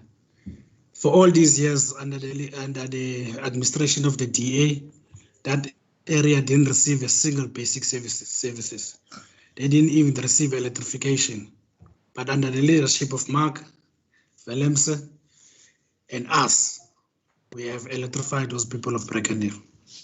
Speaker, currently this is just an opportunity. This is just the municipality is currently Salga, Department of Public Works. There's still engagements that are taking place regarding the issue of all the farm areas, the forested villages. Let me say all the forested villages. We cannot make a rash decision and say that no, because Bracken Hill, because there's going to be by-election in Bracken Hill, we went there and make campaign and promise that by this financial year, we must put toilets. It doesn't work like that in terms of local governance. There are budgeted processes. We must wait for budgeted processes. Where will you going to motivate on that budget processes? For instance, before this budget was approved this financial year, there was an item where technical service said that they need about 7.4 million to currently fix the toilets that are there in northern areas so that they can provide better sanitation in all the northern areas, in all the nicer informal areas. And then we were told that there is no money. So we cannot just come now and jump and say that let's quickly go to Brekanil because there'll be by-election. If you go to northern areas, you will see that there are lots of your riverside, there are lots of informal areas that are also waiting for these basic services. Lucky for them, they don't have these VIP toilets. Luckily for them, COVID came and then we assist them with toilets because of the funding that we had. Those temporary toilets, those are not the VIP toilets. So I'm saying, Speaker, this method, I believe that the mayor and the speaker are the best person, are the best option to address. They go and negotiate, they go and speak with the residents of Brekanil. Because maybe there is a lack of communication, but because there is communication with SALGA, Department of Forestry, Department of Public Works, how best do we transfer these people to be under municipality? But that item has not yet come to the council. So I was just going to say on that. Thank you very much, Speaker. Thank you, Councillor Matika. Maya? Speaker, thanks. Yes, Speaker, can you hear me now? Yes. Speaker, sometimes when Councillor Matika have spoken, you don't even need to speak anymore. Because he's so good and capture everything you probably want to say. But we're just trying to get through the motivation and the references. And I see, and Councillor Wasserman said it was Eastern Cape. In this one I've read is KwaZulu-Natal, KZP. So I'm not quite sure whether she was referring to the same court case. Because I said I've read KwaZulu-Natal, but probably she knows better than me. Excuse me, Chair. Speaker, then coming back to two issues here, which Councillor Matika also raised. We had a budget process. Prior to the approval of this budget. And amongst others, Councillor Matika said, we were very concerned about the services that we provide to our people that doesn't have the necessary services because of the fact that we have severe financial challenges. And all of us agree, Chair, that we need to cut on certain expenditure. And sometimes you need to make hard decisions. Lucky for us, Chair, that all councillors agree to the fact that we need to cut down on expenses, knowing full-heartedly that it might have an impact on the normal service delivery to people. My biggest concern with this, Chair, is that, and I hope that Councillor Wasserman have thoroughly thought through the financial implications of what she asked Council to do, even through the adjustment budget, because she must accept that you cannot have a situation whereby, because one councillor wants his things to put forward and then ignore others. And then getting to the issue of private land, I had a very interesting, and Councillor Wasserman, I was asked by the community to attend a meeting last Tuesday, which I attended, a very fruitful meeting, and I can assure councillors there was not more than 50 people. But coming back to the point I want to make here is, I had a very interesting situation in Karatra. Councillor Weideman would remember when I raised this question about, and that's where you're coming in, MM. When I raised this question about the gentlemen that have to travel 5 kilometers from a farm in order to get water in Karatra. And then I'm asking, what is the possibility, MM, just to provide that person with a simple tank? And MM, I think your argument and what you probably know to explain to us should be the basis on your response to my question. Thank you very much. Thank you, Mayor. Councillor Wasserman, I see your hand is up. Thank you, Speaker. Just to get back to what Councillor Matika had said, he said this is a campaigning exercise.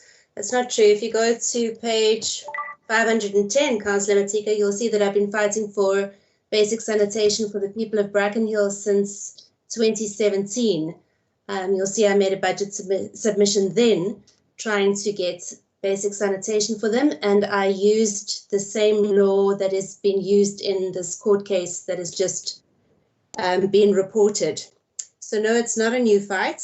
In terms of you telling me we must use budgeted processes, I'm glad that you think budgeted processes are a good idea, because you didn't follow budgeted processes when you voted for the furnishing and securing of safe houses for councillors. That happened through an adjustment budget process, hadn't been budgeted previously. And people have been talking for years, I mean, literally decades, about what to do at Brackenhill. And you're telling me that people are just talking some more and we should just wait until they finish talking. The people of Brackenhill shouldn't have to wait years until people have finished talking about whether they should have the rights that are theirs in terms of the Bill of Rights. Councillor van Aspergen, you're right, it was a KwaZulu-Natal judgment, not an Eastern Cape judgment. In terms of the severe financial challenges, well, I was surprised, but I was reassured when we were told that our financial position is good enough to pay staff an additional 11.4 million rand in salary increases. So I'm assuming that our financial position is good enough to provide people with basic services. Thank you very much, Speaker. Thank you, Councillor Wasserman. I think, Councillor Wasserman, I don't have a problem with your submission of the toilets in Brackenhill. In fact, Brackenhill is one of the areas. I think there are many more. In Karatra, in the Bosdorp, it's the same situation. Even if it's not even worse. But I don't agree with you that you can take a security risk, life of people, and you add that to a basic service for sanitation. It's two different issues. It's really two different issues. I don't think you can compare those two. But let's leave it there for now. MM, I see your hand is up. Speaker, I need to correct Councillor Wasserman. Mayor? Speaker, Mayor? I need to correct Councillor Wasserman. Can you hear me, Speaker? Yes. Councillor Wasserman, let me speak slowly. In the budget that you and I approved at the end of June, provision already was made in that budget for increase to staff salaries. You know that at that stage. It's not something new that when the item was in front of council, then we're going to decide we're going to give people an increase. We've made provision for that in the budget, the same budget that you and I approved. So that is two different issues here that we're talking about. But you will also agree with me, Councillor Wasserman, that when we discuss the whole issue of cutting on our expenditure, we all were concerned about the impact it's going to have on provision of services. We all know that, and we were concerned about that. And that's why I said that, yes, we do want all of our people to get all the necessary services. It's our legislative responsibility and a constitutional responsibility. But again, we need to make sure that it's not a question about who must get and who mustn't get. Because if you start providing service on this basis and still waiting on the response of the MM, you might end up by creating more problems than you think you're going to address. Thank you, Speaker. Thank you, Mayor.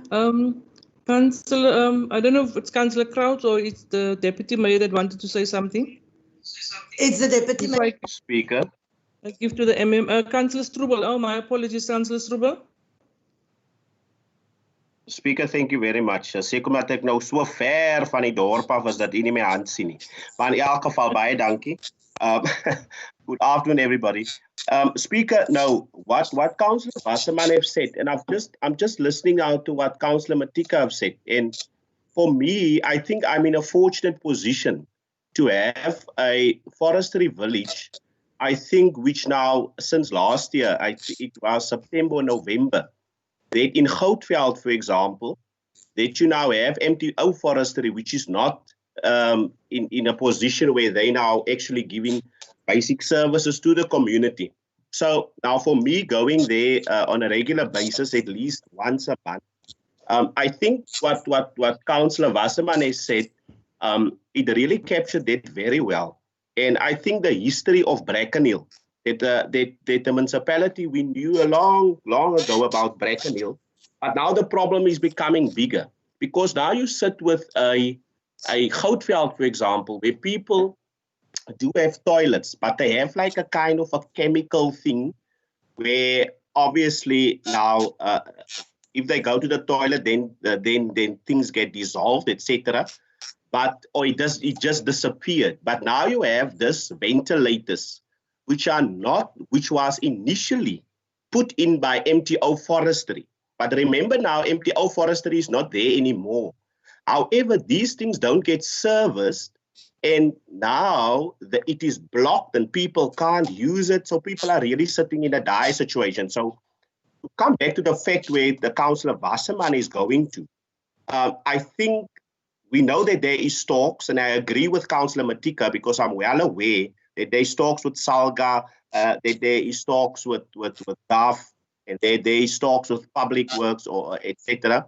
However, from the municipality, we need to lay bases where we now understand that there is pressure on these people and the entities so that they can speed up the process. Because there are really people who are, it become more problematic. And even myself as a councillor now, and coming from Goutveld, people would anticipate that you obviously understand their situation, that you're going to make a plan, that you will give them hope. But in this instance, there is no hope that we can give them. So hence, I understand why Councillor Wasserman is, for example, saying, let's look at this. Let's get the reports after 6 months. Let's see what we can do. It can't be something that we just forget. We know there is budgets, or there need to be proper budgeting, etc. It is something that we really need to look at. If Karatra comes, if there's a problem in Karatra, there's a problem in Buffelsneck, if there's a problem in Kruisfontein, it will just become bigger and it puts more pressure on the municipality. Thank you very much, Speaker. Thank you, Councillor Strubel. Speaker. Deputy Mayor. Enkosi kakhulu Somlomo. Speaker, eyami indima izaba mfutshane kakhulu kule motion submitwa nguCouncillor Wasserman. You know, Speaker, surprise kakhulu lento. Last time I checked, there is a committee there, kula community yase Bracken Hill. You know, there is a committee which is currently engaging with the municipality. Right? And number two, if uCouncillor Wasserman wayengazange unikezela iqoqobana labantu ingubo pha, wayengasoze abe uyipickupile lento. You know? Hence ke uCouncillor Matika City, we must not use inhlupheko nontsokolo yabantu for campaigner for by-election. ETA was running this council.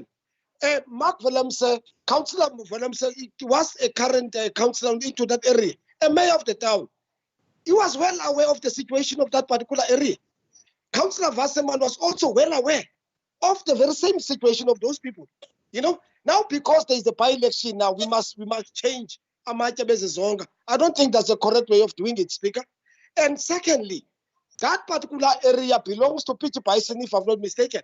It's a privately owned piece of land. Once we move providing services into those particular areas, we must ensure that we are going to service all these farm areas. Where is that particular money going to come from? Remember, those people used to work for Pitch Bison, MTN, and so forth. Now, I strongly believe from where I'm sitting, Speaker, That's a responsibility of PG Bison to ensure that basic services are provided there. Being the fact that that piece of land belongs to PG Bison. Last speaker, last but not least, I don't want us to play politics. No, because we're politicizing this whole thing now. You know, Councillor Matika have put it very clear to say that the speaker and the mayor and the committee of that particular area must continue engaging. The mayor have just reported now to say you have called into that community. You know, I don't really think there's a need for us to even entertain this motion. Because the motion this motion is not holy. This motion is brought because of the by-election. It can't be correct. It can't be correct, Speaker. You know, so Speaker, I want us to move. I don't want to be captured wrong. You know, those people must be assisted. But there is a committee there. We cannot disregard the committee elected by people.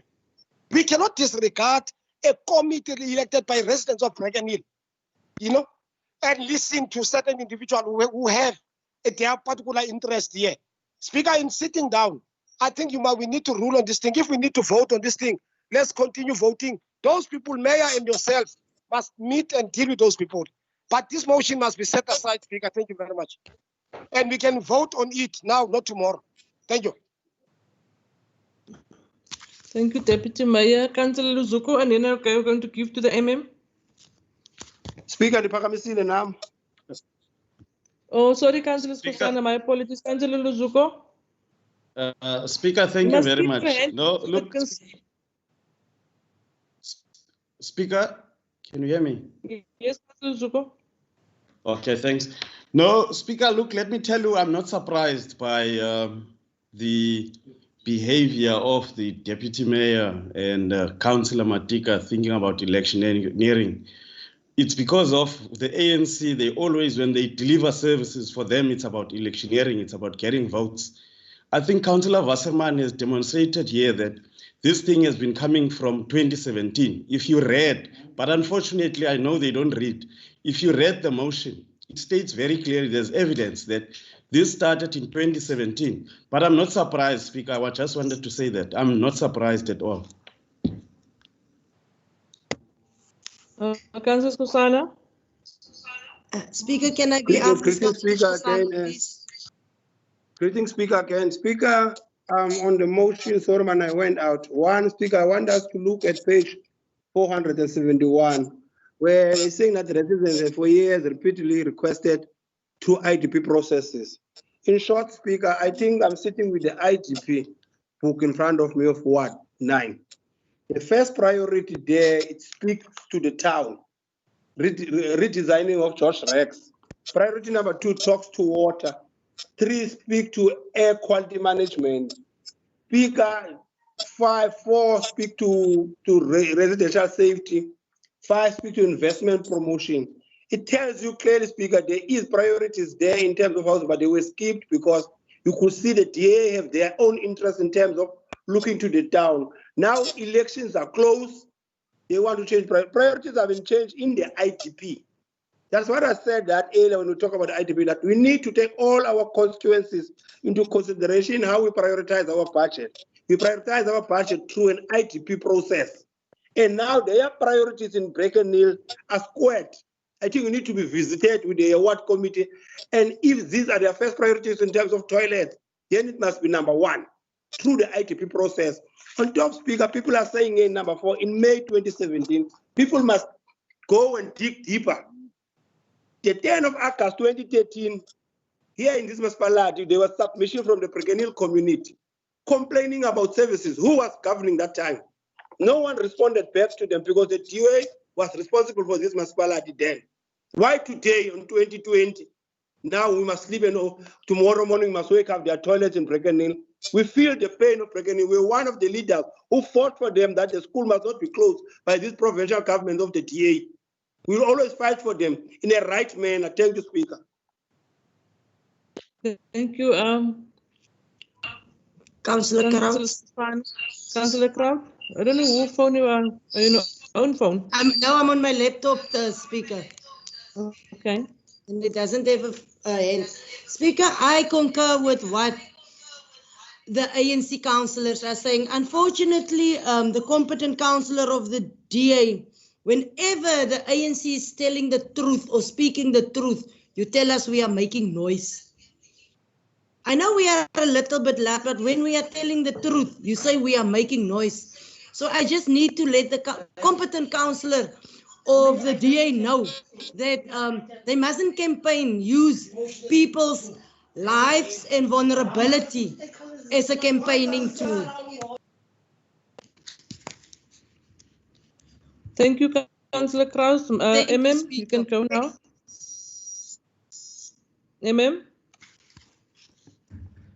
Speaker, thank you. Speaker, this is one of those cases where I must, as an official, be cold and just give you the facts. So first of all, the court case that Councillor Wasserman quotes in a motion doesn't have effect in the Western Cape, Speaker. It's a KwaZulu-Natal court case, so it doesn't have the effect of law in the Western Cape. I think that's the first thing. The second thing that is more important for me is we must be careful that we do not make decisions that will bite us later on, Speaker. If we should be doing what is proposed in the motion, what we will be doing is to create a new node outside of our urban edge and outside of what the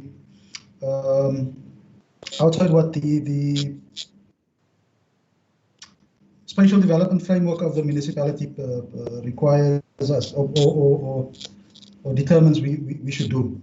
If we put, and this I can say without fear of contradiction, if we put services in Brackenhill, what we will be doing is to create a new node of development that will not stay with the current occupiers of that area, but it will grow from there and it will become a new residential area that we will have to service, to provide services to. So I think what we need to do, Speaker, there's a process underway, as has been alluded to by several councillors. There's a process that SALGA is assisting municipalities with forestry villages in. What makes Brackenhill different is that Brackenhill is not owned by the public sector. It's not owned by the national government, as is most other forestry villages. It's in private hands. It belongs to PG Bison, and therefore it will have to be dealt with in a bit of a different way. And this is not for us to decide now. This is obviously for a later time. But for me, the way that one should deal with the forestry villages is to bring the people that live in those areas, to bring them into existing developments, because that is where we will be able to provide them with the services that is needed without creating further fiscal traps for the municipality that will affect our financial viability at a later stage.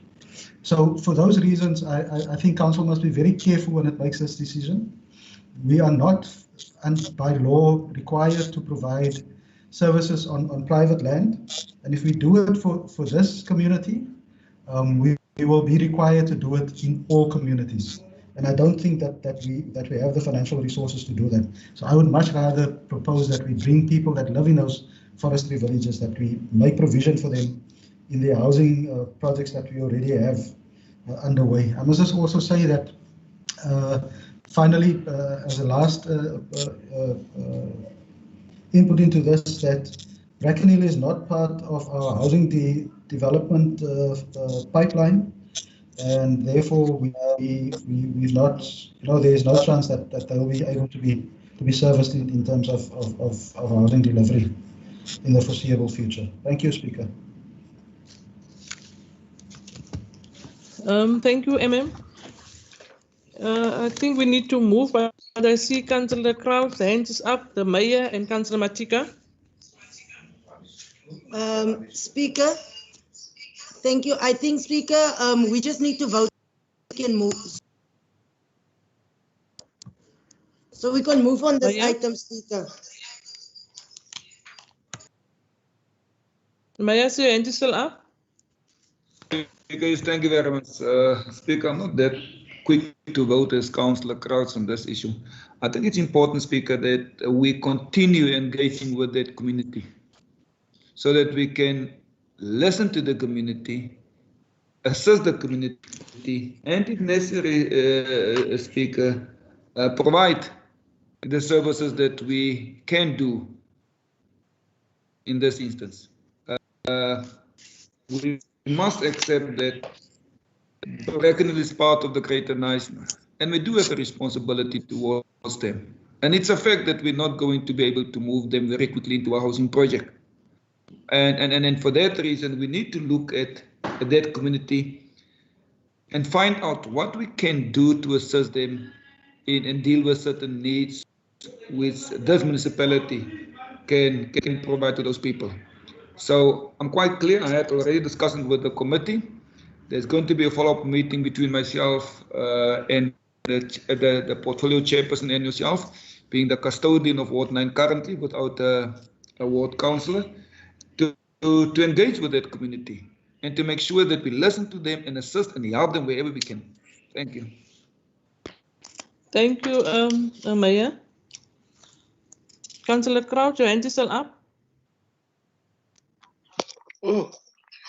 Speaker. Yes, Speaker? Mayor. Deputy Mayor. Speaker, thank you very much, man.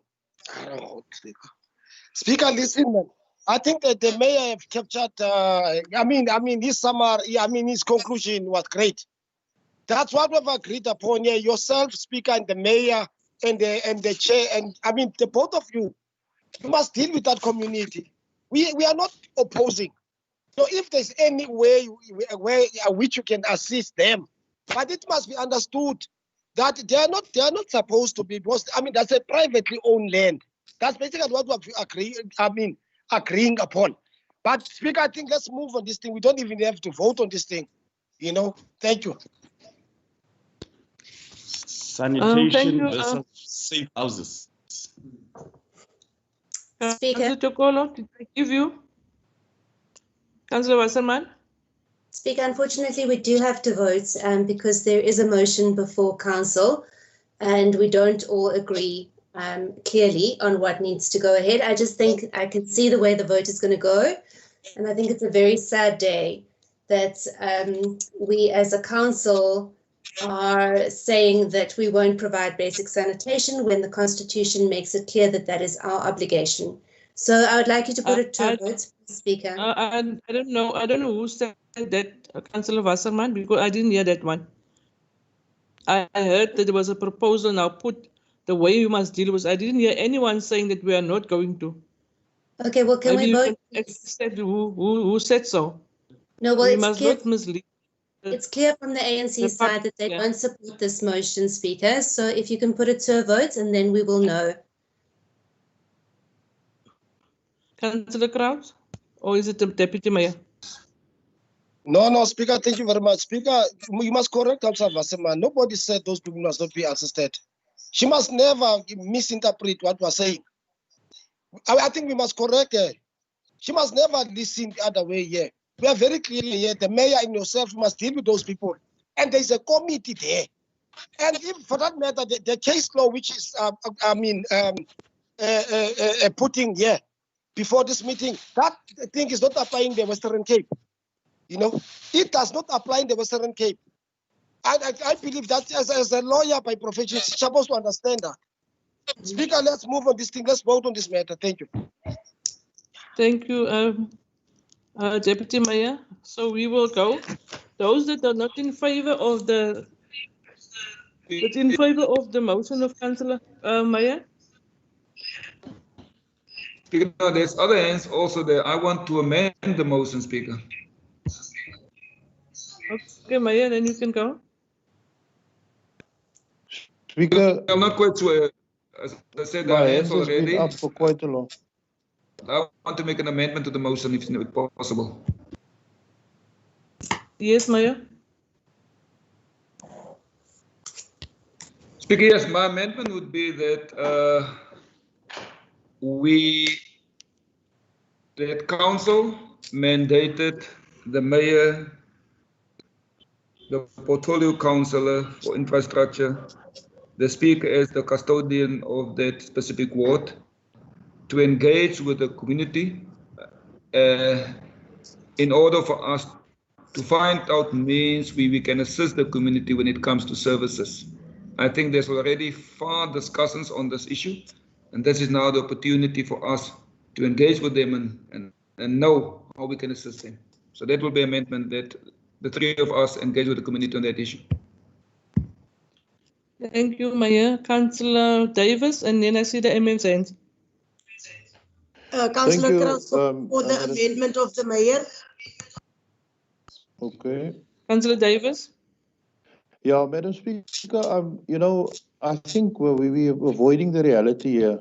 Number one, a lot of things were mentioned here, but the reality is that we all know that these issues are on the IDP of Ward 9, and we all know that there are innovative solutions to problems.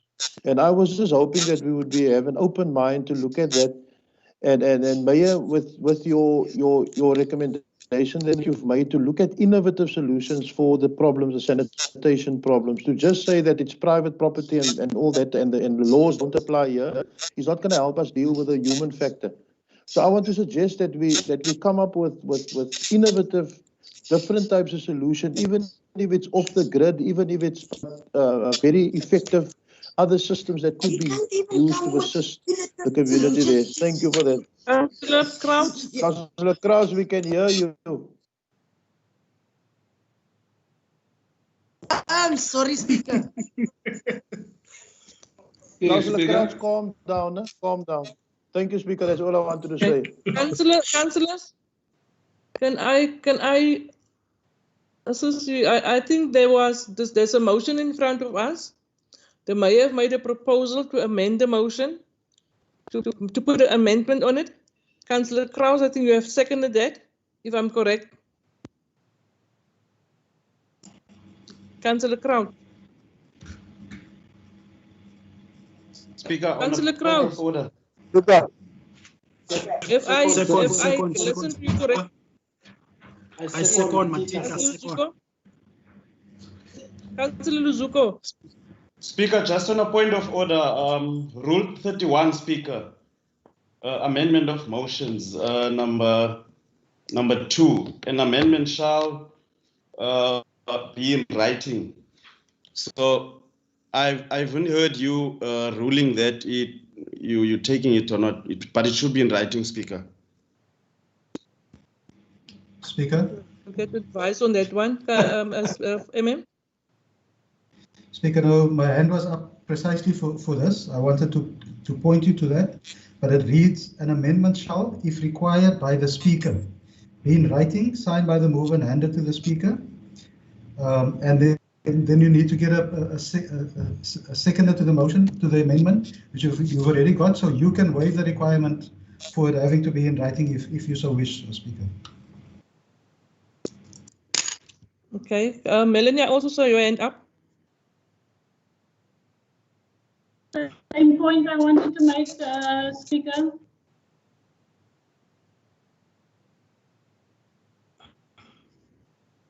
Thank you. I think I can accept the verbal amendment by the mayor, or I can ask him to put it in writing. It's not a train smash. He can do it if you want to do it now, Mayor. Mayor? Did you hear me, Speaker? I'm going to write on the screen of the computer quickly. Just, can you see me right now? Now what's going to happen? More serious note, I will just ask quickly Cursor to type that motion for me, because he's much more quicker than I am, and then I will submit it to you, Speaker. Thank you, Mayor. Speaker, and I did second the amendment of the mayor. Thank you, Councillor Kraus. Is there anyone else on this motion? Councillor Chokola, I see you are trying to speak. I was going to ask, while the mayor is still writing his motion, are we going to have a comfort break, a 5-minute comfort break?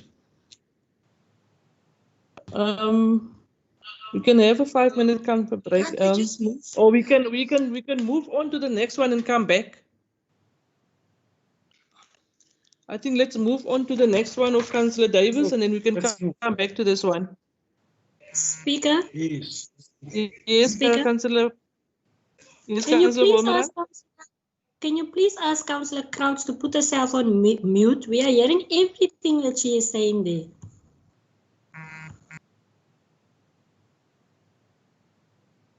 I don't know what she's using because Speaker, I'm muted. I don't know.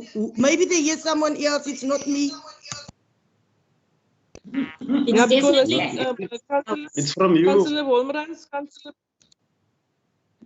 Councillor Kraus. I think the deputy mayor is using a because there's a guest and then there's a councillor. But can we move to 16.1 while the mayor is doing that? And come back to that one? Yes. It said notice of intention to introduce a question by Councillor Davis. Lack of effective security measures.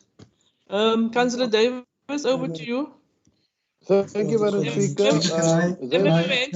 Speaker, can I ask you indulgence of Councillor Davis, if you don't mind, Speaker? Yes. Okay. Speaker, can I suggest for security's sake, we are going to discuss matters about the security and what is applicable at our assets.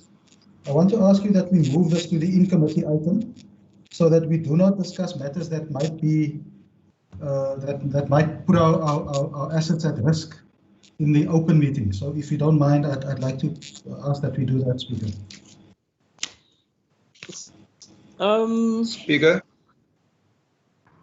There are two. Then there are two There's one for Councillor Davis and there's one for Councillor Wasserman. So are you talking about those two? No, Speaker. Speaker. Yes. Councillor Kraus, Speaker, I'm not talking about Councillor Davis. I don't think. Speaker. Speaker, I'm talking about Councillor Davis's motion. Okay. Councillor Kraus. Thanks, Speaker. Speaker, if the says that 1.6 must be discussed in committee, that is what the says. However, the 16.1, the 6 is what the says. 16.2, the motion of Councillor Wasserman. I think we need to discuss that issues when we get there, because I don't even think those issues should be in committee. I don't even think it should be in any agenda. Speaker. Okay. Councillor Matiwana. Thank you very much. Speaker, Rules of Order 25 talks about a motion. A motion must be signed. When we get to the motion of Mr. Love, it's not signed at the back. I don't think so. We need to entertain because the rules is saying must be signed and be seconded, but it's not signed. Madam Speaker, can I just correct Councillor? It's a question. What I'm asking is a question. It doesn't have to be signed. There was a technical glitch there. I only picked it up afterwards, but you received it in your office and you put it on the agenda, which means that it's tabled here, so we need to deal with it. But it's a question, so I don't need any. I'm just asking a simple question. 3 questions. Speaker. On the safety of the infrastructure. So I disagree. Can you just correct Councillor Matiwane, please? Thank you, Speaker. Speaker. Matiwane, why you? I must recognize you first. Okay, I wanted to have a clarity. I want to have a follow-up. Okay. Yes, Councillor Matiwane. The rules of order is speaking about motions. When you write it, it said it's a motion of question. It means on its own, it's a motion of question. Motion of question. Yes, but it's not signed. That's the issue. Councillor Matiwana. It's saying notice of intention or to introduce a question. Full stop.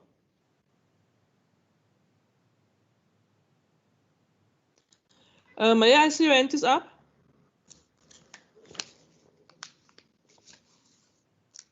Maya? I see your MPs up in the MM.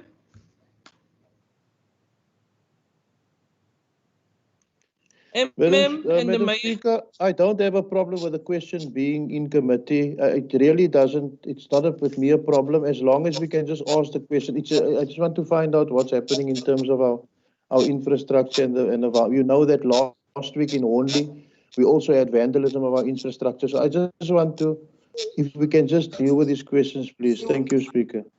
Okay, thank you. Speaker? Yes, Councillor Flickerath. Can we? I just need to understand that even if we take that item in committee, Speaker, it will come out in the public. So I personally feel that that question shouldn't be answered. If the MM don't feel comfortable answering those questions in public, you shouldn't even try and do it in committee because it will be in the newspapers by the next day.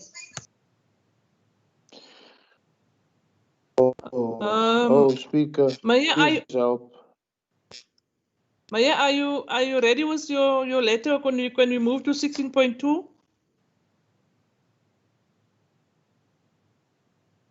Speaker, very close. I think Cursor just in the final touching up the linguistic part of it, but it will be within a few seconds there. Okay, we can then move to 16.2. We're going to discuss 16.1 in committee. 16.2, the notice of intention to introduce a question by Councillor Wasserman. Approval for designation of safe house. Councillor Wasserman. Thanks, Speaker. Speaker, just procedurally, I want to ask you how this works. So councillors would introduce a question. I was expecting there to actually be an answer on the agenda. So what is the procedure for getting answers to formal council questions? My hope is that get a motion by Councillor Wasserman. I'm just getting clarity on, am I going to ask my question and then wait for an answer, a verbal answer? Is that how you want to deal with it?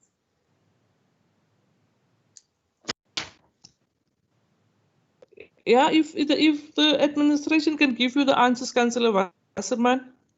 Okay. Otherwise, they have to come in writing. My questions are with regards to the threats that were made against councillors. My first question is, with regard to threats of harm to person and property of councillors serving in council, please provide the following details in relation to each incident. Firstly, to which councillors were the threats made? Secondly, what were the threats? Thirdly, on what date were the threats made? Fourth, by whom were the threats made? Fifth, were charges laid at the South African Police Services, and if so, on what date was the charge laid? What is the case number? And what progress has been made to date in the investigation thereof? And Speaker, that question relates specifically to the item on the council agenda on the 6th of August, where the report said protests unfortunately often have a political undertone and result in threats of harm to person and property of councillors serving in council. Then secondly, Speaker, the question is with regards to the threat risk analysis by the South African Police Service that is required before personal security is issued to councillors. What threat risk analyses have been requested, and on what date was the request made? And secondly, what is the progress on any threat risk analysis so requested? The third question relates to the financial implications to do with the furnishing and security of safe houses. And the questions are, please provide the following information. Firstly, what is the projected cost of furnishing the 4 safe houses? Secondly, what is the projected cost of securing the 4 safe houses? And thirdly, are any additional costs anticipated? If yes, please provide details and projected costs. Thanks, Speaker. Thank you, Councillor Wasserman. May I see your hand is up? And Councillor Krauts? Hands up. I don't have a hand. Saying was using my hand. May I see your hand is up? Councillor Krauts, you can go. Thanks, Speaker. Speaker, I first need to understand, Speaker, that in the first 2 motions, there was a seconder. This motion that Councillor Wasserman currently is talking about, I don't see a seconder for this motion. I only see signed. I'm questioning that part. The second question. It doesn't Madam talk Speaker, about it's a the motion. question. It's a question, No, Madam Speaker, Speaker. I'm asking you. Speaker, I'm asking you. I'm saying There to you, is- Councillor Crouch, it's a question. She's asking a question. It's not a motion. Okay. But shouldn't it also have a second? Anyway, Speaker, I need to carry on with what I'm busy doing. Speaker, I'm actually very I don't have words for this motion that is in front of me. First of all the questions asked here by Councillor Wasserman has to do with Councillor's personal life. Now, if she's insensitive towards people's life and wants to play politics with people's life, then I don't even believe this thing should be here. You can't put this type of information out there to the public. You are putting the councillors' lives even more in danger. For me, that is total ignorance. So, Speaker, I don't know if there's a hidden agenda regarding this and putting people's lives out there to become a bigger threat. So, from my point of view, I would ask that this not even be entertained, that it will be treated with the same disgust that it is in here, because what is in here for me is totally insensitive. I don't ask Councillor Wasserman her ID number and her bank account details. It's personal. I don't think she has to do the same. I think this is just a total regard of disrespect towards councillors, in my opinion. So, Speaker, this whole item with all the questions should just be removed or go or not be answered or whatever it is. Thank you, Councillor Krauss. Councillor Jokolo. Councillor Jokolo. Speaker, thank you. No, Speaker, it's becoming very clear from what the chief whip of the ANC is saying now. I'll tell you now, I've said it in the past. This thing of these safe houses, it's about protecting each other from each other, because they know now they're going to eat each other. It's not about them being not safe out there in the communities. No, can I finish, Speaker? Can I finish, Speaker? You always cut me off when I speak. Speaker, can I finish? I'm responding to Councillor. You always don't give me a fair chance to finish. Yes, continue. Yes, I'm saying they be protecting this information, knowing that they don't want people to know it. It's not about people who want to attack them in the communities. They are running away from each other's factions. So they know they're going to eat each other now. Now they have to get these holiday houses. That's why it's difficult from the ANC that they need to protect this information. It's all about that, Speaker. Speaker, can I just have a follow-up, please? Councillor Krauss. Thanks, Speaker. I think Councillor Teokolo don't know what is the purpose of a safe house. The purpose of a safe house is not a holiday house. It's not a permanent issue. It is not something you go and stay in permanently. However, I don't see that any personal details relating to threats being made, what is the threat, has anything to do with a safe house. He doesn't work for SAPS. If SAPS see there is a threat, then SAPS will make that decision. If he wants to join the police, I'm sure there will be someone that can take him to the police academy. But the DA and Councillor Teokolo, they don't have the right to ask that information, because I won't put my personal information out there. And by the way, the administration don't have the right to do without my consent. So please, Councillor Luzuko. Maria, I see your hand is up. Speaker, yes, my hand is up, Speaker. Speaker, if Councillor Wasserman had listened last time in that meeting when I raised this issue about the threats made to councillors, she would have actually asked this question again.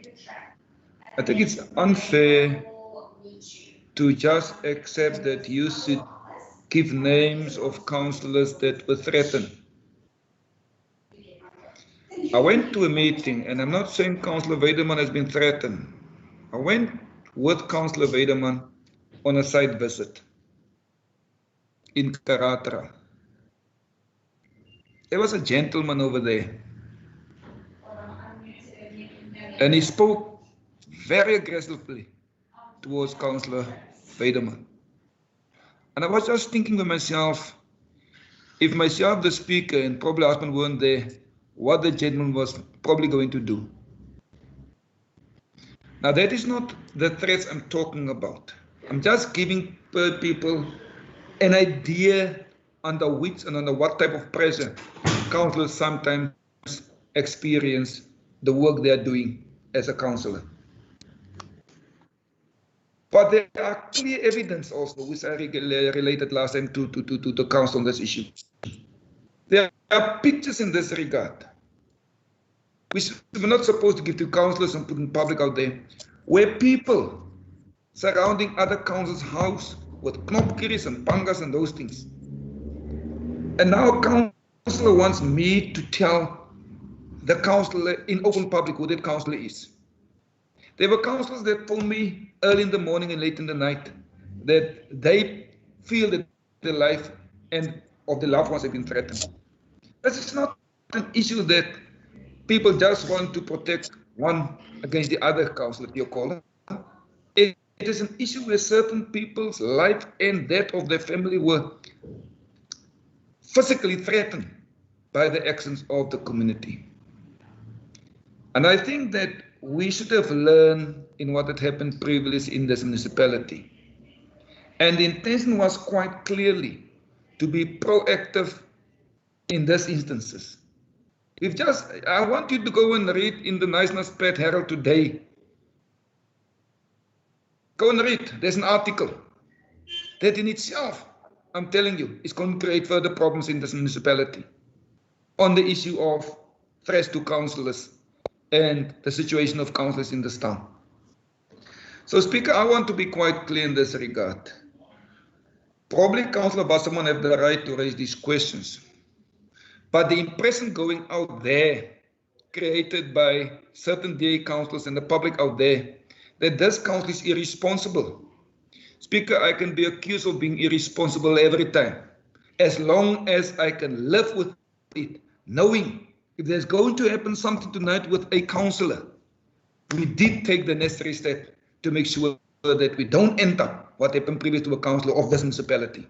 And I think councillors should be a little bit thinking much more on this issue than just trying to play politics around this thing. It's a sensitive issue. It's a thing that some of the councillors don't even want to speak about. And I'm dealing with that, Speaker, with all due respect to all these councillors, on a daily basis. A councillor being threatened with DONC probably wouldn't go to Councillor Theokola or Councillor Wasserman. They wouldn't do that. So I just want councillors to be very careful, because it might happen to them in future.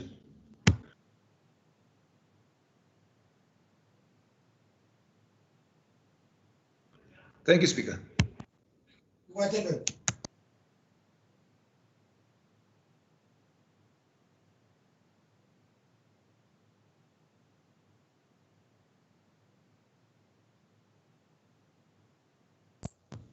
Speaker.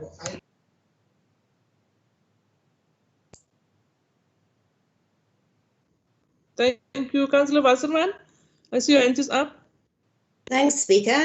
Speaker, the process of asking formal questions in council, my understanding is that I'm entitled to written answers.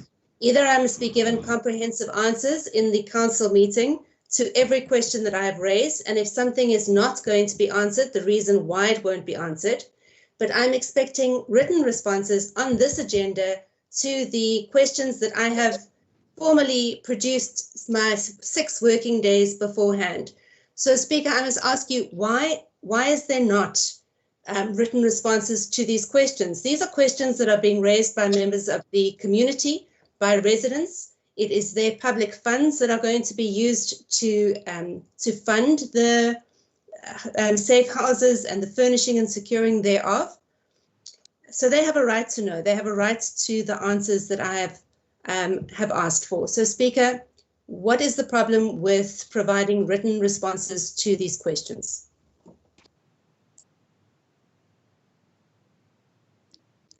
Councillor Davis, I saw Speaker, your can I hand just up, and then the mayor. Sorry, Speaker. The question is to you. My question is to you. I'm asking you to please tell me why there are no written responses to these questions. Councillor Wasserman, I will come back to you. I will come back to you. You have to wait. I will come back to you. Councillor Meyer and then Councillor Davis. Councillor Crouch also Speaker. Speaker, let me first wait. I'm a bit quite emotional on this issue because I know the circumstances which Councillor Wasserman doesn't know. So let me rather calm down a bit on this issue, add more level it, and then I want to respond to her. I also wish I can calm down. Councillor Davis and then the Councillor Kraus and then the acting manager. Thank you, Madam Speaker. I just want to make a comment. You know, if it was felt that these items are so confidential and people's names don't want to be mentioned, then we could have just added it onto the in-committee agenda. But we cannot hold now Councillor Wasserman or any the bringer of the questions now and say that, you know, get defensive about it. The reality is that it's a serious matter. We spoke about it. It needs to be addressed. Councillor Wasserman is correct, Speaker. It's a question. We should get a written reply. So that's why we give it in advance so that there can be preparations made so that it can be dealt with. But as I said, you know, it's on the agenda. It's on the open agenda. It's being discussed. And then I think it's unfair to criticize Councillor Wasserman at all on this issue. Thank you. Thank you, Councillor Davis. Acting MM. Councillor Crouch. Councillor Crouch. You must get to your phone. I can't do this thing here. Thanks, Speaker. Speaker, you know what? If the DA has written a letter to the acting MM and ask all those questions to the acting MM without it going into agenda, then I probably would have thought them sincere. But when you put it into a motion for the public out there to know and for the public out there to listen to, then I don't believe it is anything about sincerity, nothing like that. All they had to do is pick up the phone the acting MM, the acting MM would have responded to them. But they put it in a motion, they put it out there to the public. So now that for me is a concern. My question is, what is their agenda? What is their reasoning behind doing this? That is my main concern. And they can talk about safe houses as much as they want to. But my problem is the type of information they want, which is personal information. That for me is a major concern. Thank you, Councillor Crouch. Maya, MM.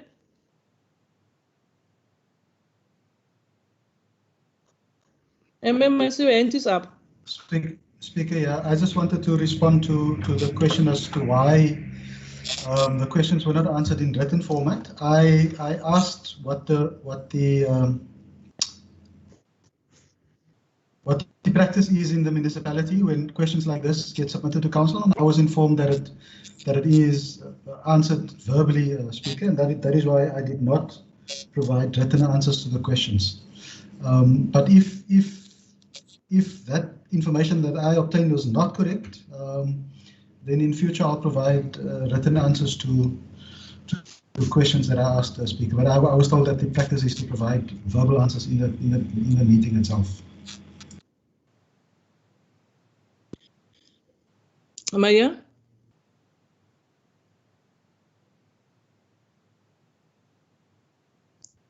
Maya? Maya, your hand is up. Okay, Councillor Wasserman. Thanks, Speaker. Having listened to Dr. Skeepers, I would then ask that written answers be given, and that they can be given possibly, well, it's a long way to wait until the next ordinary council meeting, Speaker, so they can, if there's a special council meeting that is coming up, if this item could serve there with written answers, that would be perfect. Thank you.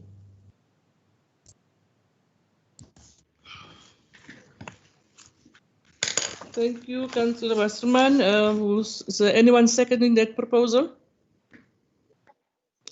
Councillor Crouch, I see your hand is up, or is that the Deputy Mayor? This is Councillor Thank Crouch. you. I hope that is coming through your office, because I still believe that you are in charge of the councillors and you need to give us permission for information to be out there. Speaker, I second that. Councillor Davis. I second it. Thank you. Thank you, Councillor Davis. Mayor? Speaker? Mayor, are you ready with your letter?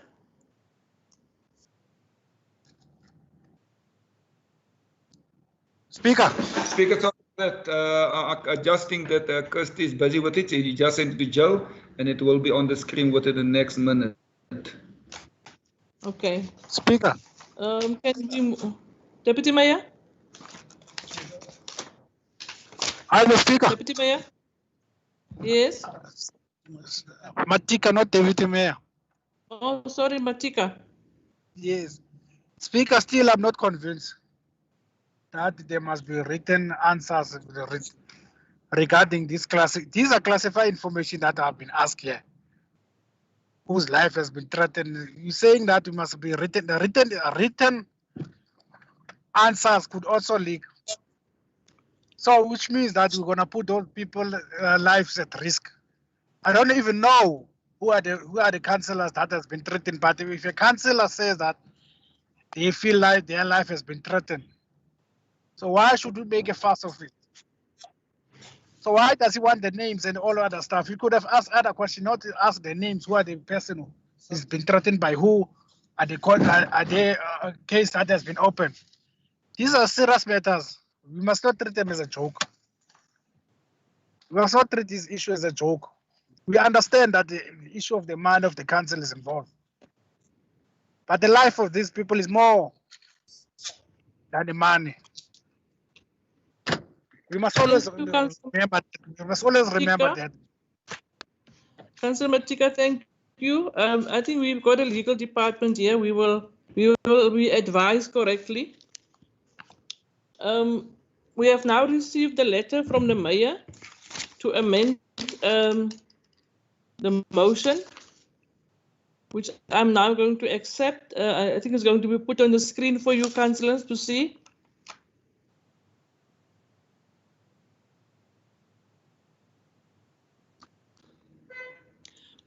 Jill, can you put it on the screen?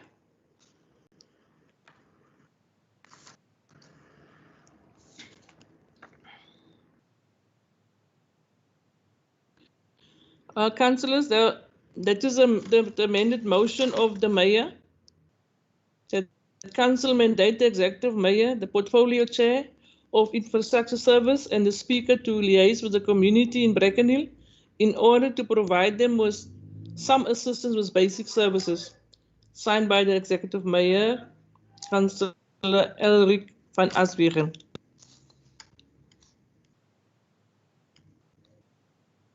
Councillor Wasserman. Thank you, Speaker. Just for clarity, is the intention to go and talk to the community? It says here, in order to provide them with some assistance with basic services. If I can just get clarity from the executive mayor on what that means. Does that mean that he's saying, yes, we will provide them with basic sanitation specifically, because that's the basic service that they need in Brackenhill? Is he going to go and engage with them about how that is going to be provided to them? Or what exactly is the engagement about? Is there a certainty that we will be providing them with basic sanitation following this interaction with them?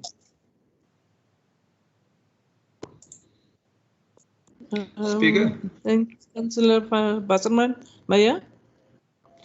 Speaker, I think Councillor Laville Davies raised the word innovative ways and means.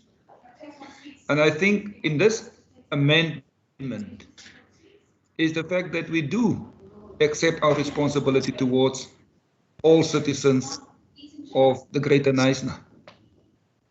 And we need to provide the services within our mandate and our responsibility to those people. So that's part of the liaison with that community. So Councillor Wasserman, out of the outcome of that meeting, if that is a certainty that will happen, it will then happen. But you know what is meant by liaise with communities. They need to understand our responsibilities and they need to understand our mandate, but we accept the fact that we've got a responsibility, a constitutional responsibility to all communities in Knysna. Thanks. Thank you, Mayor. Councillor, do we accept this amended motion from the Mayor? Speaker, can I see that the acting municipal manager's hand is up? Can he just give us whatever information he wants to before we discuss that? Okay. Jill, can you take this out on? You can take it off. MM. Speaker, thank you. And I hate to labor this point, but I think I must just again caution the councillors about the potential fiscal trap that this might lead to, and I just want to put it on record that whatever is decided, council must just be, and I'm partly covered by what the mayor said in his last utterances to the meeting, that we must just be very careful that we do not create a precedent that might create a fiscal trap for the municipality in future. But I'm covered because the mayor said that within our legislative mandate, we will operate. So as long as that happens, I think I'm comfortable with what is being said. Thank you, MM. Thank you, Speaker.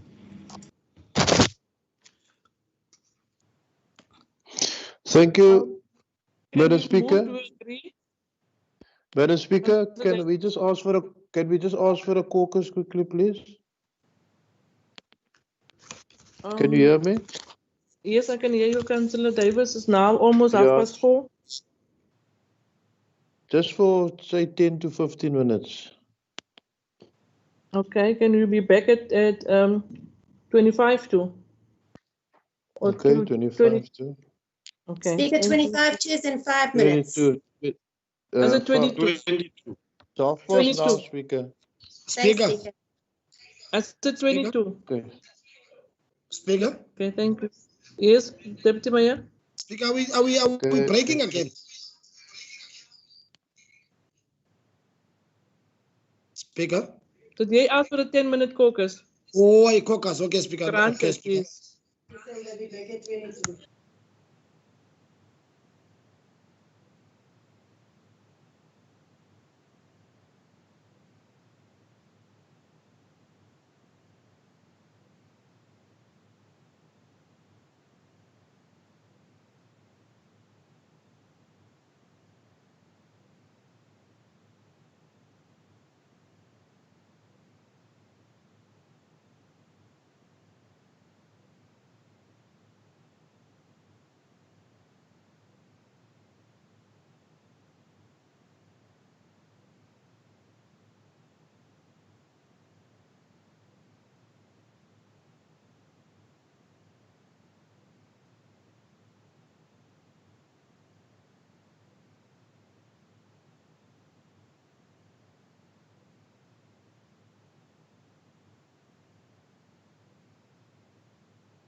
Bengayiboni tu.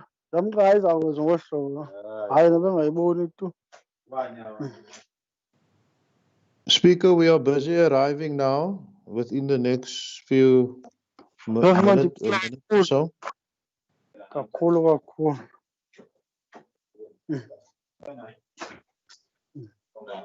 Oh, plastic yakhe. Okay, ubonela ngomso ne? Sure futhi. Mdange.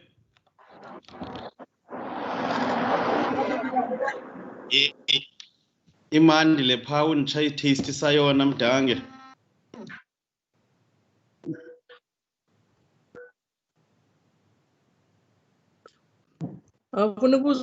Usazafuna ukubuza nalamagama abantu bachawa abantu. Ndifuna uyazi lo muntu uzawunitshawe ku-ANC. Awuyayazi ndiyatyala ndisisipinza. Ayihlekisi. Ndifuna ubona yazi lo muntu uzawunitshawe ku-ANC ngathi unolwazi.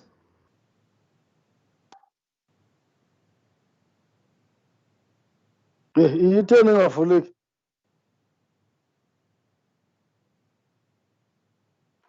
I-22 singabuya ngokusitshitha.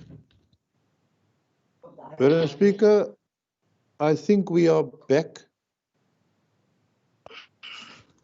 Yes, Councillor Davis. I think we are Let me back, just check. Madam Speaker. Yeah, Whenever let's you're just ready. check. Okay, let me just check if everyone is here now. Councillor Crouch. Councillor Davids is there. I'm here, Speaker. I'm here. Yeah, Councillor Quinana. Corner Speaker. Councillor Matika.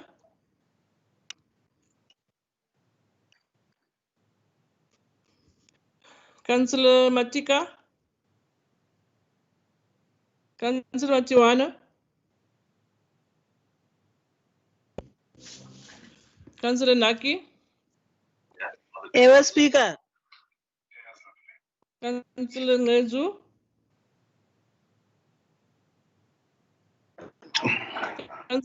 Councillor Ngezu. Hey. Speaker. Speaker, I'm available at the meeting.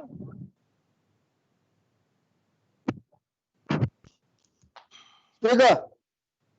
Councillor Opperman, yes, Councillor Ngezu, I hear you. Councillor Opperman. She's here, Speaker. Yes, Speaker. Councillor Opperman. Councillor Opperman. Who's this now?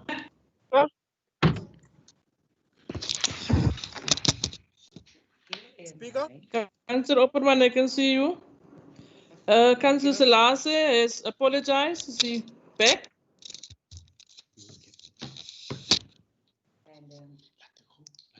Councillor Skosana.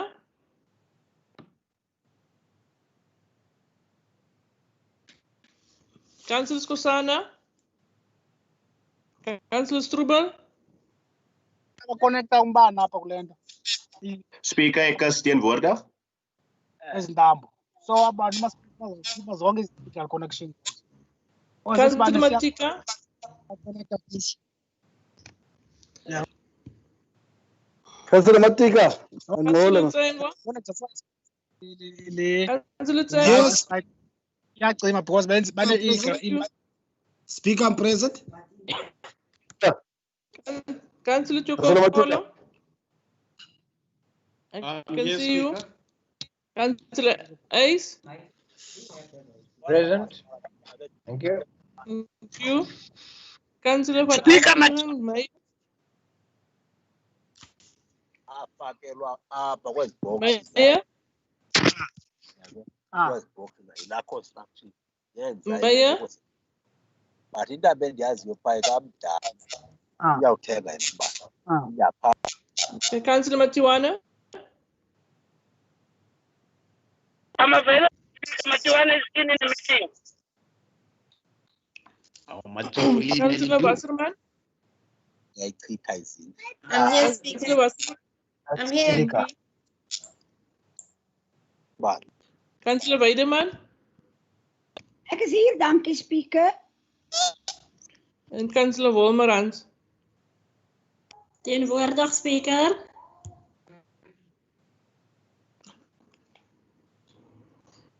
Maya, are you in the meeting? Thank you. I think everyone is here. Over to you, Councillor Levine. Thank you, Madam Speaker. I will give over to our caucus leader to give you our suggestions, our recommendations. Thank you. Thank you, Speaker. Speaker, I'm encouraged by the Mayor's commitments to go to the people of Bracken Hill, to go and engage with them about providing basic services. It obviously doesn't assist other forestry villages, but step by step, Speaker. So, Speaker, I would just like to propose an amendment to his amendment that the engagement with the community take place within the next 21 days and that all councillors be invited to attend that engagement. And if he's prepared to accept that, Speaker, then we are happy to go with it.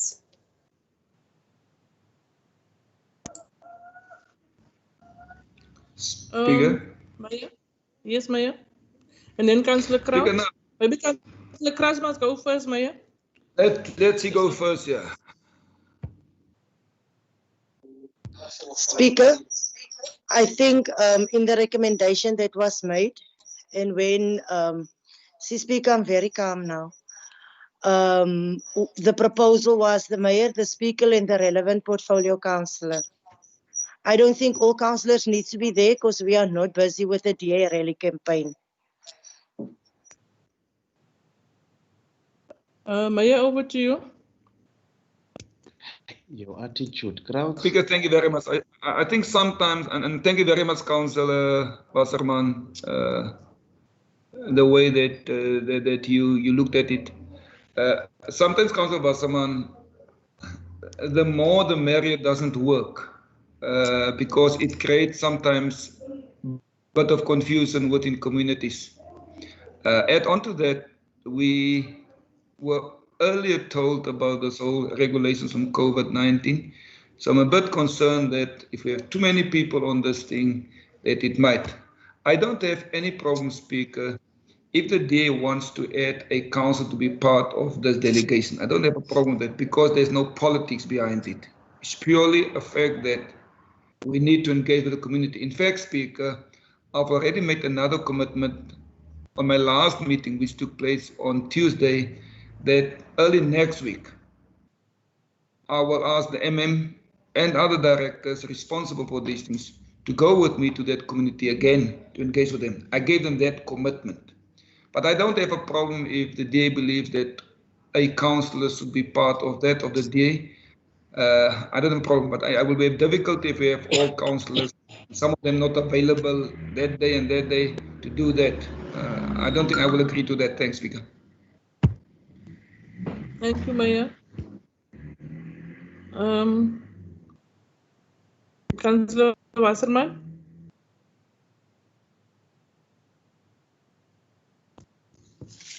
Sorry, Speaker, just finding the unmute button. Speaker, that's fine. If we can then liaise with the Office of the Mayor with regards to which DA councillor it will be and the date that is suitable, then we can accept that. Thank you. Okay, thank you. So we agree with the amendment, amended again, that one councillor from the DA will be added to the delegation. So we go with that recommendation, councillors. Agree? Yes, Speaker. Thank Yes, Speaker. you. Yes, and we on 16.3. Notice of intention to introduce a question by Councillor Wasserman, Municipal Property Rights Act. That's the background. Thank you, Speaker. I'm just opening it on my computer. So just give me a second.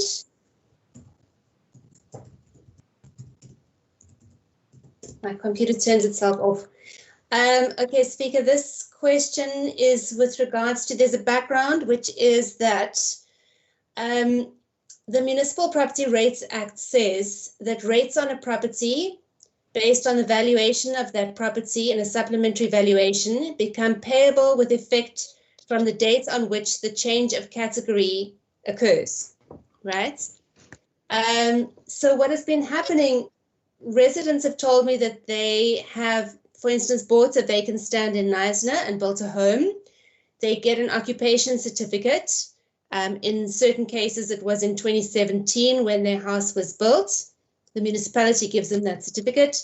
They get their rates accounts. They pay their rates accounts in full. Nothing is in arrears.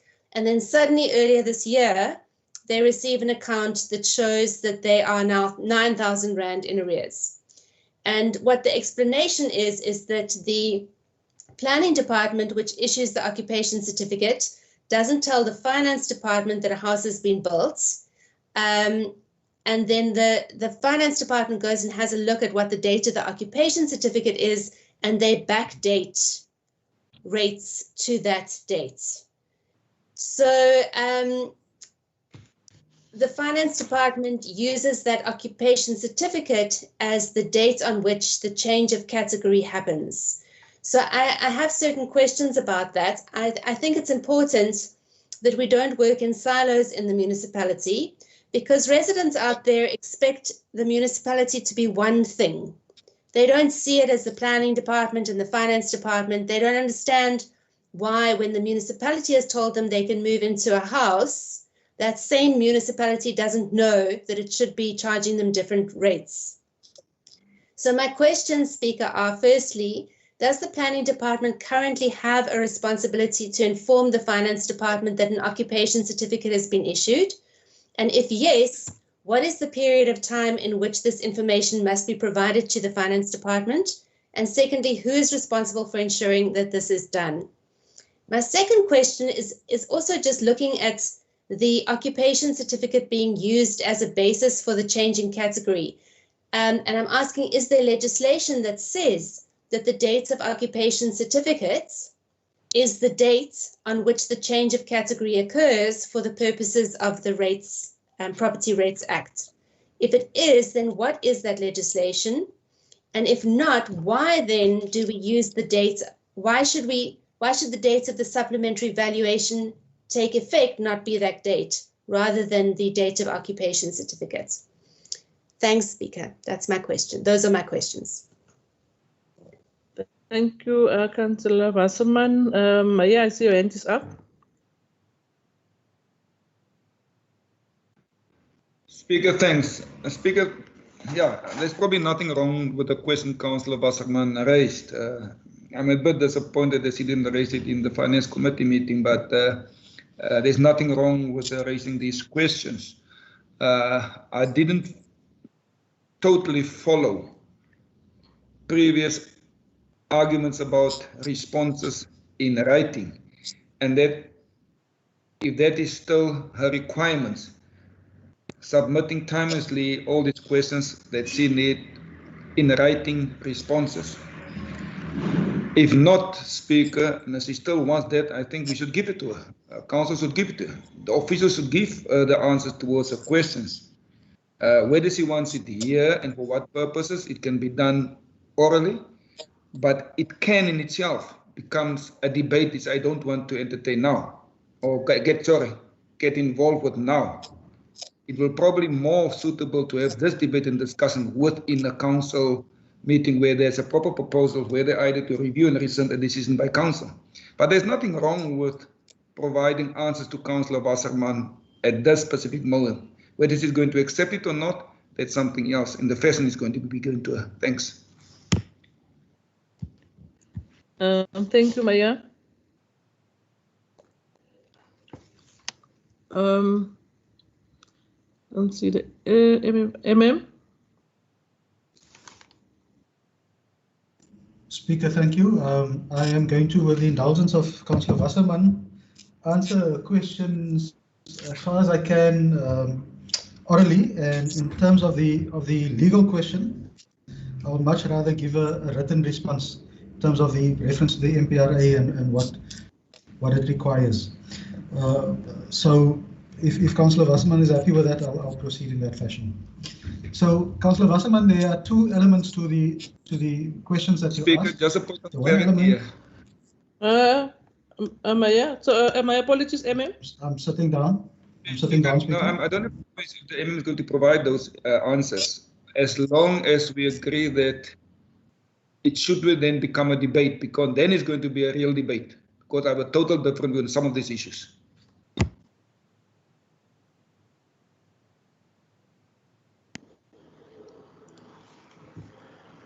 Maya? No, I said, I don't mind, as long as after the answers given to Councillor Wasserman, she don't want us to debate, because I'm ready for debate in that regard. And that will take a long time, I can assure that. Speaker, I don't mind a debate on this issue. I think it's quite an important one, but it's up to the Speaker to decide on what she's going to allow. That's fine with me. Okay, over to you, MM.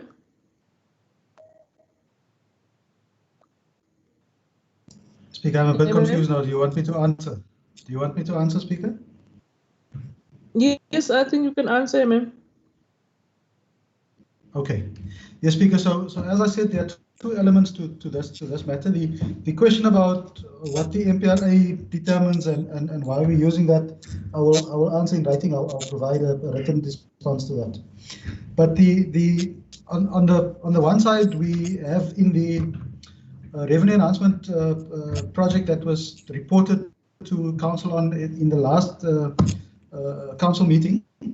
One of the issues that was highlighted was, in fact, this whole matter of the interaction between our planning department and our finance department, and the weaknesses in that relationship was identified, and it is definitely something that I've asked the colleagues to work on, so that we make sure that we don't have those weaknesses anymore.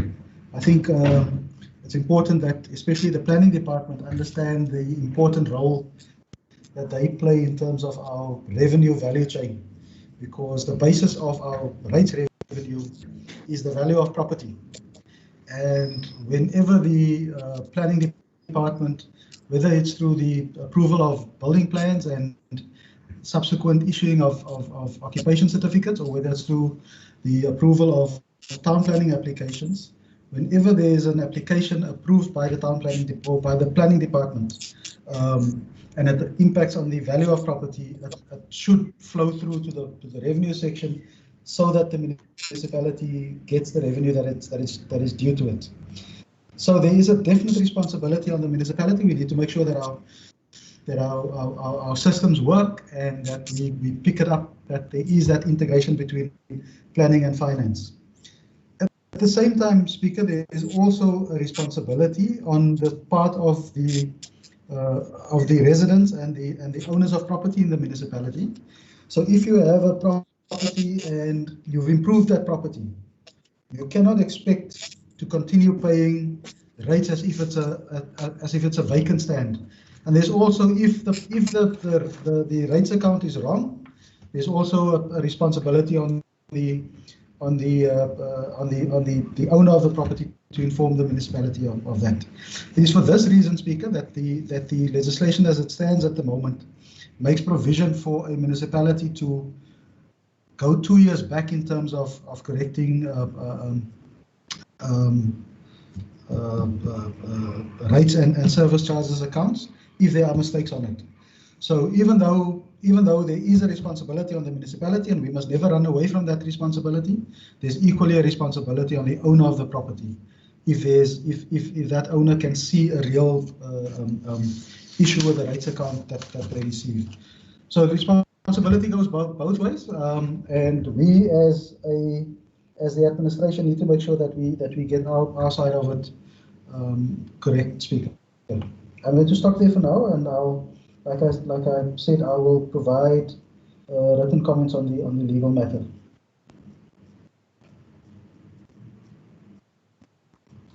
Thank you, MM.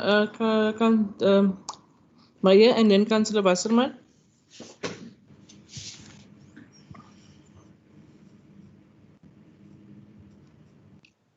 Speaker, no, Maya? Councillor Wasserman. She got the answer, Speaker. Councillor Wasserman. Sorry, Speaker, I lost the mayor a bit there. So I just wanted to say thank you to Dr. Skeepers for that. Do we currently have KPIs or job descriptions that encapsulate what the expectation is with regards to the referral of information from the one department to the other? And then thank you for your undertaking to get me written responses. And I just wanted to ask whether you'll send them to me directly and possibly by when. Speaker, I've lost my screen, so I'm going to speak. I'm assuming that you can hear me still? We can. Yes, MM. Okay. Yeah, so the question is, will I provide, is it contained in people's job descriptions? This is something that should be in a business process. And I know that the Director of Planning and the CFO is busy working on a business process that will be adopted to make sure that we have this process mapped out and adhered to. So the business process will take care of that. And then in respect of the written response, yes, I will provide it to Councillor Wasserman. Councillor Wasserman, can we speak to each other next week Tuesday about when it is that I'll be able to provide you with it? I promise you it won't take long, but it's just not possible for me at this point because I need to speak to my colleagues in the legal department about and their plates are very, very full at the moment. I've piled a lot of things on their plate, so I don't want to make a commitment that I cannot keep. But the commitment that I make is that I'll do it as expeditiously as I can. I promise you that, Councillor. Thanks, Dr. Skeepers. That's great. Thank you, Councillor Wasserman. Thank you, MM. Councillor Meyer.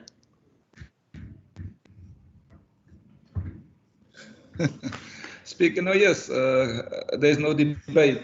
Councillor Wasserman asked the questions. Councillor Wasserman didn't went further for me to get involved in a debate.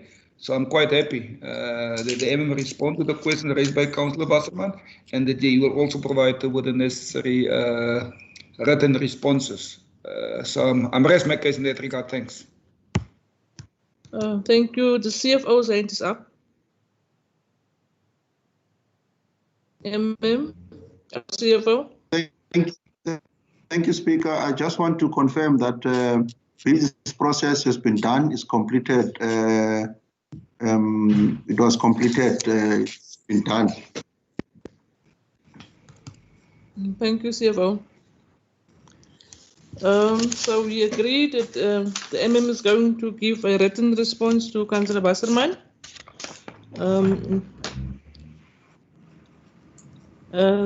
We are now at the end of our meeting. Speaker, I see Councillor Davis has his hand up. Yes, Councillor Davis. Madam Speaker, I just want to alert you to my question related to the security measures. We obviously there will need to be. I know we're going in committee. You want it in committee, but we'll need at least some of the directors there to talk about this because someone will have to respond to me on these items.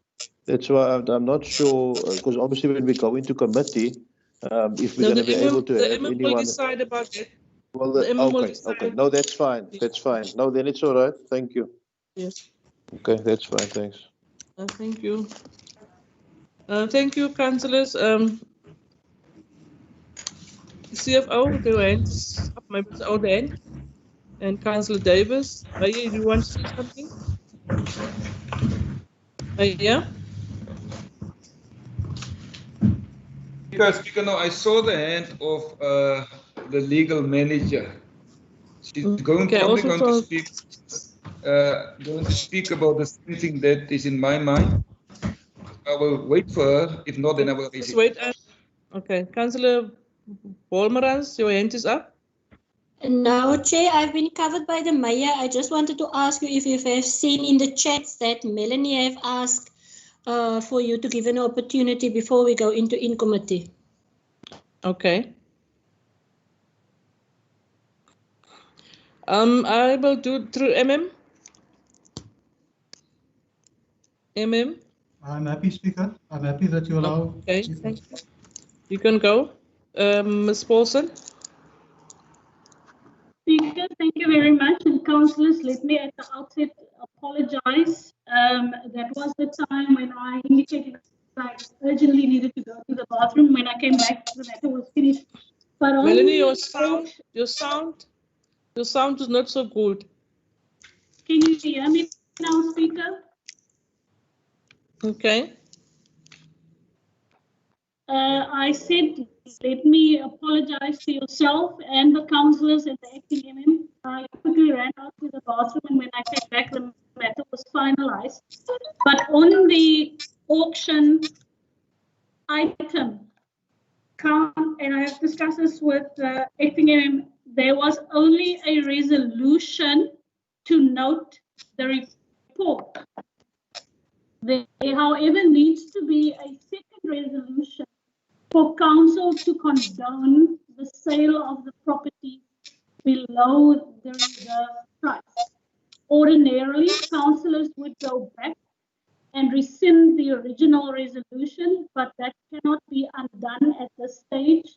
But council also cannot simply just note it. They need to condone it as it was an original resolution by council.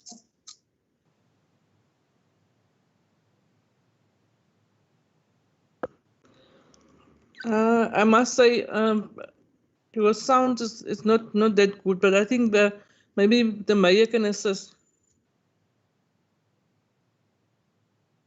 No, Speaker, I'm not going to assist. You're quite right. We need to be quite clear what the legal manager is saying. And I don't want to misunderstand here. We had in front of us an item which had certain recommendations. And I need to hear that the recommendations that were in front of us, which council agreed on and became the resolution, that those recommendations should be changed or is not correct. I just to get clarity on that, because then it will open up another debate, Speaker. Let me just, which item was that again?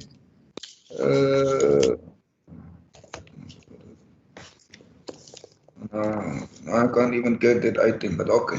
279, item 11, 8, 2020. So going back to that item, Speaker, and that's what I want to understand here. There is a recommendation on page 281, which just simply states that the report on the auction of the municipal properties on the 2nd of October be noted. In listening to the legal manager, are you saying that that should have been not the correct recommendation? There should have been another recommendation. Is that what you're trying to tell us? Councillor Van Asseven, there should be an A and B resolution. Remember, it is part of the item before you. There was an original recommendation for the property to be sold at market-related value. Now, that did not take place. Now, there is a report before council to say that that has not taken place, and the reasons for it are before you. MM? Speaker? MM? Yes, Speaker. I don't know if you can repeat what Nellen is trying to tell us, because I can't hear. She's going She's up breaking and up down. on my side as well. Same on my side, Speaker, so I also cannot hear.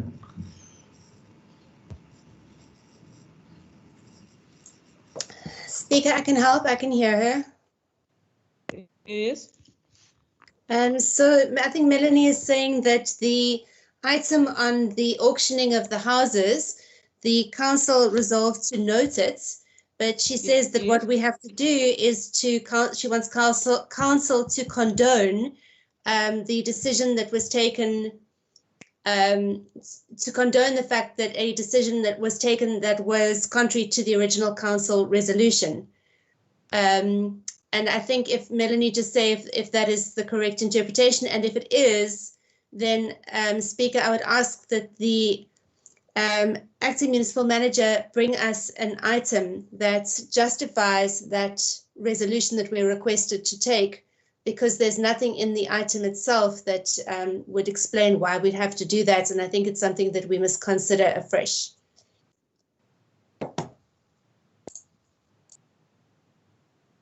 Okay. Speaker. Melanie? Yes, Maya? If that is what the Councillor Basselman is saying, if that is correct, Speaker, then it's quite clear that we should then bring again this item back to Council, that we can then get the specific recommendation in there, and to make sure that all the other can take in consideration. And I agree with that. I don't want to rush into a thing just for the sake of putting a B in there.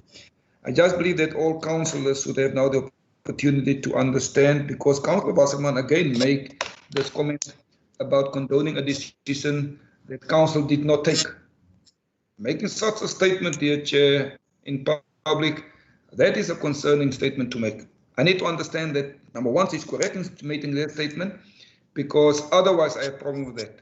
So, Chair, I would then rather support Councillor Basselman in this regard, that we bring this item back to Council. Agree. I think I also will agree with that. Melanie, your hand is up. Sorry, Speaker. Old hand. Okay. Do we agree that you will have to bring the item back?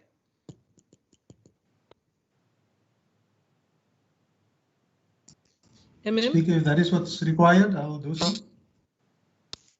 Yes, I don't think it now it will make justice that we do that now, because it's something else that we need to look at now.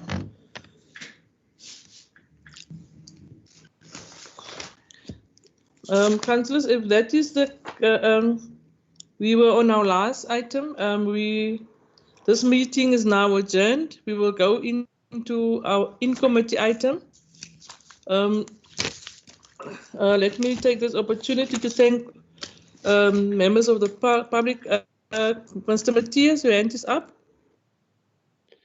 Thank you, Speaker. You must not forget to deal with item number 17, motions or urgent motions. I don't think you've dealt with it. Yes, I did. I said that this.